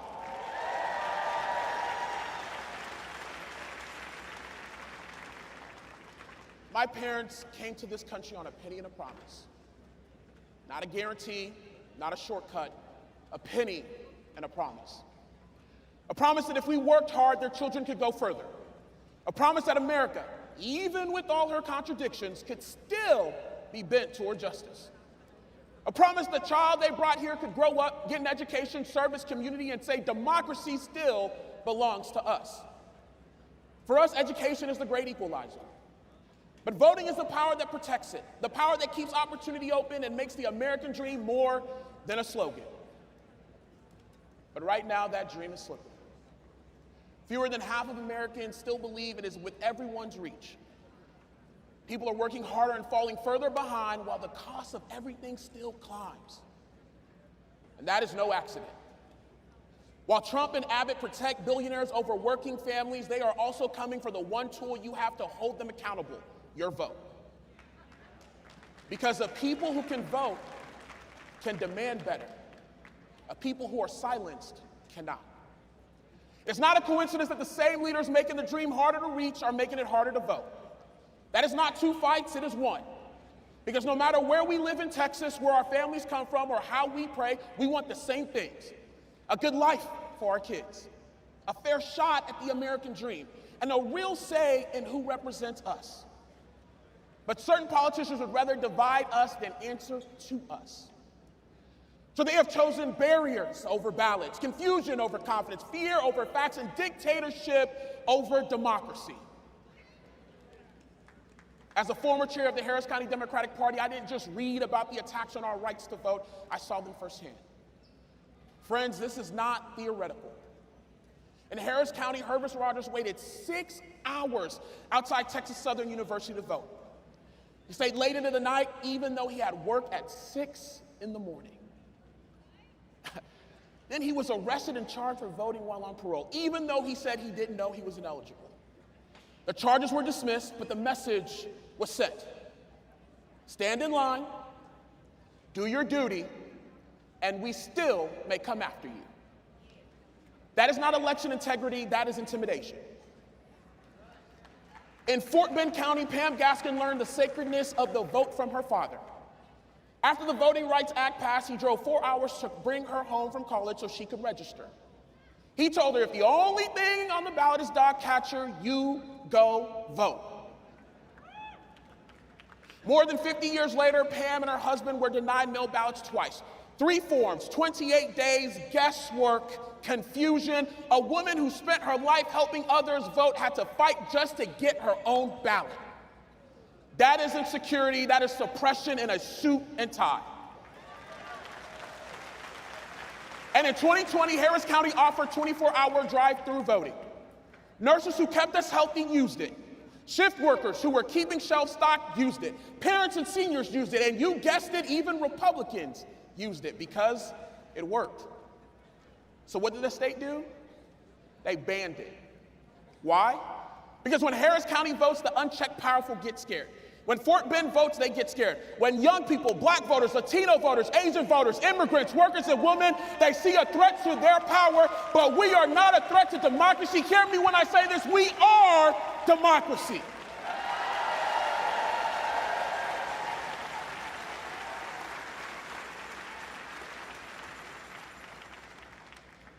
This moment is serious, so let me be plain. Texas has handed our voter roll data to the Trump Justice Department and fired our chief elections officer months before the midterms. None of this is random. None of this is small. Each one is a choice to chip away at your power, one quiet decision at a time. So this is not the time to be casual or to hope someone else handles it. As a chief of staff in Austin, I saw it firsthand. Twice in 5 years, our House Democrats broke quorum to protect the vote, putting the Constitution over politics and their constituents over their own careers. They stood against laws built to make voting harder and maps drawn to erase black and brown voices. And as the Supreme Court gutted the Voting Rights Act, they stood in solidarity with leaders across the South because a black voter's right to be heard in Louisiana is the same right we defend here. They put their names, their families, their offices, and their bodies on the line. We are so proud and can't thank them enough for being true defenders of democracy. But now it's our turn. Every county party must be ready. Every precinct chair must be trained. We need lawyers, poll watchers who protect voters instead of intimidating them, and a party that treats voter protection not as a side program, but as a mission.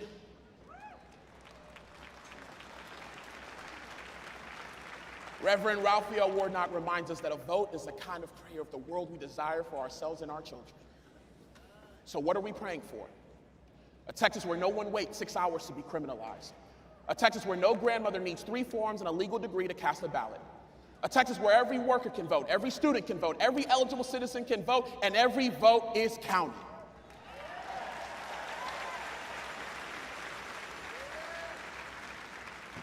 But James 2:17 in the good book tells us, faith without works is dead.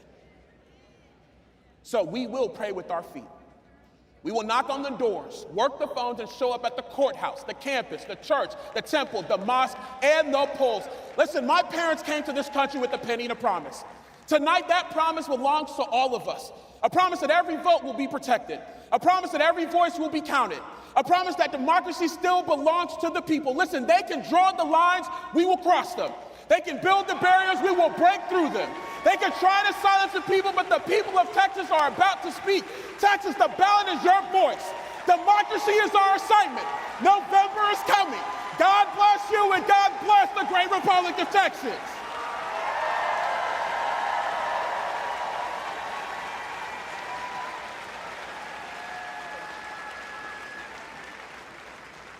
Ladies and gentlemen, welcome to the stage, State Representative John Boosie.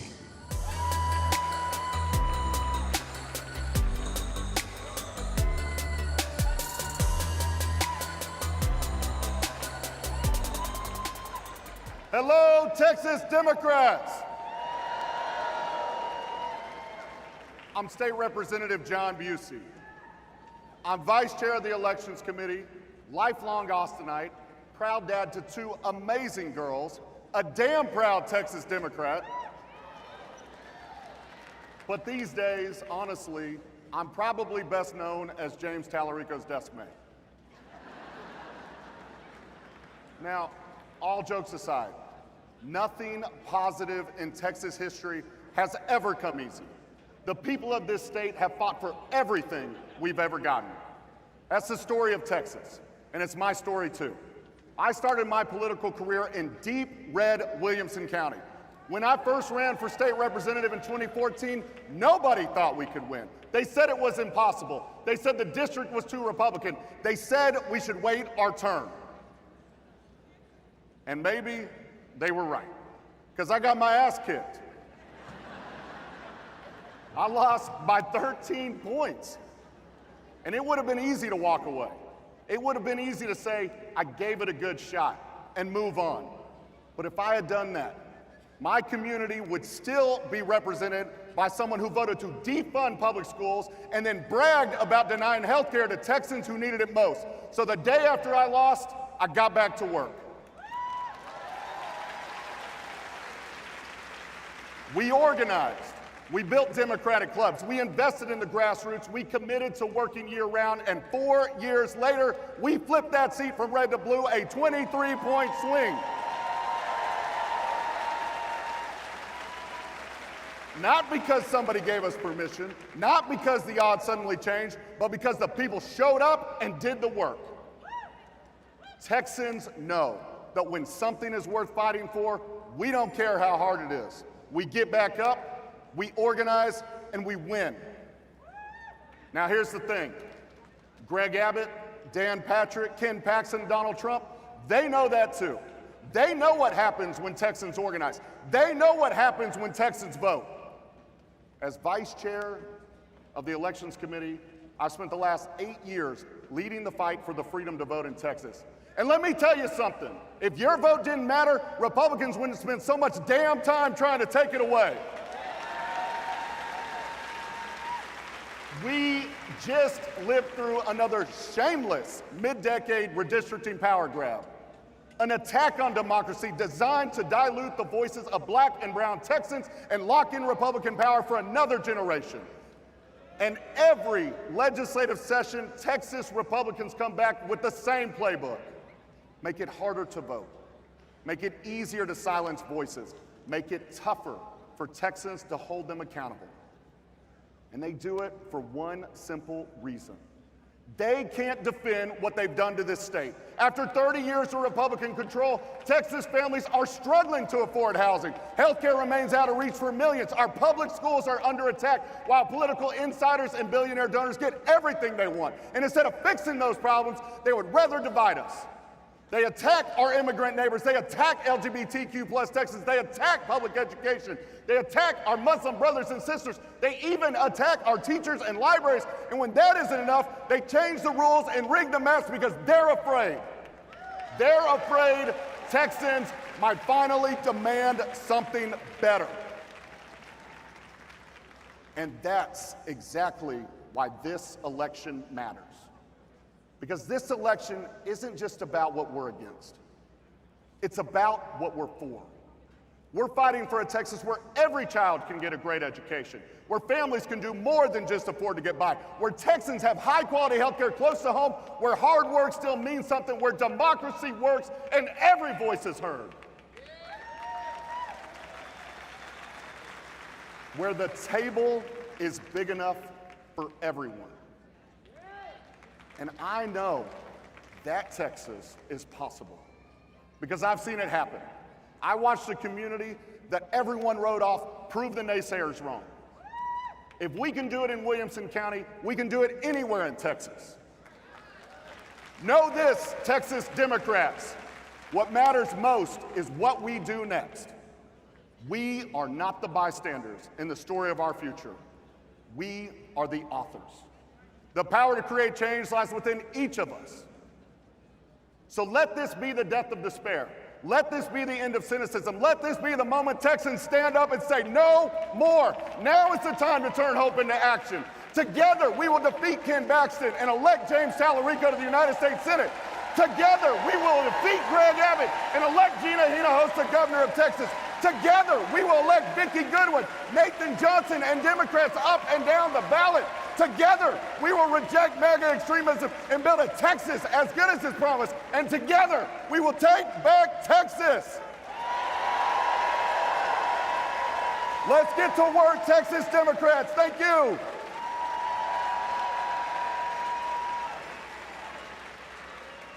Welcome to the stage, Hawk Dunlap.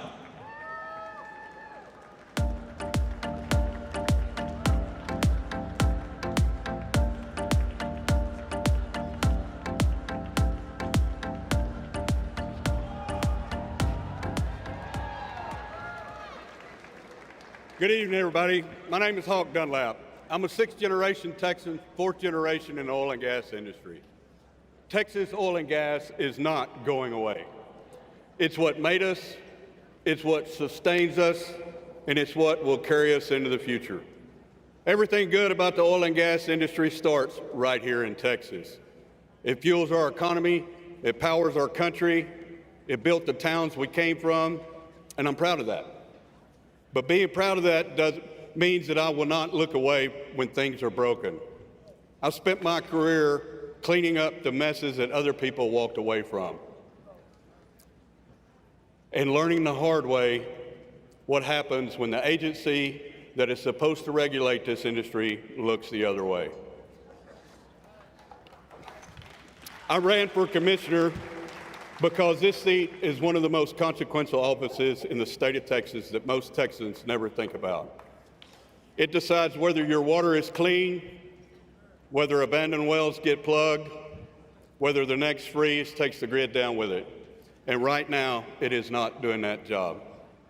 We've got more than 11,000 orphan wells in this state, and that number is growing. We've got produced water being injected back into the ground with no room in the earth for it. We've got contamination. Our groundwater, the water families drink, the water cattle and crops depend on, being treated like a commodity to sell off, and none of this is being addressed.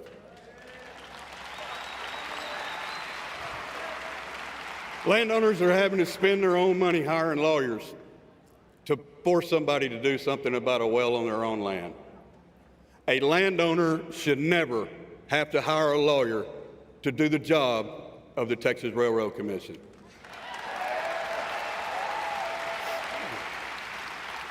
A job like that doesn't need a partisan. It needs someone who actually knows how the equipment fails. So when it came time to look at this race, I didn't ask what party a man belonged to. I asked the question, does he know the work? John Rosenthal knows the work. 25 years in the oil and gas industry as an engineer. He's not guessing about pressure, pipe, or risk. He's done it. He's lived it. And here's what matters the most. He cannot be bought. The commission has become a playground for the companies, a pay-to-play playground for the companies that it's supposed to regulate. John walks in owing them nothing, and that's rare. That's the whole ball game. I didn't leave my principles. The commission left them a long time ago. This seat is too important for party games, so whether there is an R or a D next to your name, stand up for your water, stand up for your land, and stand up for your state. Please welcome the next Railroad Commissioner of Texas, John Rosenthal.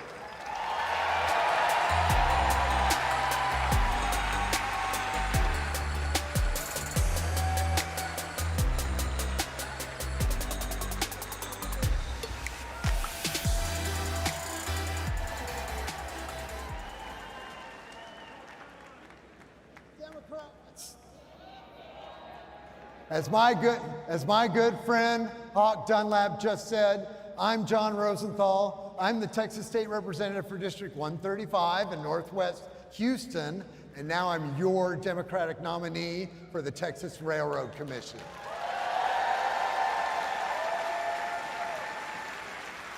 The most important agency most folks have never even heard of because it has nothing to do with trains. It actually is the agency that regulates the oil and gas industry in our great state.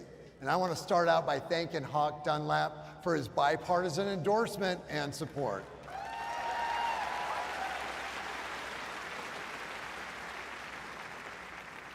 I'm honored, and I'm also grateful that he understands that this job is way too important to be a partisan issue. Y'all, after 25 years of working in industry, I decided to run for office in 2018 as an anti-Trumper. I left my career to campaign, and through a lot of hard work, a lot of door knocking, and the help of my dear friends Otis Evagaru and Lizzie Fletcher, and with hundreds of volunteers in Cy-Fair, we defeated a 24-year GOP incumbent in a deep red district, winning a race that folks said was impossible.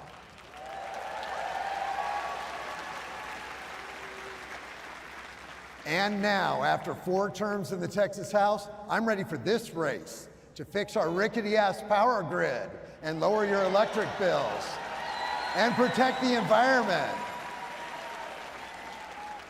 Y'all, my motivation for this run came after Winter Storm Uri in 2021. After hundreds of Texans perished in their own houses and Republicans refused to fix the root cause of the issue, natural gas delivery. I vowed to do everything I could to actually protect Texans, and this is me coming back to fulfill that vow now.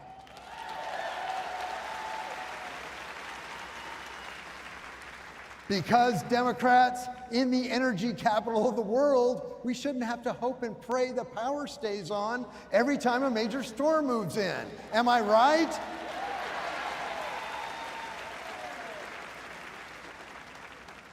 The Texas oil and gas industry is the backbone of our economy.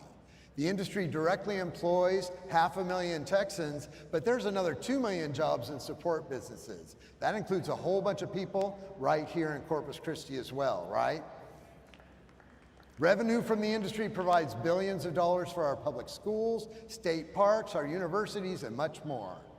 I'm proud to have worked in the energy industry of Texas for 25 years, bringing power to Texas and to the world. Texas Oil and Gas literally fueled FDR's arsenal of democracy to beat the Nazis in World War II. Texas Oil and Gas played a pivotal role when Houston put a man on the moon, and Texas Oil and Gas fundamentally transformed our state after the Spindletop discovery. And when all is well, Texas Oil and Gas provides fuel for more than half of the electricity generated in our state. But when things go wrong, people get hurt, homes get destroyed. Now, water supplies are impacted all over our state, especially right here in Corpus Christi, and we have a record 11,000 orphan wells leaking noxious waste into the air and the ground, and that's after the commission got an extra $100 million from the legislature to accelerate well plugging efforts. They actually finished this period with more orphan wells than what they started with. And there are untold numbers of zombie wells, like the one that recently flooded Grand Falls First Baptist Church in Ward County. Listen, the Republicans on Austin have kept this agency's misleading name for decades to hide the importance of the position. The well-connected have been ensuring that lapdogs are elected to this commission ever since they turned Texas red. Democrats, that ends in 2026.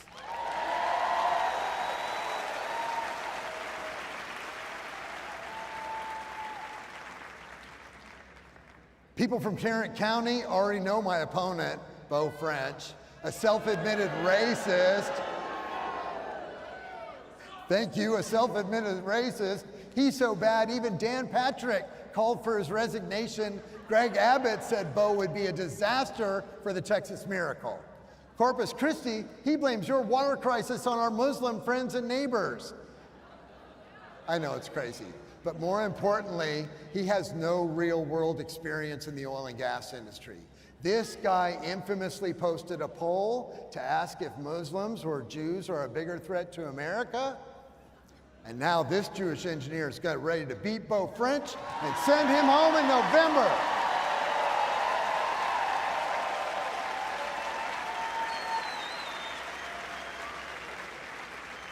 Democrats, the contrast is clear. I've worked on drilling rigs, production platforms, while my opponent grew up a rich kid who never had to work for his next meal. Listen, I never owned a pair of Gucci loafers, but I've worn out plenty of steel-toed boots.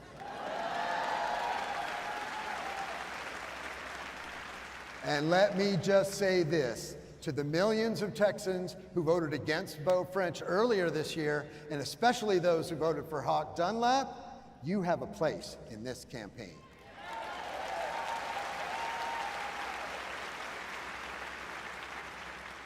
Because Democrats, Texas Oil and Gas is too damn important to be the responsibility of an unserious extremist, and as LBJ's campaign once put it, in your heart, you know he's nuts. So if you want a more reliable power grid, if you want clean air and water, if you want to protect our lands, protect good jobs, have cheaper utility bills, I'm your guy.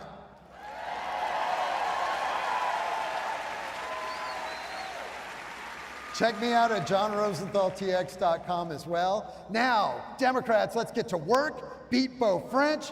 Thank you, Texas Democrats. God bless our state.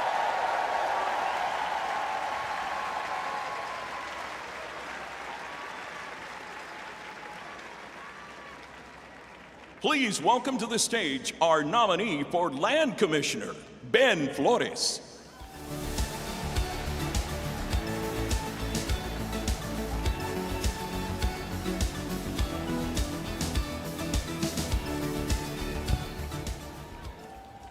Buenas noches, Corpus Christi. Is that my Matagorda people? There you go. Thank you. I'm glad you guys sat close otherwise. Let me just take in this moment. Gracias. I came here from Ciudad de Mexico in 1996 with a suitcase and a stubborn heart. My mother gave me one rule before I left. Nunca seas agachado. Never bow your head. Never let them make you small. I've carried that rule my whole life. I'm carrying it on to this stage tonight. And I need to tell you why that rule matters so much right now. In mid-April, I was diagnosed with leukemia. I've been fighting, that's my spirit. I've been fighting what I thought were colds right before the primary, and right after I ended up in the ER. I just left MD Anderson early this week, and my doctor told me I'm officially in remission.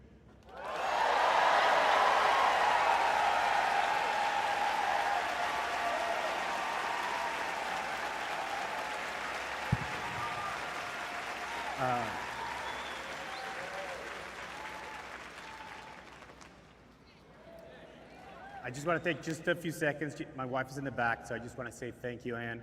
Come on, Ann.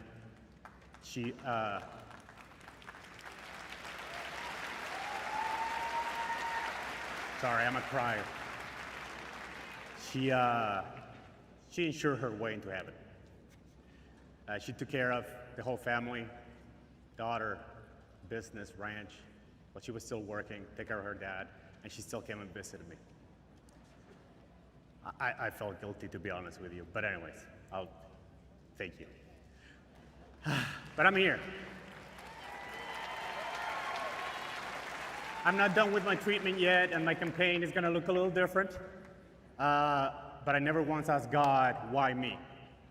Although, I did ask him or her, why now? Some folks said it was okay, that I'd be justified in dropping out. Well, I've done my praying, I've done my talking, I'm not quitting. I'm fighting this. So let me tell you what we're fighting for. The General Land Office holds the keys to what belongs to all of us. Our coast, our public land, the fund that pays for, or is supposed to pay for our kids' schools, the promises we made to our veterans. When Harvey drowned our homes, the recovery money was supposed to reach families first. Some of the hardest hit gets $0. Zero. That is not a mistake, it's a choice. And choices can be changed. I spent 30 years protecting systems from failure. You find the weak point before it breaks. The land office is following the people counting on it. And I know how to fix it. Now, some people wonder what kind of Democrat I am. Centrist, progressive, moderate, left of left. I'm not big on labels. I'd rather deliver on my promises to Texans, and after that, y'all can call me whatever you want.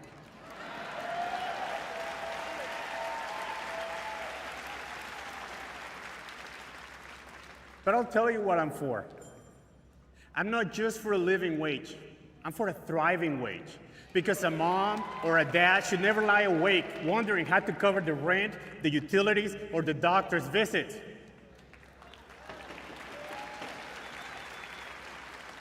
I don't merely want to expand Obamacare. I want single-payer health care.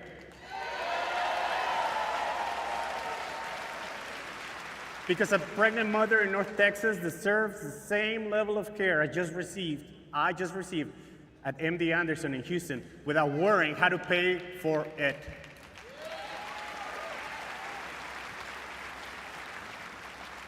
And our schools. In 1876, Texas wrote a promise into our Constitution that an educated people is what keeps a free people free. That the state has a duty to fund good public schools. A duty.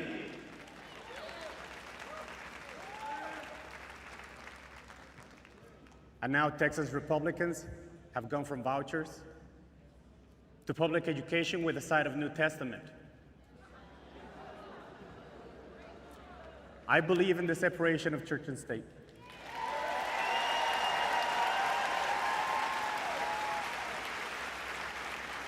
And I say that as an elder in my own church in charge of Christian education. So, no, I don't want our schools ranked 47th, 48th, or dead last. I want to get the next generation of Texans, the sharpest minds in the country, ready to solve problems we can't even see yet.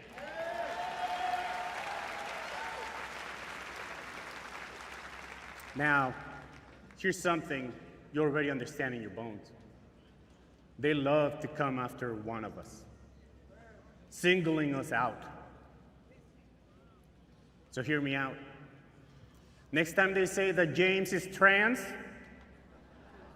we're all trans.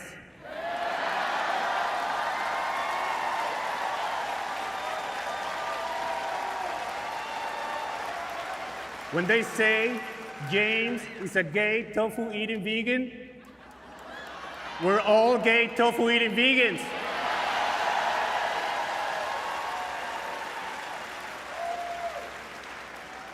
And when they say James is going to hell,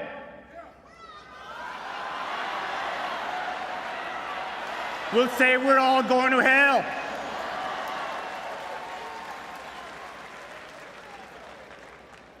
But joke's on them.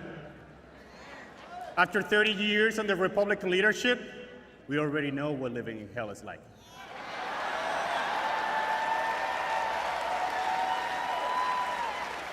When they come for one of us, they come for all of us. I learned that from Ms. Delia Parker Mims. That we're all one people. We're all Texans. And let me say plainly, she has my full support and my endorsement for vice chair. Because what she's been building up in Anthem County, I want to see it all over this state. And yes, that's an option too. And yes, sometimes you've got to burn it down and build it back right. So now, I'm going to ask you for something. Governor Pritzker reminded us that faith without works is dead. So we work. We work hard, and we trust that God will deliver us. The whole state is counting on us. The whole country is counting on us. And we in the Texas Democratic Party need to get on the boat and row in the same direction. Every candidate, top to bottom, we don't have time for bickering.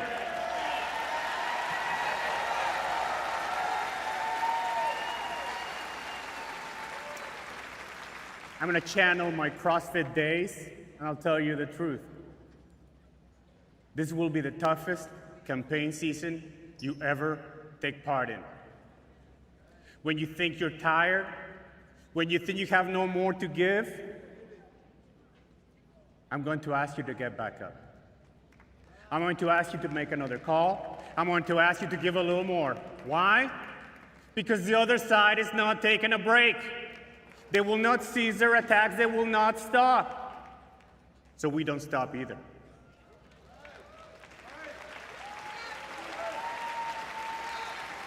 Malcolm X said, "It's the ballot or the bullet." I'll tell you tonight, it's either democracy or MAGA. Look around this room. These are the Texans who do not quit. My mother told me never to bow my head. Tonight, I'm asking all of you to lift your heads with me. Texans first, always.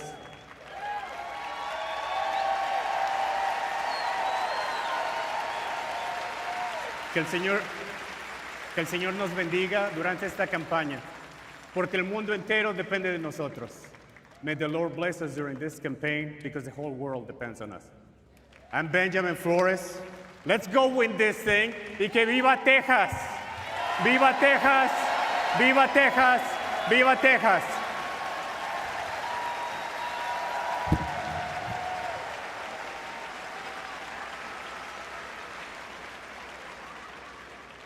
Let's welcome our former Texas Agriculture Commissioner, Jim Hightower.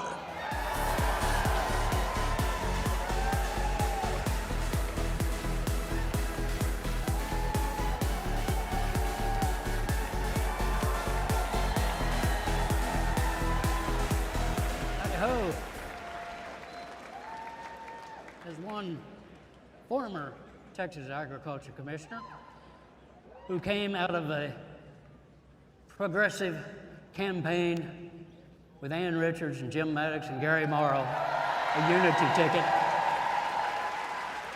Now to the next era of victories by progressive forces, led by Clayton Tucker, James Talarico, Gina Hinojosa, right on down the line, a lineup of winners.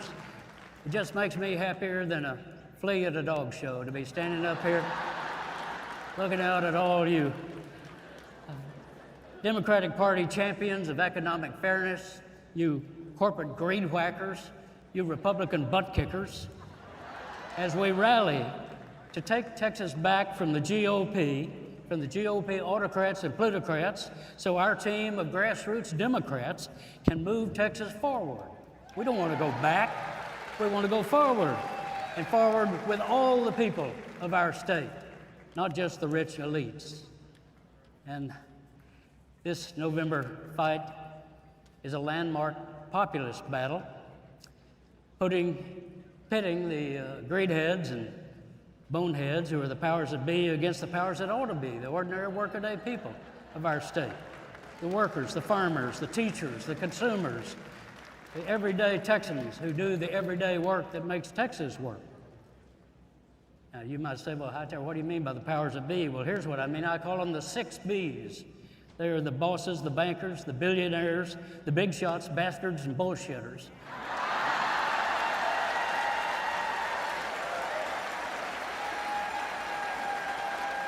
They've been running roughshod over us. They're thinking they're the top dog and we're just a bunch of fire hydrants out here in the countryside. That's why Clayton Tucker is so important. So important to this election, so important to the Democratic ticket, so important to Texas. A true son of Texas populism, a rancher raising goats out in Lampasas County, the very place where populism began, by the way. It was born in Lampasas County in the 1870s. He's a rancher, been a kindergarten teacher. That'll help him when he deals with the legislature. He's a grassroots organizer, battling the data center billionaires. He even puts it right on his campaign button here. Stop AI data centers. Clayton Tucker says that to you. He battles the monopolists and the extremists. I'm going to tell you that Clayton Tucker is going to drive the Republican leaders crazy. Of course, that's a pretty short drive for some of them. Most important, as Texas Agriculture Commissioner, Clayton will make us proud again, as so few office holders these days do. He comes out of West Texas ranchers and the old cowboys out in West Texas used to have a saying. It said, "Speak the truth, but ride a fast horse." Clayton is going to speak the truth to the powers that be. And they're going to call him, just as they're calling Talarico and Gina Hinojosa and our whole Democratic lineup, they're going to call them agitators. Agitators. What the hell is wrong with being an agitator? Agitation is what built America. So, I'm here to ask you to join me in welcoming the people's agitator, Clayton Tucker from Lampasas, Texas.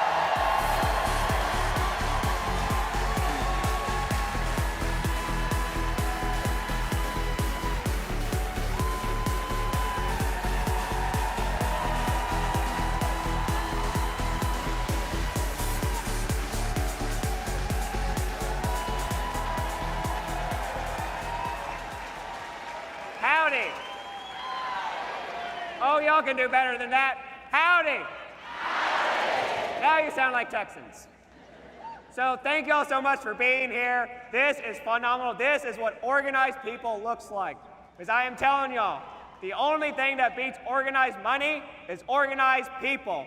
And we are those organized people. By a quick holler out, if you are a farmer or you live out in the country, give me a holler. Very know, as the commissioner mentioned, I live in Lampasas. If you're not quite sure where that is, if you can find the center of Texas, you can find Lampasas. We are equally far from everywhere else. Do we have any educators in the room? Give us a holler. Fun fact, as ag commissioner, I would be responsible for feeding all Texas public school kids. And also, as Hightower mentioned, I was a former kindergarten teacher. 15 boys, 5 girls, pure mayhem. Also, great training for Texas politics. One time I walked in the classroom, had one kid vomiting there, another one peeing in the corner, and welcome to the Texas government.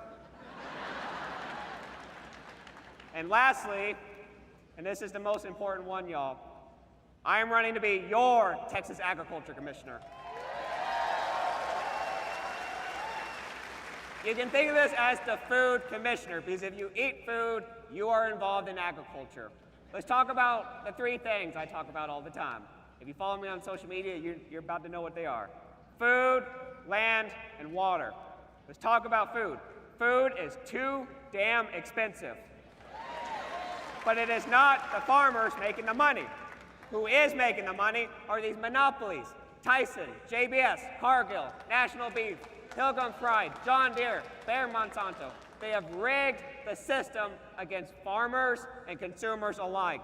And we, as an organized people, including some of the other candidates you will be hearing tonight, are going to go after them, break up the monopolies, and make food and farming affordable for Texans.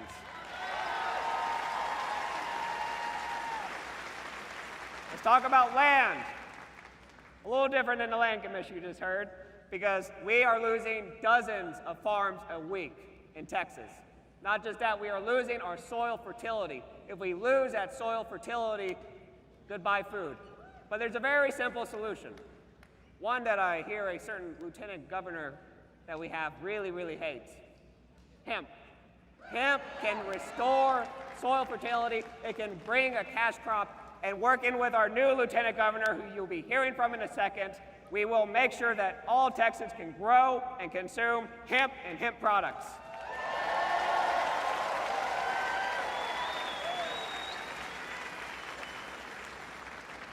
And let's talk about that third one. And y'all, this one scares me the most, which I think says something because, you know, other two are pretty important. Water. If we are not careful with these AI data centers coming to Texas, we could seriously start running out of water. They use a lot of water. They use a lot of power. They take a lot of land. And for what? In my opinion, they're going to be like the new NAFTA, the new free trade. Except for sending our jobs overseas, they're going to send them to the cloud. They're going to automate our jobs away. And also, if you listen to Larry Ellison from Palantir, you know what he says? He says every American will be on their best behavior because everything will be watched. Yeah.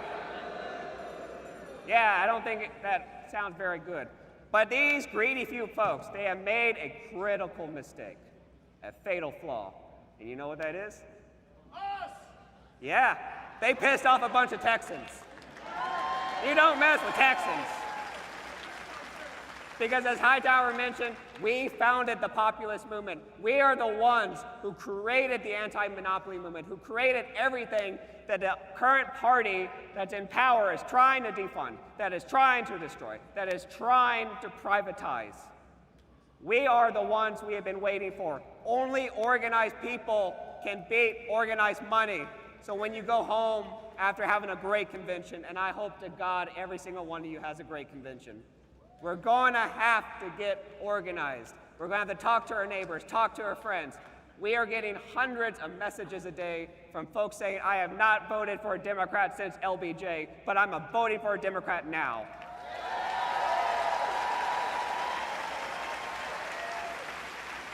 We have a real opportunity before us, and I want you, if you remember anything from tonight, well, first, I wanted you to remember 2 things. First, go to my website, ClaytonTuckerTX.com. We also have a booth. You'll find some baby goat pictures. They're all mine. But this is the one I want to remind you. And this is a chant. I want us to do it as I wrap up. So when I say when we organize, you say when we win. When we organize, we win. When we organize, we win. When we organize, we win. God bless.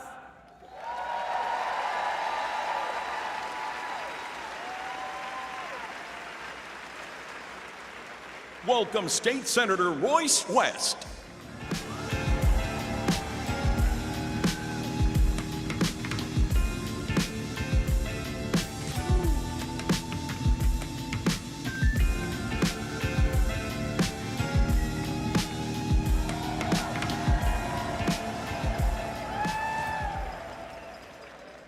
Good evening, Democrats.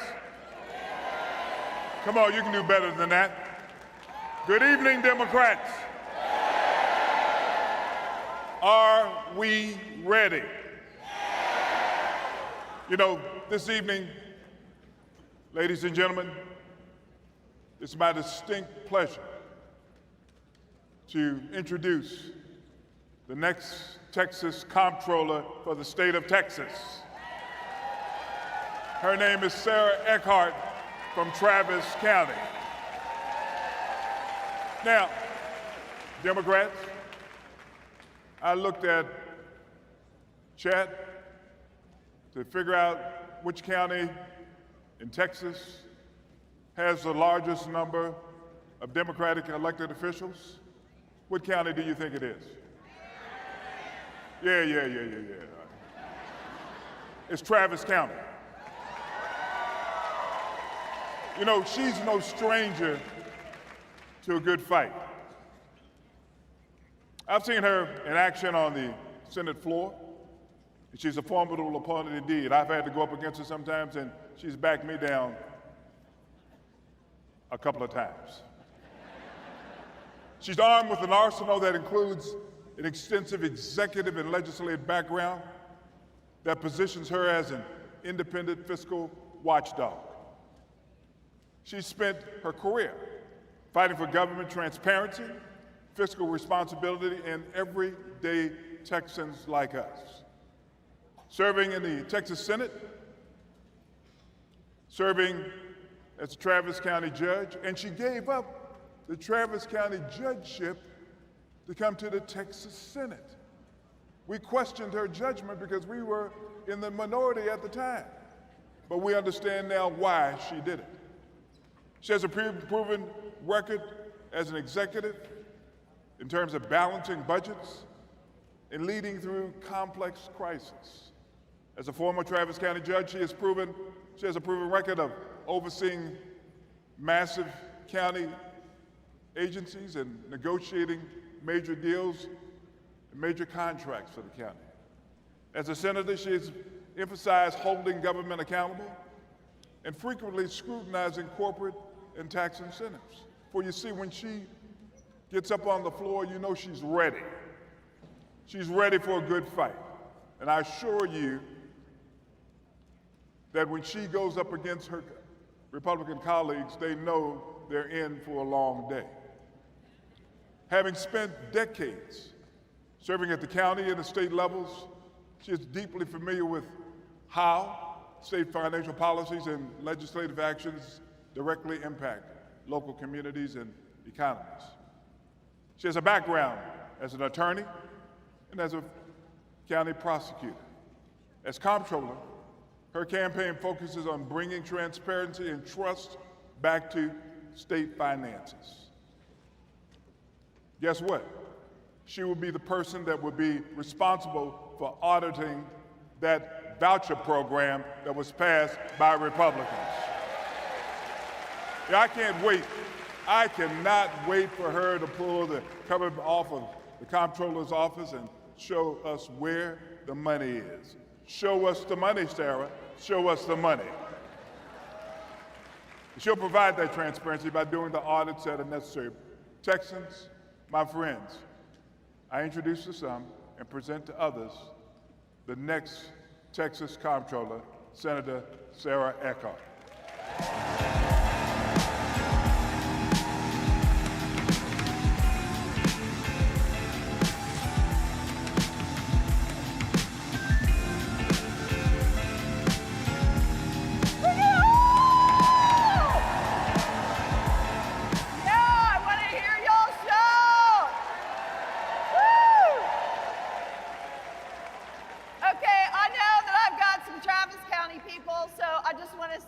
Tracy Moon, I see you. I see you.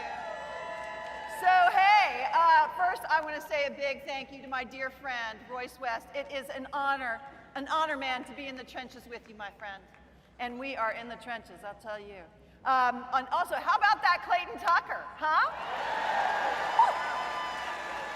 And speaking of agriculture, how many of y'all saw that big old bull that the Republicans had chained up outside? How many? Raise your hand if you saw the big old bull. So they were trying to throw water on our convention. And I guess it's because they're mad that a big old elephant took a whiz on their convention. But enough with the jokes. Let's get down to business here. I'm State Senator Sarah Eckhardt. I am your nominee for Texas Comptroller because we need a watchdog over our money and not a lapdog for the rich and powerful. And I have some really good news for you. And frankly, it's good news for me because last year, just last year, I was sitting in the Texas Senate staring into the heart of darkness. But this year, the sun is up and we are making waves, right? In February, we were making waves in Fort Worth, celebrating the election of our newest Democratic Senator, Taylor Ramett. And in April, we were making waves in Alpine and Terralingua, standing up with Democrats and Republicans, saying no wall in Big Bend.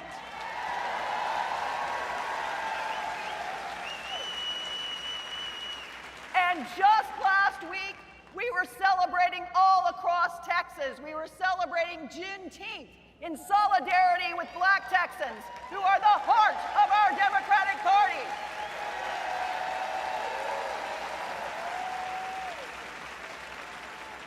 I was in Galveston, where Juneteenth began. And on the very spot where our fellow Black Texans were once sold like property, there were now thriving Black businesses.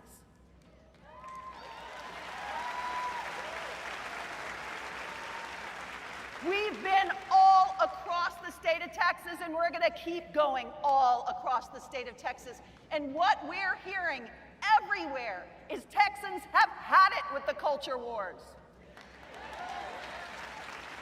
We don't want to be told what to think or where to pee or how to pray.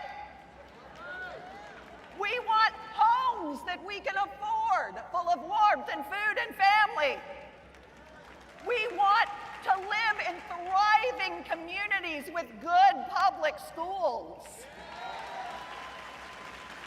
We all want to have a hand in the prosperity of Texas and to build on it, and for our kids to be able to build on it, right? But here's the thing. We keep hearing about a Texas miracle. We keep hearing about historic budget surpluses and a rainy day fund on track to hit $28 billion, y'all. You know what the real name of the rainy day fund is?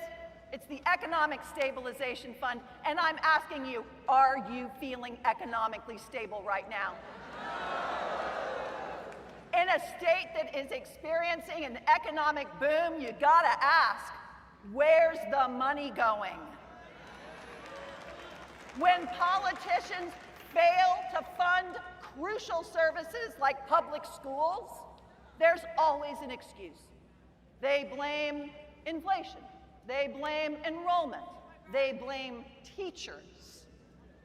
These guys have been in charge for 30 years. Funny how it's never them. Never. So, we've had a comptroller's office that has been following the party line for 30 years. We deserve a Texas comptroller who's going to follow the law and follow the money and audit the daylights out of that voucher scheme.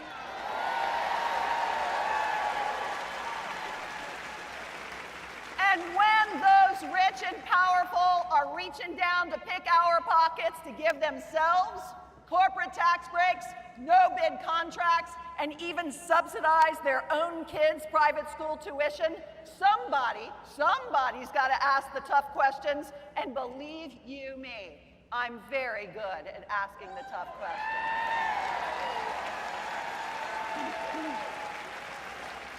So, some of you know my opponent. His name is Don Huffines. Now, Don is a MAGA millionaire known for two things.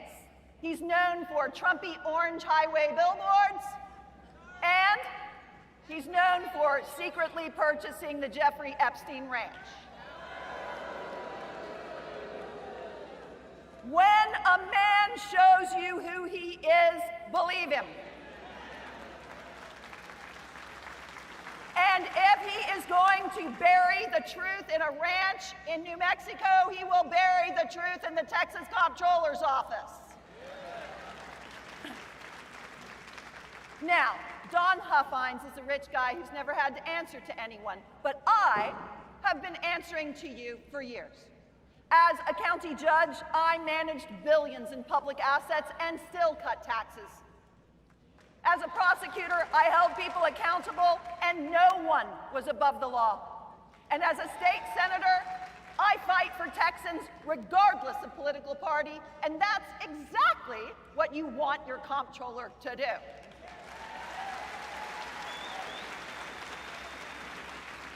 And we Democrats have elected a clean slate. We are ready, willing, and able to serve Texans. The other side is running a dirty ticket that only knows how to serve itself. But I'll tell you what, if the Republicans won't take out their own trash, we'll take it out for them.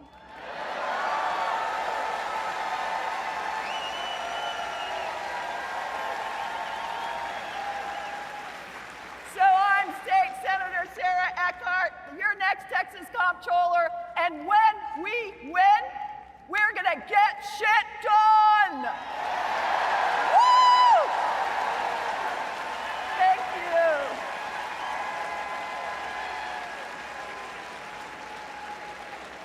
you. Let's welcome to the stage Aaron Epley.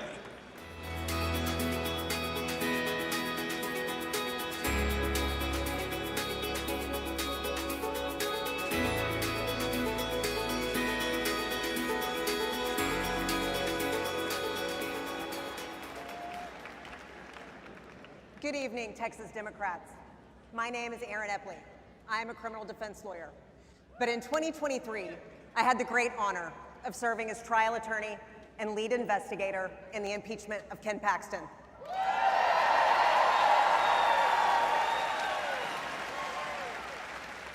At the time, I had just resigned as a federal prosecutor. I had been hired under Trump and was leaving under Biden. 15 years of state and federal prosecution left me very excited about my plans in private practice. But when the call came, I put those plans on hold because the task was too important. I cared about two things, the law and the facts. We were not there to reach a predetermined result. If the evidence had not been there, that would have been the end of the investigation. But the facts were there. And later, facing deposition under oath, Paxton's office stopped contesting the exact same facts and requested a judgment now expected to cost you, the Texas taxpayers, more than $6.6 million. Ken Paxton's abuse of the office of the Attorney General is sickening. It offends me personally, professionally, and politically. It should offend all of us. The bipartisan impeachment of Ken Paxton was right.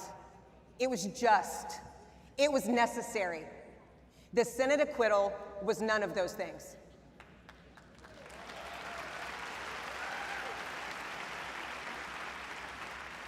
The Office of the Attorney General is supposed to defend Texans, protect constitutional rights, protect consumers and children, confront corruption regardless of party, and tell the truth, because the law requires it.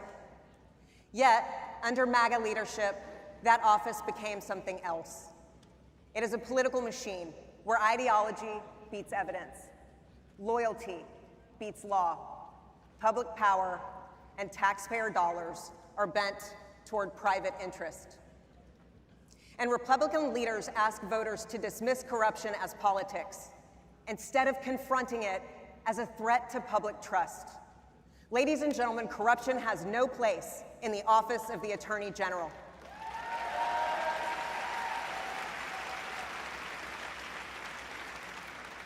I want to be upfront about something else. When I worked on the impeachment, I did not do it as a Democrat. I was not one. I believed then, and I believe now, that some lines cannot be crossed. The rule of law only protects us if we are willing to enforce it against anyone. Principles matter more than party, or they are not really your values.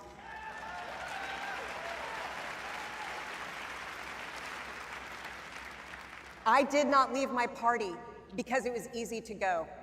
I left because it became too hard to stay.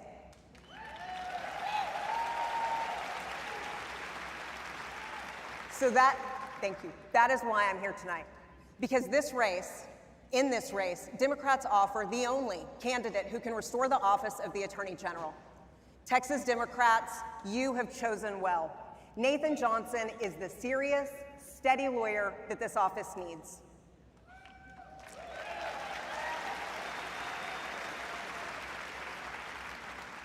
This race comes down to a simple contrast. The Republican nominee calls himself MAGA Mays Middleton. He says the most important role of the Attorney General is defeating the left. Think about that. Not representing Texas, not restoring the office, not restoring trust in the law. Mays Middleton believes the primary job of the Attorney General is to defeat half of the people he would have been sworn to serve. And when Ken Paxton's corruption came before him personally in the Texas Senate, Mays Middleton was not a spectator at home. He was a sitting senator. He was a lawyer. He was a juror. He heard the evidence and he knew what was at stake. And when it mattered, he chose party over public trust. He did not just tolerate the corruption, he blessed it with his vote. That is not what Texas needs in the next Attorney General. Nathan Johnson offers something better. Nathan is a seasoned litigator, mediator, and senator. He knows the law. He knows how the government is supposed to work. And he knows how to bring serious people together to solve real problems for all Texans.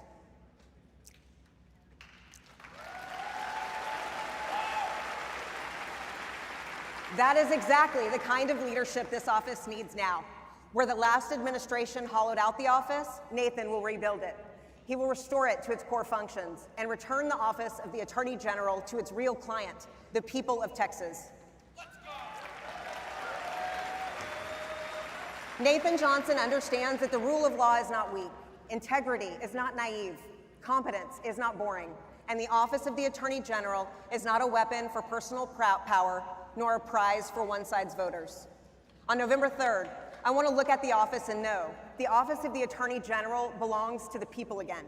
Please join me in welcoming the next Attorney General of the great state of Texas, Senator Nathan Johnson.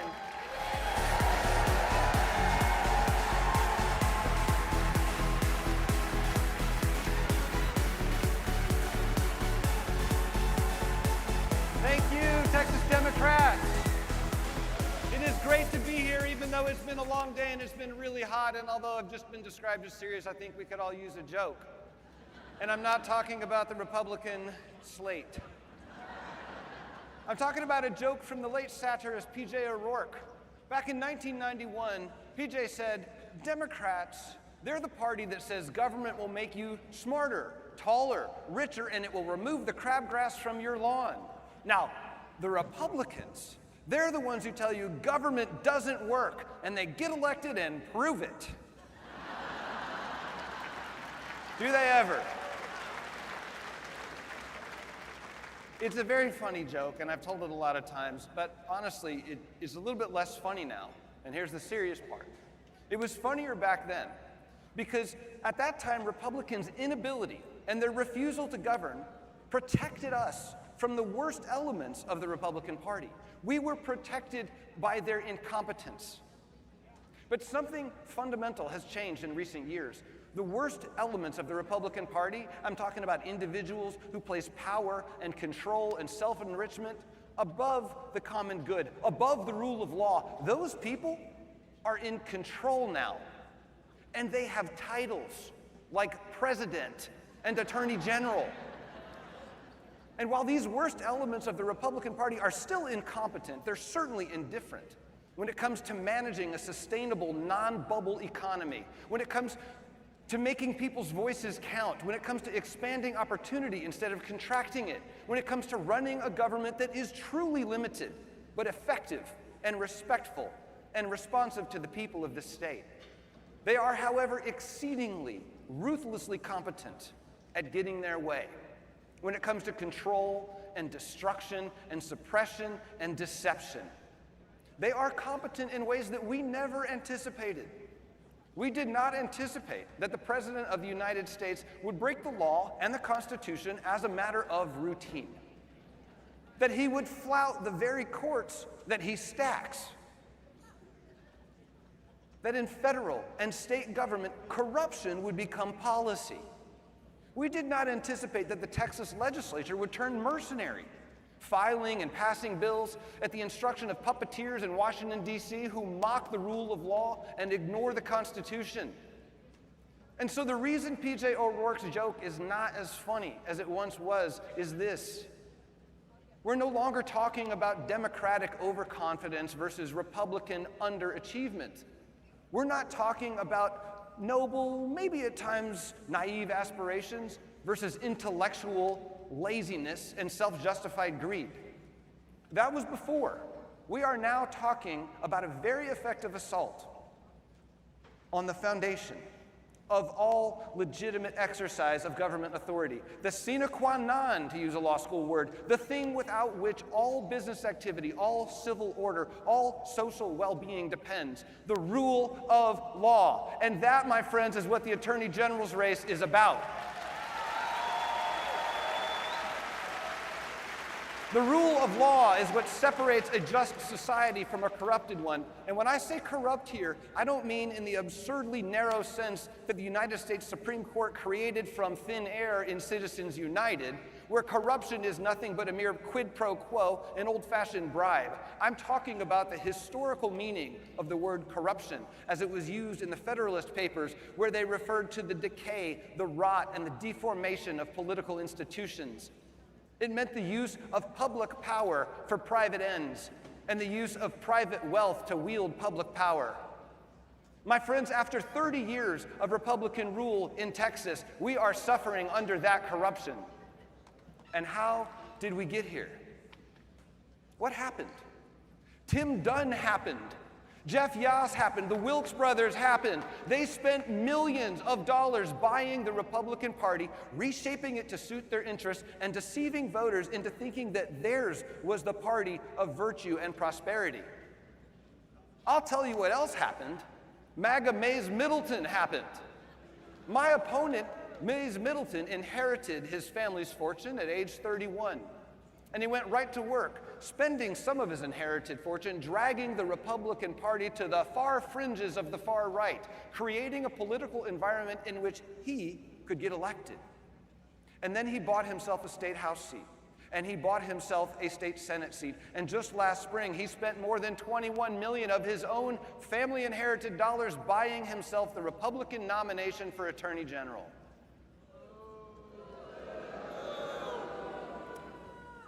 I got a message for MAGA Mays and his cronies. The Texas Attorney General's office is not for sale. We cannot have at the helm of the office charged with rooting out corruption someone who gave corruption a pass, someone who condoned abuse of the very office he seeks, someone who voted to acquit Ken Paxton. The era of abusing power in the Attorney General's office for partisan control, harassment, and vendettas, for putting private interests over the public interest, this era of corruption in the Attorney General's office ends November 3rd, 2026. Because when industries violate our environmental laws, and when following the law puts you at a competitive disadvantage, the people of Texas don't need an attorney who sues to invalidate those laws. The people of Texas need an attorney general who sues to enforce the laws. So they can look to the Attorney General's office and say, that's my lawyer.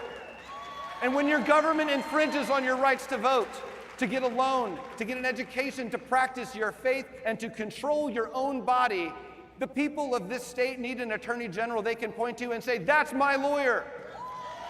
And when corporations use monopolistic power and powerful technology to prey on consumers and kill competition and stifle innovation, the people of Texas need an attorney general they can point to and say, that's my lawyer.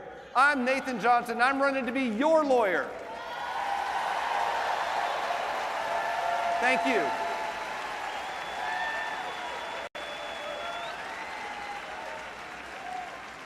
Texas Democrats, welcome to the stage State Representative Barbara Gervin Hawkins.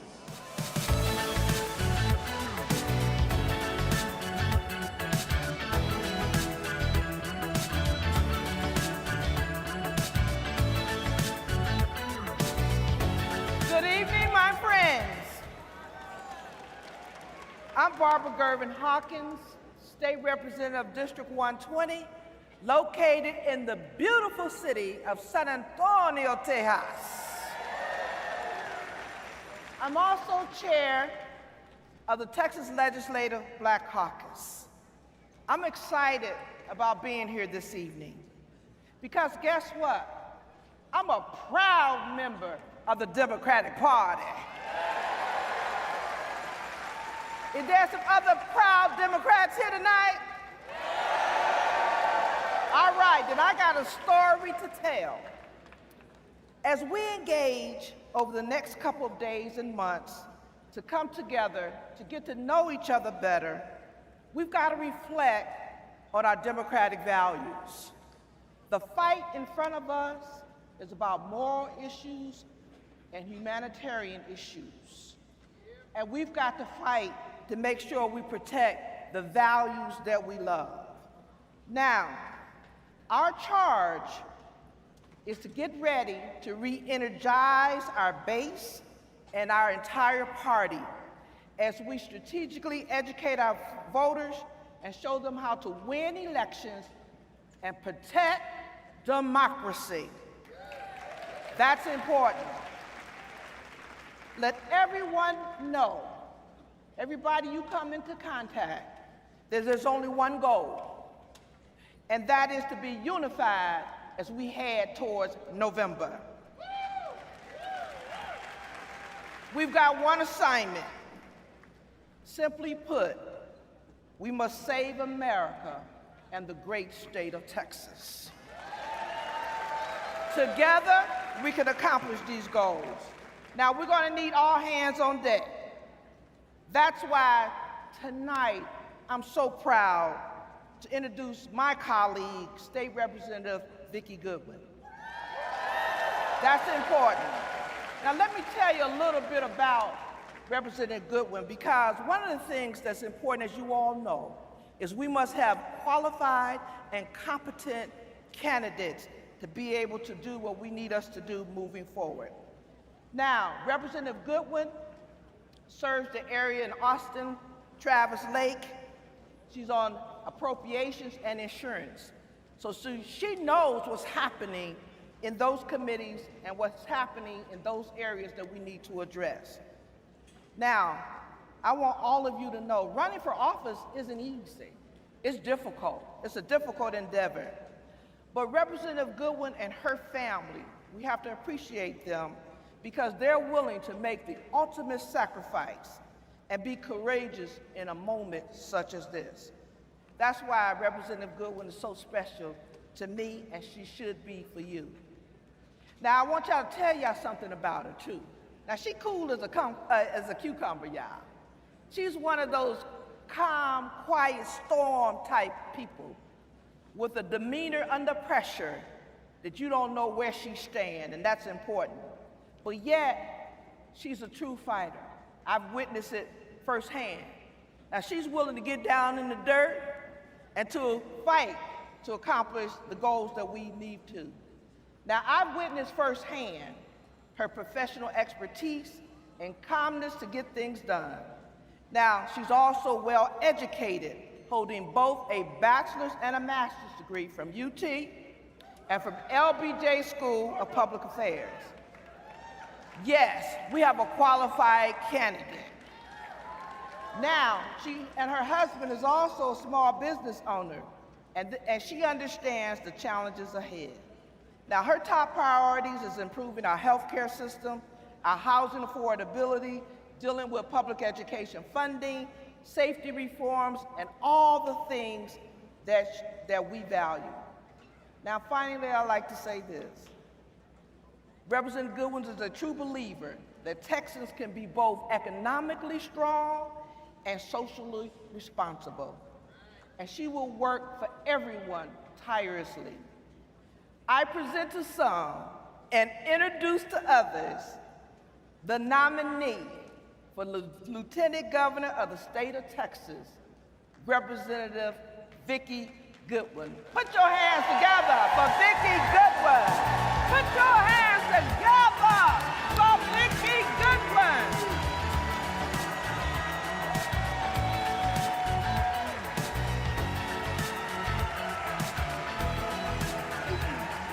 Good evening, Democrats.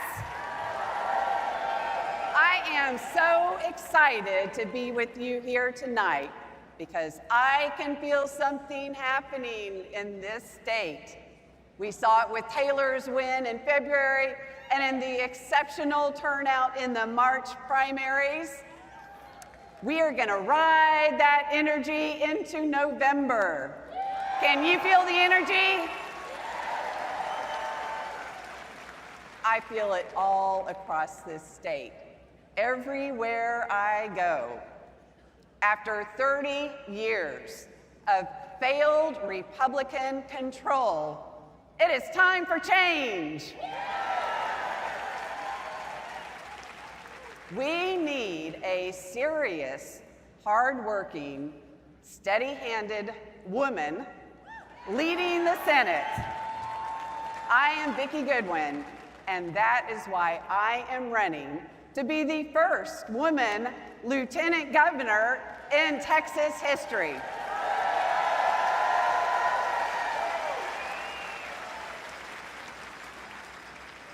When Ann Richards was governor of Texas, we ranked 7th in the nation in education. After 30 years of Republican control, we are on a race to the bottom, ranking 40th in education.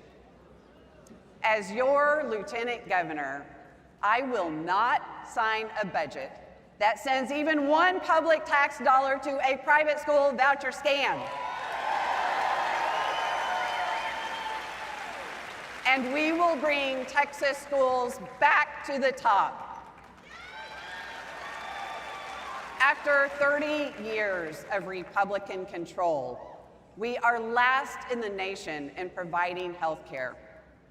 We have the highest rate of uninsured and the highest rate of pregnancy-related deaths and complications. When I am lieutenant governor, we will ensure people can get the care they need at a price they can afford.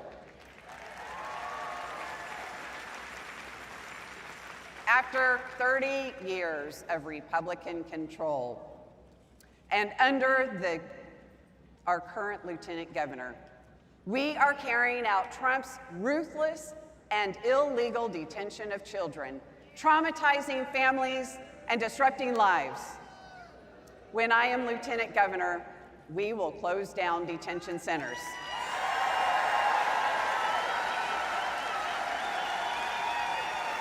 My fellow Democrats, it is time for change. When I am elected your next lieutenant governor, we are going to send Danny Go back to Baltimore. and save our state from his corruption and his cruel and harmful policies. He has abused the power of office, taking a $3 million bribe to let crooked Ken off the hook for countless crimes. He has abused the power of office to prioritize corporate greed at the expense of everyday Texans.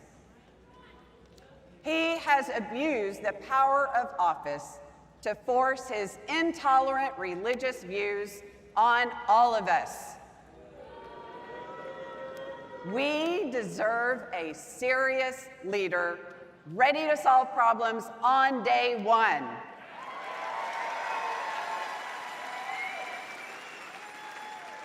As your Lieutenant Governor, I will not allow industry to use our resources, our water, and our electricity for practically free, while everyday Texans are forced to fit the bill.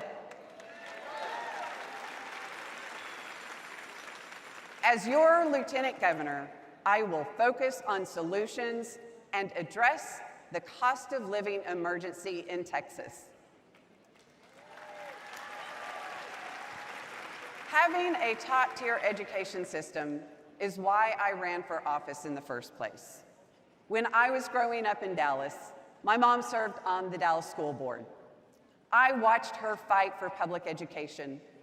And as your Lieutenant Governor, I will fight like no Lieutenant Governor has ever fought before for our teachers, our kids, and our neighborhood schools.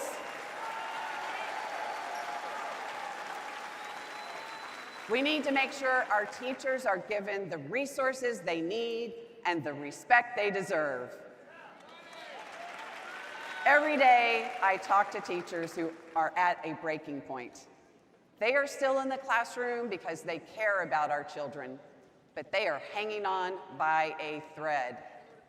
My message to them is unequivocal and clear. Change is coming.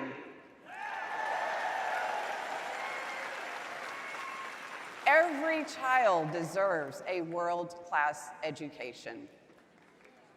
Fully funding Texas public schools is required in our Texas Constitution.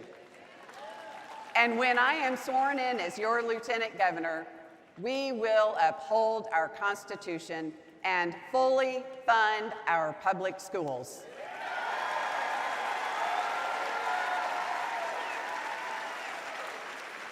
I have traveled the state and met with people who have been ignored by their elected leaders. From Hilltown in North Texas to the Colonias in South Texas and many places in between, people are living in unacceptable conditions. Unpaved roads full of potholes, a lack of clean water, broken sewers. Right now, Texas is a place where one man is worth trillions of dollars, while thousands of people live in squalor. My commitment to the people who have been left behind is to make sure the Texas miracle is working for all of us, not just a few of them.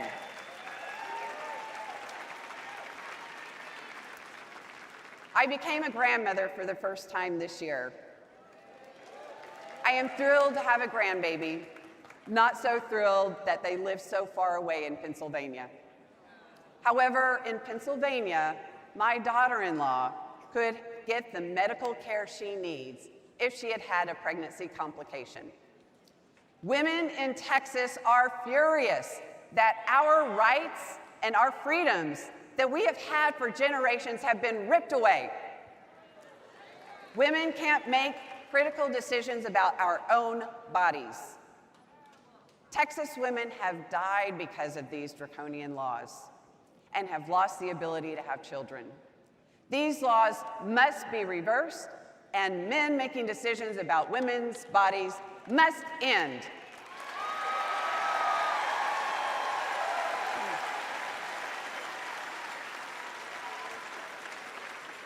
As I embark on this journey to become your Lieutenant Governor, I often think of the power of the greatest Democratic women, Barbara Jordan, Ann Richards, and the great writer Molly Ivins. 3 women who collectively symbolize Texas courage, speaking truth to power better than almost any trio in Texas history. But tonight, a new generation of women are showing up to demand change, ready to lead Texas. Because we are on a mission to fight back against the systemic destruction of our rights, our public education, and our democracy. Molly Ivins wrote, "Politics is not a picture on a wall or a television sitcom that you can decide you don't much care for. This country is run by us. We own it. My fellow Texans, no one is coming to save us from this most extreme Republican ticket in Texas history. To all the men and the women, all the men in the room who are with us in this fight, thank you. To every sister, daughter, mother, aunt, and grandmother here tonight, our time is now. It is time for women to turn this ship around. We do have that power. Our march to victory starts tonight. On November 3rd, let's have a good win for Texas. All right, let me hear it. Good win for Texas. Good win for Texas. Good win for Texas. God bless you, and God bless Texas.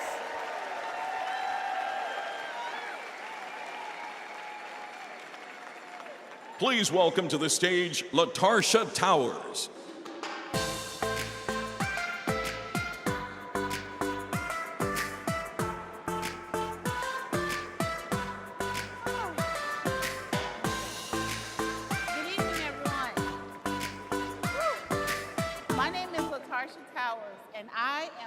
To be here today.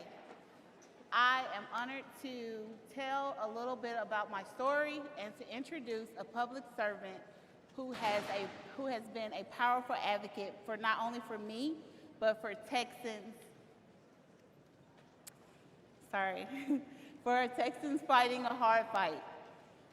In October 2024, I was diagnosed with breast cancer. Like many cancer patients, I put my trust in my doctors.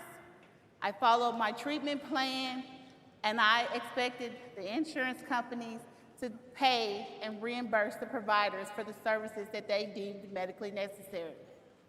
What I quickly learned is that sometimes the fight isn't just against cancer, but the fight is against the insurance companies.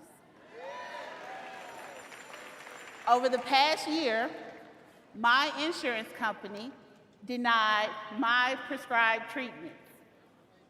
They denied my physical therapy and occupational therapy that was needed due to chemo-induced neuropathy. They forced my oncologist to go out of network because they raised the cost of the drugs, which made it too high for the office to continue to render the services for that particular payer. They denied the anesthesia that I needed for the PET scan because I have severe claustrophobia.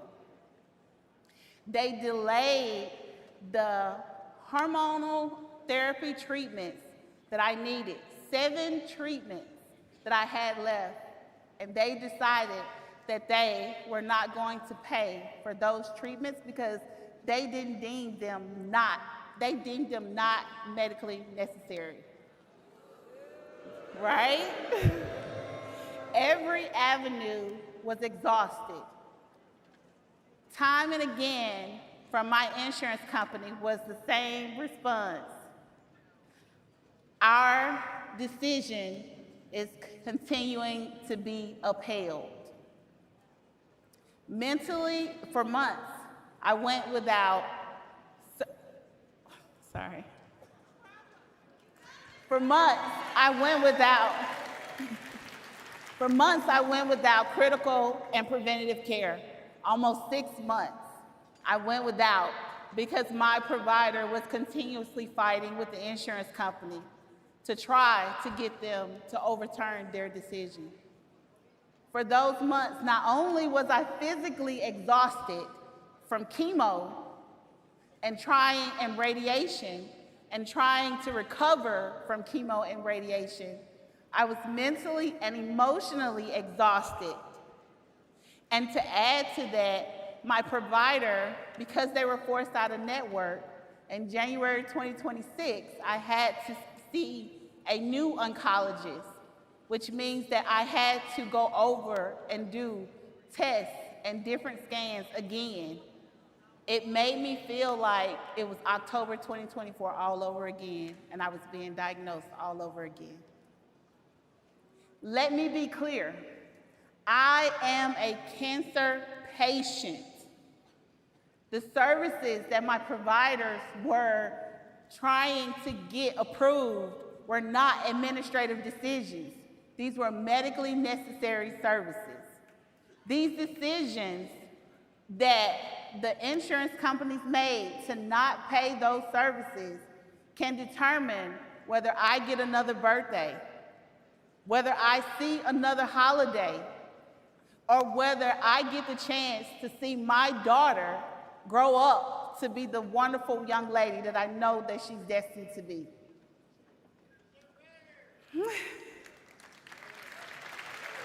At times, it felt too heavy to carry.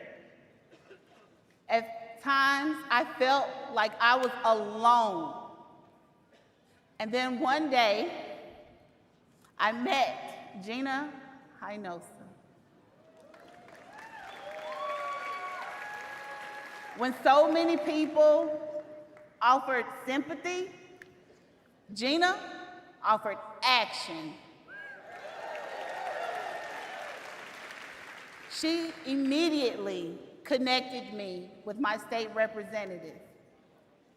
Her words to me was, "I'm going to help you."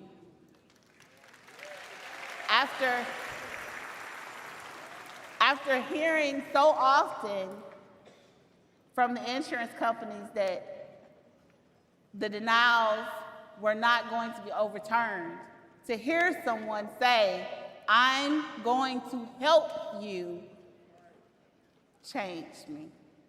It gave me hope. Gina stood beside me and helped me in challenging the bad faith insurance denials. She reminded me that the government can and should work for you, not the insurance companies.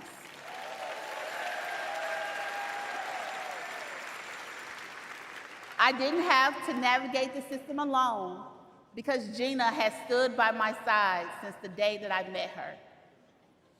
That kind of public servant is rare, but that is exactly who Gina is. Gina is a leader. She fights with and for Texans. Yes. Because she loves not only the Texans, but she loves this great state of Texas. Gina knows that as Texans, we deserve the best, and she is determined to give us just what we deserve. Please join me in welcoming a champion for Texas families and our future governor of the great state of Texas, Gina Hinojosa.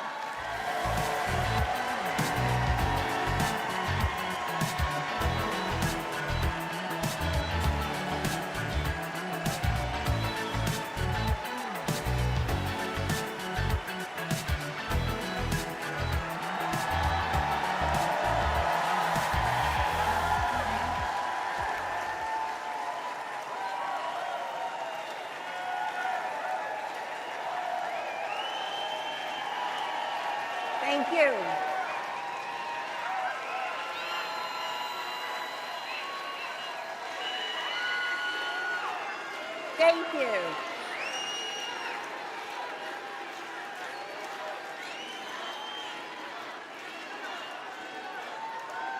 Let's give it up for LaTarsha. It's that kind of courage, like we just heard from LaTarsha, that will flip Texas. Thank you for sharing your story, LaTarsha. I am Gina Hinojosa, and I am running to be the next governor of Texas. And I am running to win.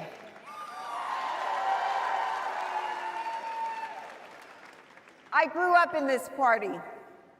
I have deep relationships and friendships here. You have always been there for me. And more importantly, you have always been there for the good fight. And for that I am forever grateful to you. Love you too. Thank you. At the same time, I am not running to be the governor for the Democrats. I'm running to be the governor for the people of Texas. For all the people of Texas. Because there is one fight that unites us all. It is the only fight that matters in 2026 because it is the one fight to decide the question of our time. Is this the Texas that is by and for the people, or is this great state the billionaires' world and we just live here? That is the one fight in America, and it is the one fight for Texas.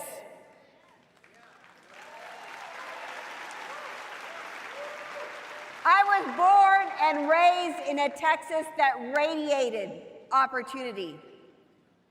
I grew up fully trusting, fully knowing that I could be anything I wanted to be if I did my part, if I put in the work. My earliest memory for the words that describe that opportunity came from my father. On a weekend trip home from Matamoros, Mexico to Brownsville, Texas in the Rio Grande Valley where I was raised,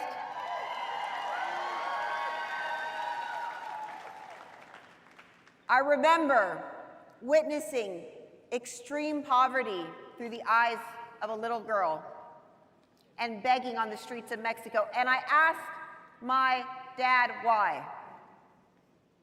Why in Mexico were people begging on the streets and not in Texas? My dad explained, in Mexico they have the rich and the poor and not much in between. And then he said, here, at home we have a strong middle class.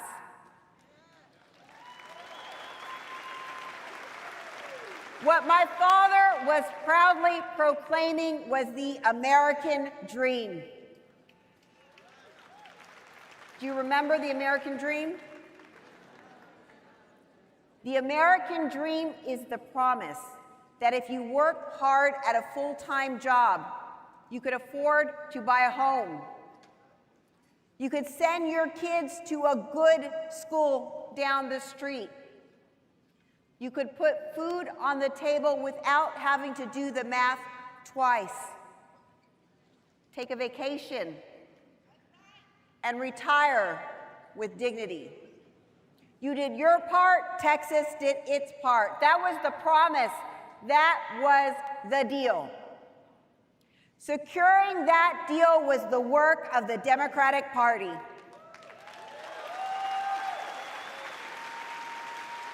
We have iconic, historic examples.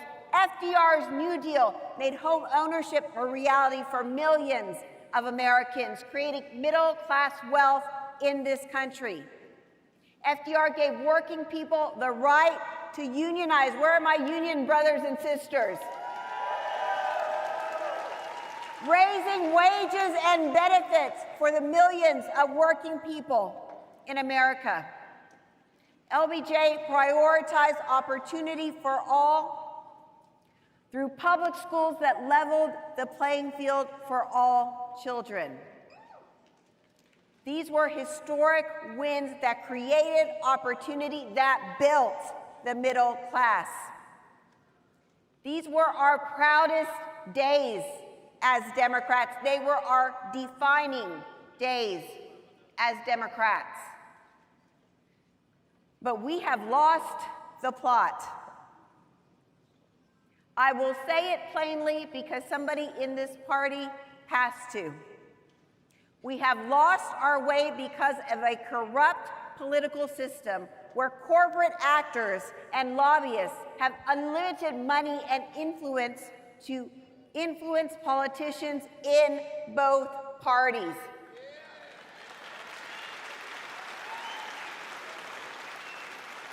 The result is that global corporate power has grown at the expense of opportunity for working Texans.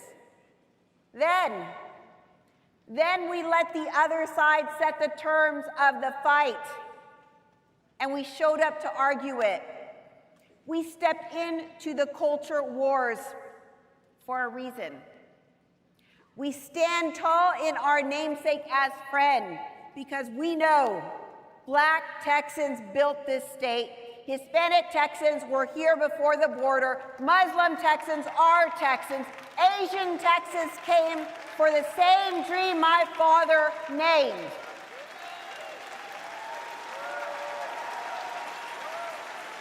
We are right to stand tall with Texans no matter their race, color, or creed, and we always will. Still, while we fought on Greg Abbott's terms, he was emptying our pockets. Abbott was secretly taking our money to give to his donors, including $1 billion in no-bid contracts to his donors.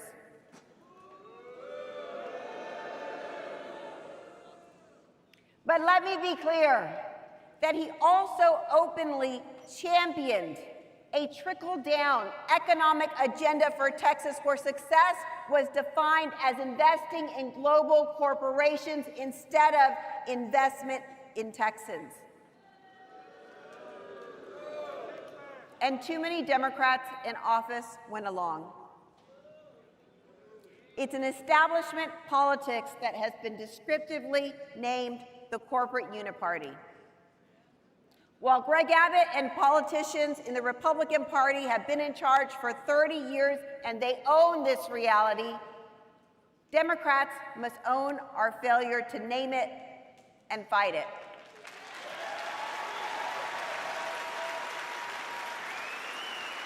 Somewhere along the way, we left the kitchen table behind. Friends, that is on us. It was never complicated. It is still not complicated. It is always about your good-paying job, the school in your neighborhood, your tax bill that has gone up 75% with nothing to show for it. But I am right here, right now, putting that fight, the fight for the American dream, back at the center, back on the table.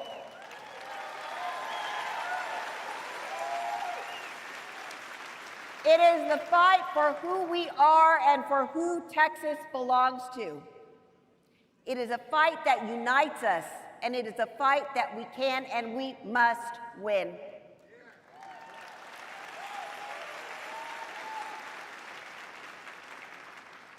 Now, here is the truth about the man who has been in the governor's mansion for 12 years and in statewide office for 30 years since I graduated from high school.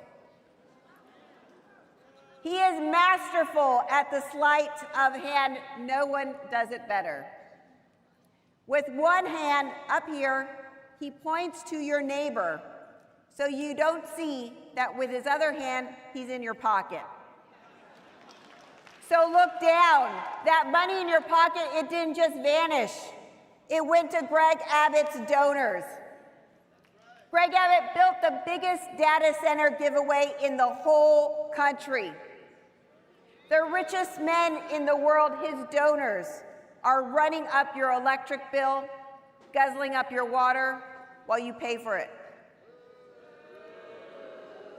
And now that I am running against him, he wants us all to forget that he sold the farm for cheap in a fire sale, and nobody believes the arsonist will put out the fire.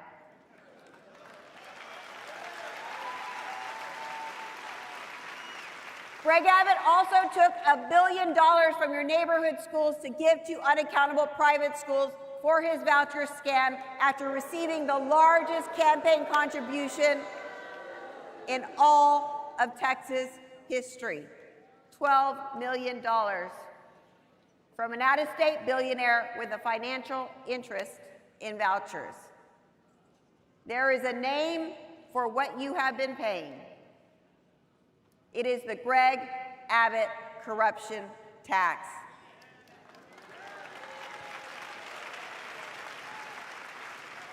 And you pay it every month. You pay it in your electricity bill that arrives when your local school closes, when your grocery bills go up, and as LaTarsha reminded us, you pay it when you can't get the health care you need to survive, despite the fact that you've been paying for it for years. All the while, Greg Abbott's donors get richer. While you paid out, he kept your eyes up and averted, naming a new scapegoat every week.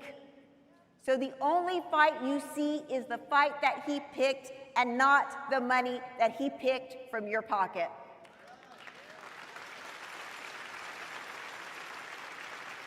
Greg Abbott is tearing us apart with our differences because he knows and he fears the truth. The truth is, together we can take back that corporate power and return that power back to the people of Texas.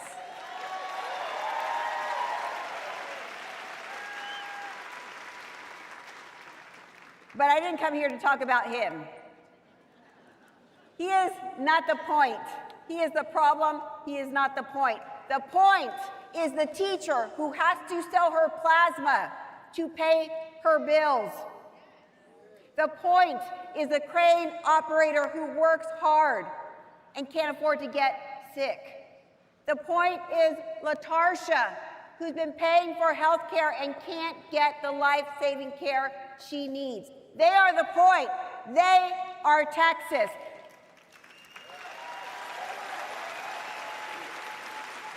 They have put in Texas grit. They deserve the American dream. We all do. It is our inheritance as Texans.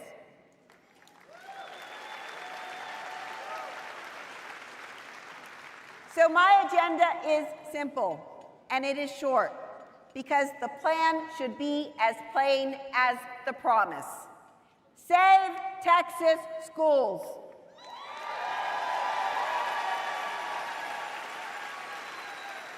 Because there can be no American dream without strong public schools. Make some noise if you are a proud product of Texas public schools.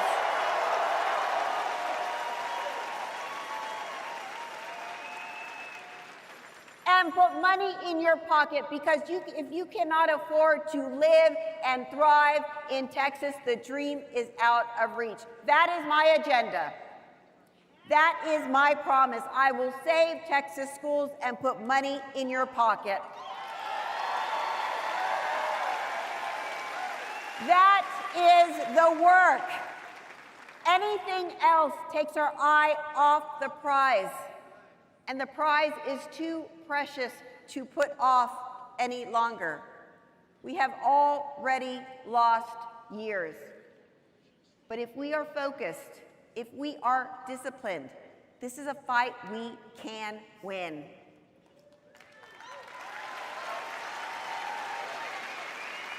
The American dream is ours for the taking because Texas is a world economic powerhouse, and it is the people of Texas who built that power.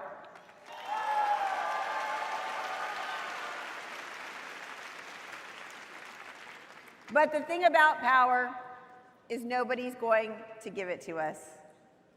We have to take it back. And that is why I am running to take back that power, but I need you with me in this like you've never been in it before, because this is our best chance in the last 25 years to win, and the stakes have never been higher.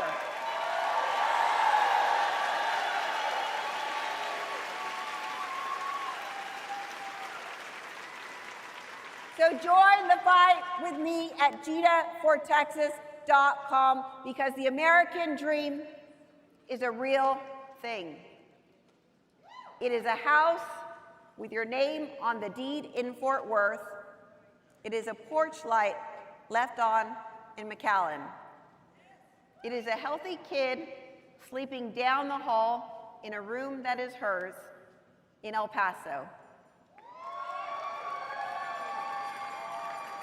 It is a place you do not have to leave to make a living. And it is thriving schools in Austin, in Houston, in Tyler, in Bastrop, in Brownsville, and in Brenham.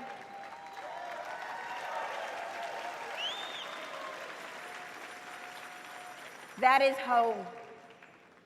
It's time to take it back, Texas. Let's come home.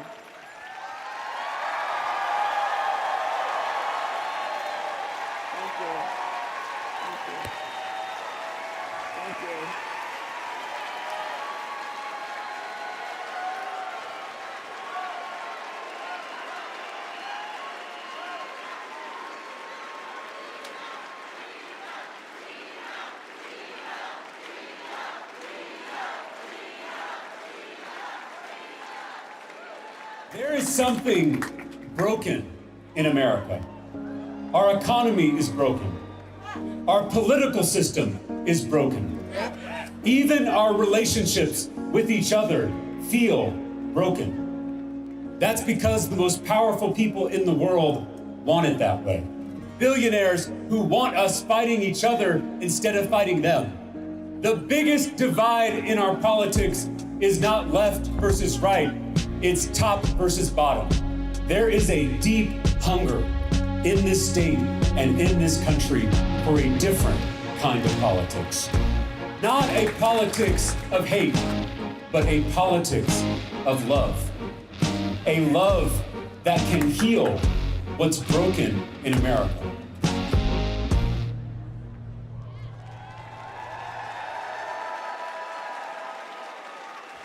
Texas Democrats, please welcome Maria Guerrero.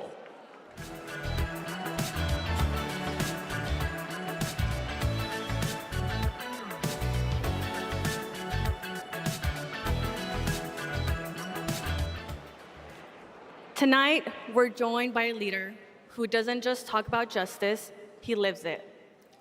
Someone who has dedicated his career to fighting for public schools, education, working families, and a better future for Texas. Every campaign is about hope, but hope only matters when it's backed by action, and Representative Talarico has spent his career turning those values into real change.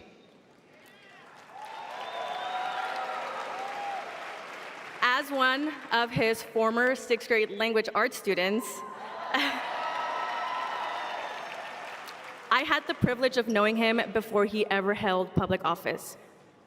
He taught on the west side of San Antonio, one of the poorest zip codes in our state, and he believed every student deserved to be seen, heard, and supported. That same commitment continues to guide his work in our Texas legislature today. And at a time when so many Texans are looking for leaders who will listen, serve, and bring people together, Representative Talarico has continued to lead with integrity, compassion, and purpose. Please join me in giving a warm welcome to Representative James Talarico.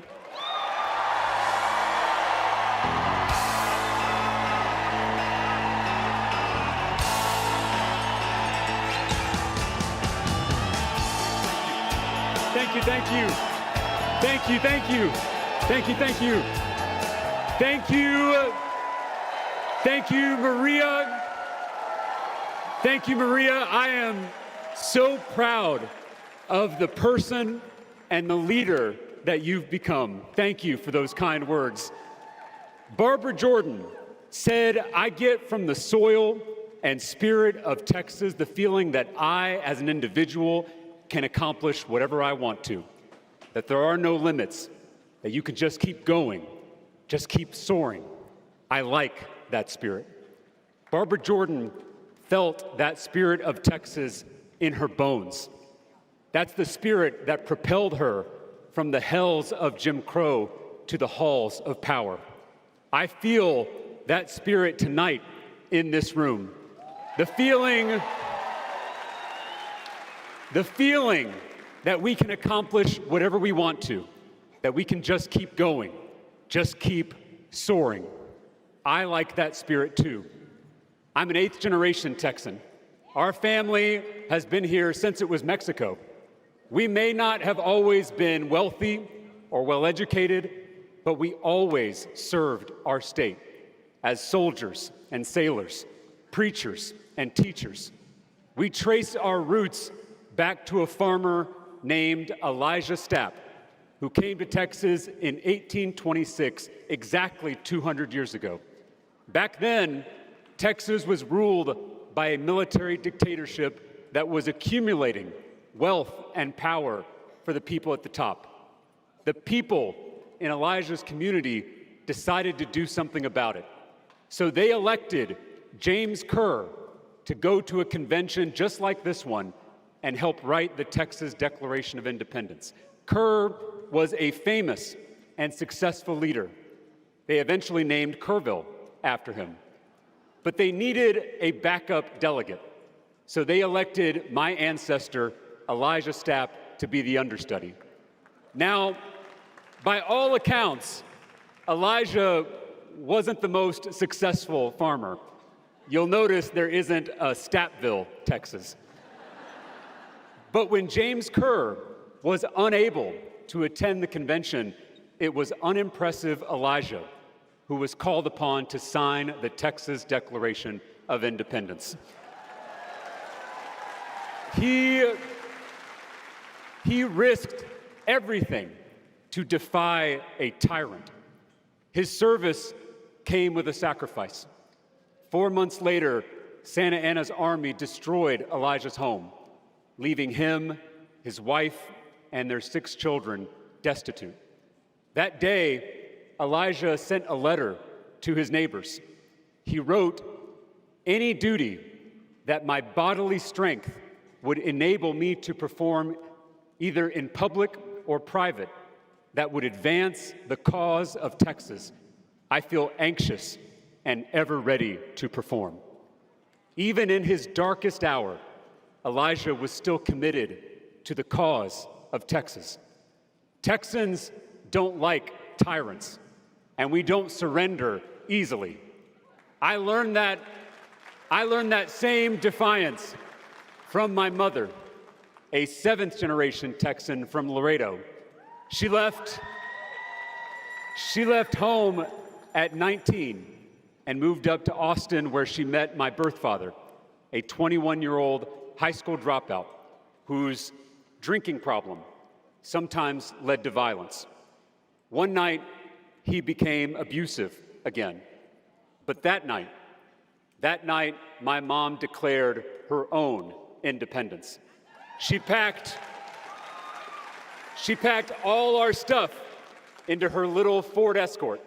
She drove me to the hotel where she worked. She begged the manager to let us stay in one of the rooms until we found a little apartment in East Austin. There wasn't room for a nursery, so I slept in a crib in her closet. And she was so proud of that closet.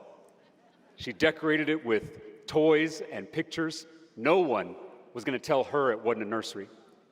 That's what it means to be a Texan. We are strivers and builders and dreamers of all colors and creeds, of all backgrounds and beliefs. It's in our blood. Texans don't like tyrants, and we don't surrender easily. Growing up, my mom told me every day how lucky I am to live in this state. She always said, "Why would you want to live anywhere else? Texas has everything: beaches and mountains, plains and piney woods, big cities and small towns." She taught me that Texas is beautiful, Texas is bold, and most importantly, Texas is big. Big hair, big hearts, and big dreams. Our athletes are beloved across the globe: Cowboys, Astros, Spurs. Our musicians are so iconic, they only need one name: Willie, Selena, Beyonce.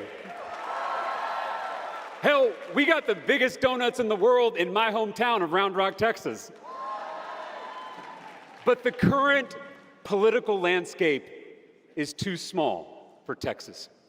The politics of this state is narrow-minded and short-sighted. Texas used to be known for our hospitality. Our nickname is the Friendly State. Friendship is our official state motto. The word Texas comes from the Caddo Native American word for friend. What's interesting is that they didn't use that word to describe a friend in their own tribe. They used that word to describe a friend in a different tribe. Friendship across tribes. Friendship across divides. That's what makes Texas so great. We're this big mashup of all these different people, all these different cultures, all these different friends. Think about Tejano music. If you're listening to a Selena song, you're hearing Spanish vocal styles from northern Mexico, but you're also hearing polka dance rhythms from Czech and German immigrants. This uniquely Texan ability to welcome new friends and new ideas has made us one of the most exciting and innovative states in the country. We're the state that put a man on the moon. We're the state that pioneered ranching and energy and computers. We're the state that gave this country Barbara Jordan, Ann Richards, LBJ, and the Great Society. We're the state that put breakfast in a taco.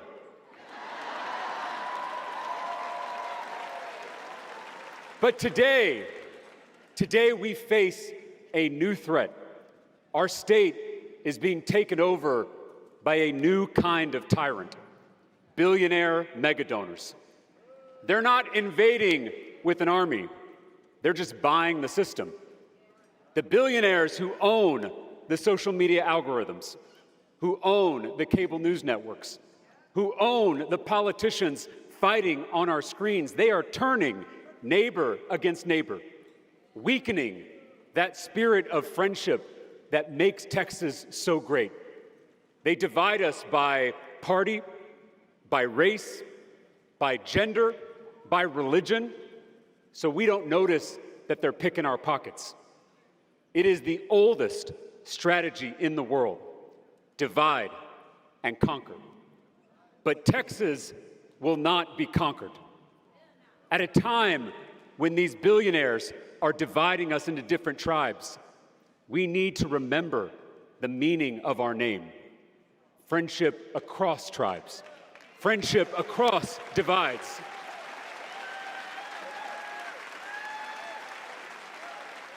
In 1960, John Steinbeck took a road trip across America. He wrote about the virtues and the quirks of each state he visited. And when he got here, he wrote that Texas is not just a state, it's a state of mind. That Texas state of mind resists any tyranny, whether it comes from dictators 200 years ago or billionaire mega donors today. That's why these new tyrants had to look out of state to find puppet politicians who are willing to do their bidding. That's why they picked Ken Paxton, the most corrupt politician in America. Ken Paxton was born in North Dakota, raised in California, and has a place in Hawaii. Listen, I believe anyone can be a Texan.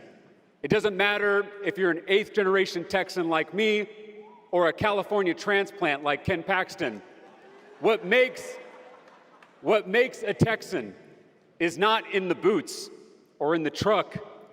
It's deep in the heart. These billionaires and their puppets have the wrong state of mind. Their hearts and their dreams are just not big enough. We let these small men get their hands on our big state. You know the kind of people I'm talking about. The kind who make themselves feel big by making everyone else feel small. These men, they took all the money and power they could grab, and they set out to shrink Texas down to their size. They're shrinking our Texas economy with job-killing tariffs. They are shrinking our Texas public schools with private school voucher scams.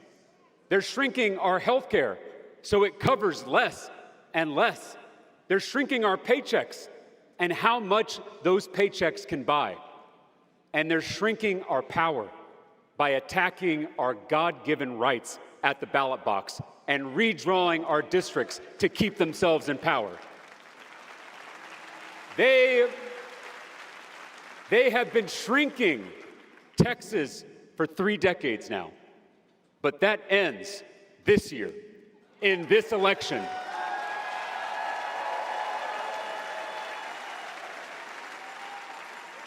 In November, we can make Texas big again.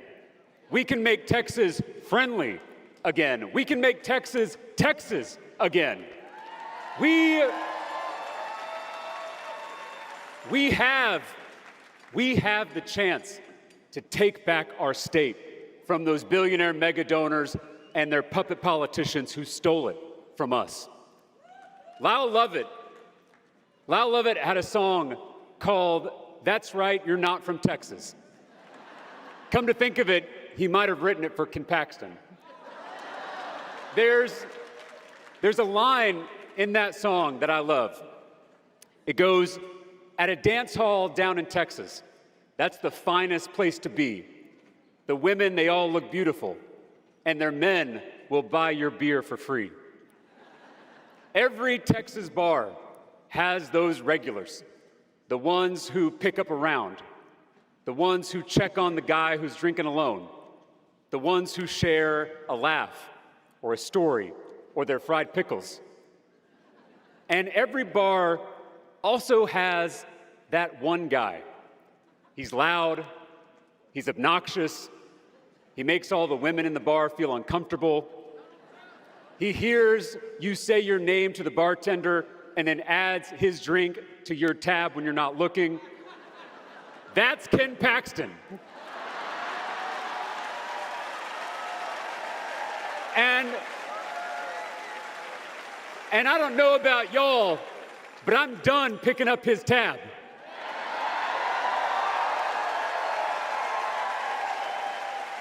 This isn't a partisan thing.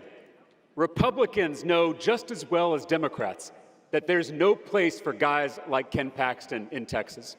That's why these two parties that don't seem to agree on anything these days came together to impeach the most corrupt politician in America. And it's why we will come together once again to defeat him in November.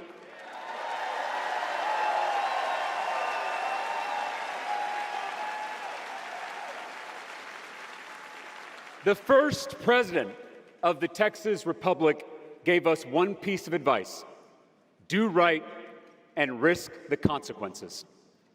As our state seceded from the Union on the eve of the Civil War, the Texas legislature removed Sam Houston from office because he refused to swear an oath of loyalty to the Confederacy.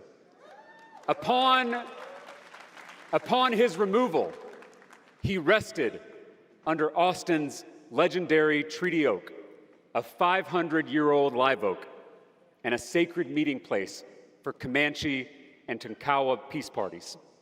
As he rested, Sam Houston wrote the words of a speech he would never deliver. He said, "In the name of my own conscience and manhood, which this convention would degrade by dragging me before it, I deny the power of this convention to speak for Texas." Sam Houston is a Texas hero because he did right and suffered the consequences. What would Sam Houston think about the small men who are shrinking Texas? What would Sam Houston, who put Texas before himself, say about Ken Paxton, who puts himself before Texas? What would Sam Houston say to all of us at this critical moment in Texas history? I think he would say, do right and risk the consequences.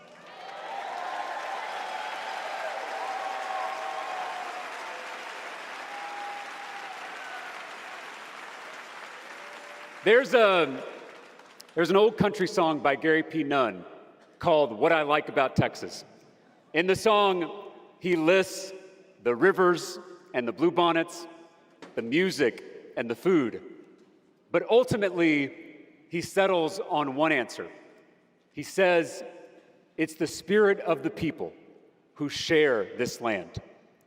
The spirit of Barbara Jordan, the spirit of my mom, the spirit that's in this room, the feeling that we can accomplish whatever we want to, that we can just keep going, just keep soaring. This election shouldn't be about the Democratic Party or the Republican Party. It should be about chasing a vision of what our state can be. Texas schools that are the envy of the nation, a Texas economy that is second to none, and Texas families that are stronger and healthier than ever before.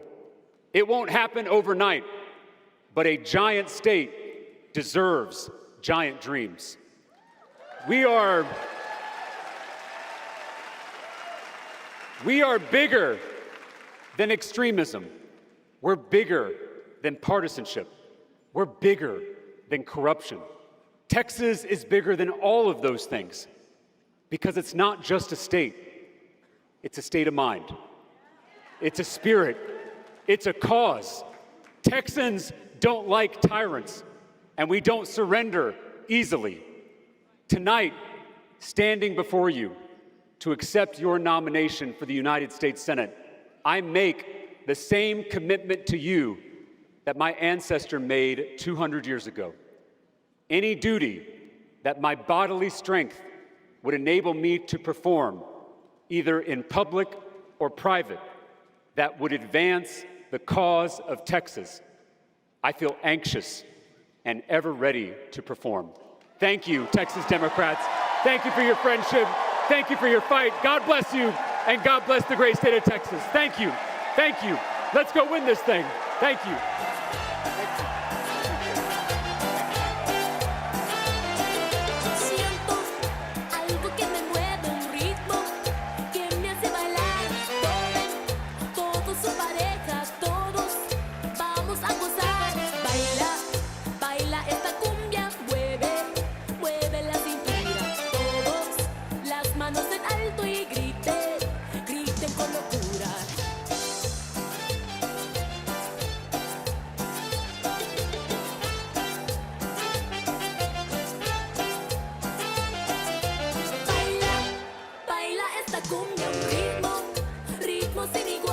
Nadie se quede sentado, todos vamos a bailar.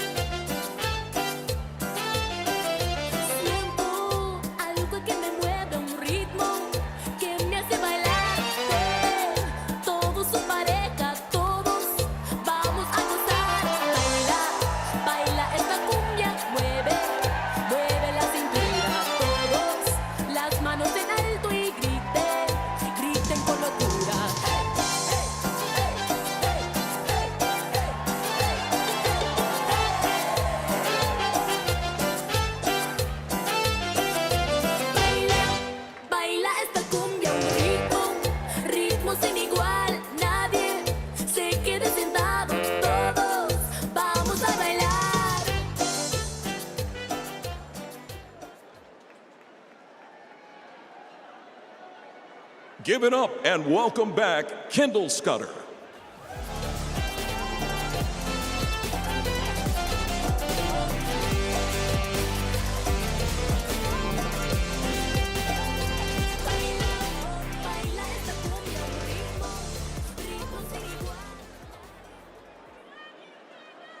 Before we adjourn, I have a few reminders for everyone. Before we adjourn, the ballot for the election of state party executive officers has opened. It opened at 9 p.m. tonight. It will run until 11 a.m. tomorrow. That's 9 p.m. Friday until 11 a.m. Saturday. Results of the state party executive officer election will be announced Saturday afternoon during general session. Voting instructions can be accessed through the QR code on the back of your delegate badge and are also posted throughout the convention center. You can also meet your candidates by going to the candidate videos link on the voting instructions page. If anyone has issues voting, there will be voting helpers in blue vests posted just outside the arena doors tonight, as well as throughout the convention center tomorrow that are able to assist you. Also, if you have a ticket for the sold-out Lady Bird breakfast that we will see you tomorrow at 8 a.m. in the Henry Garrett Ballroom on the second floor. There being no further business on tonight's agenda, the convention stands adjourned until tomorrow's general session starting at 10 a.m. Thank you, everyone. We will see you tomorrow.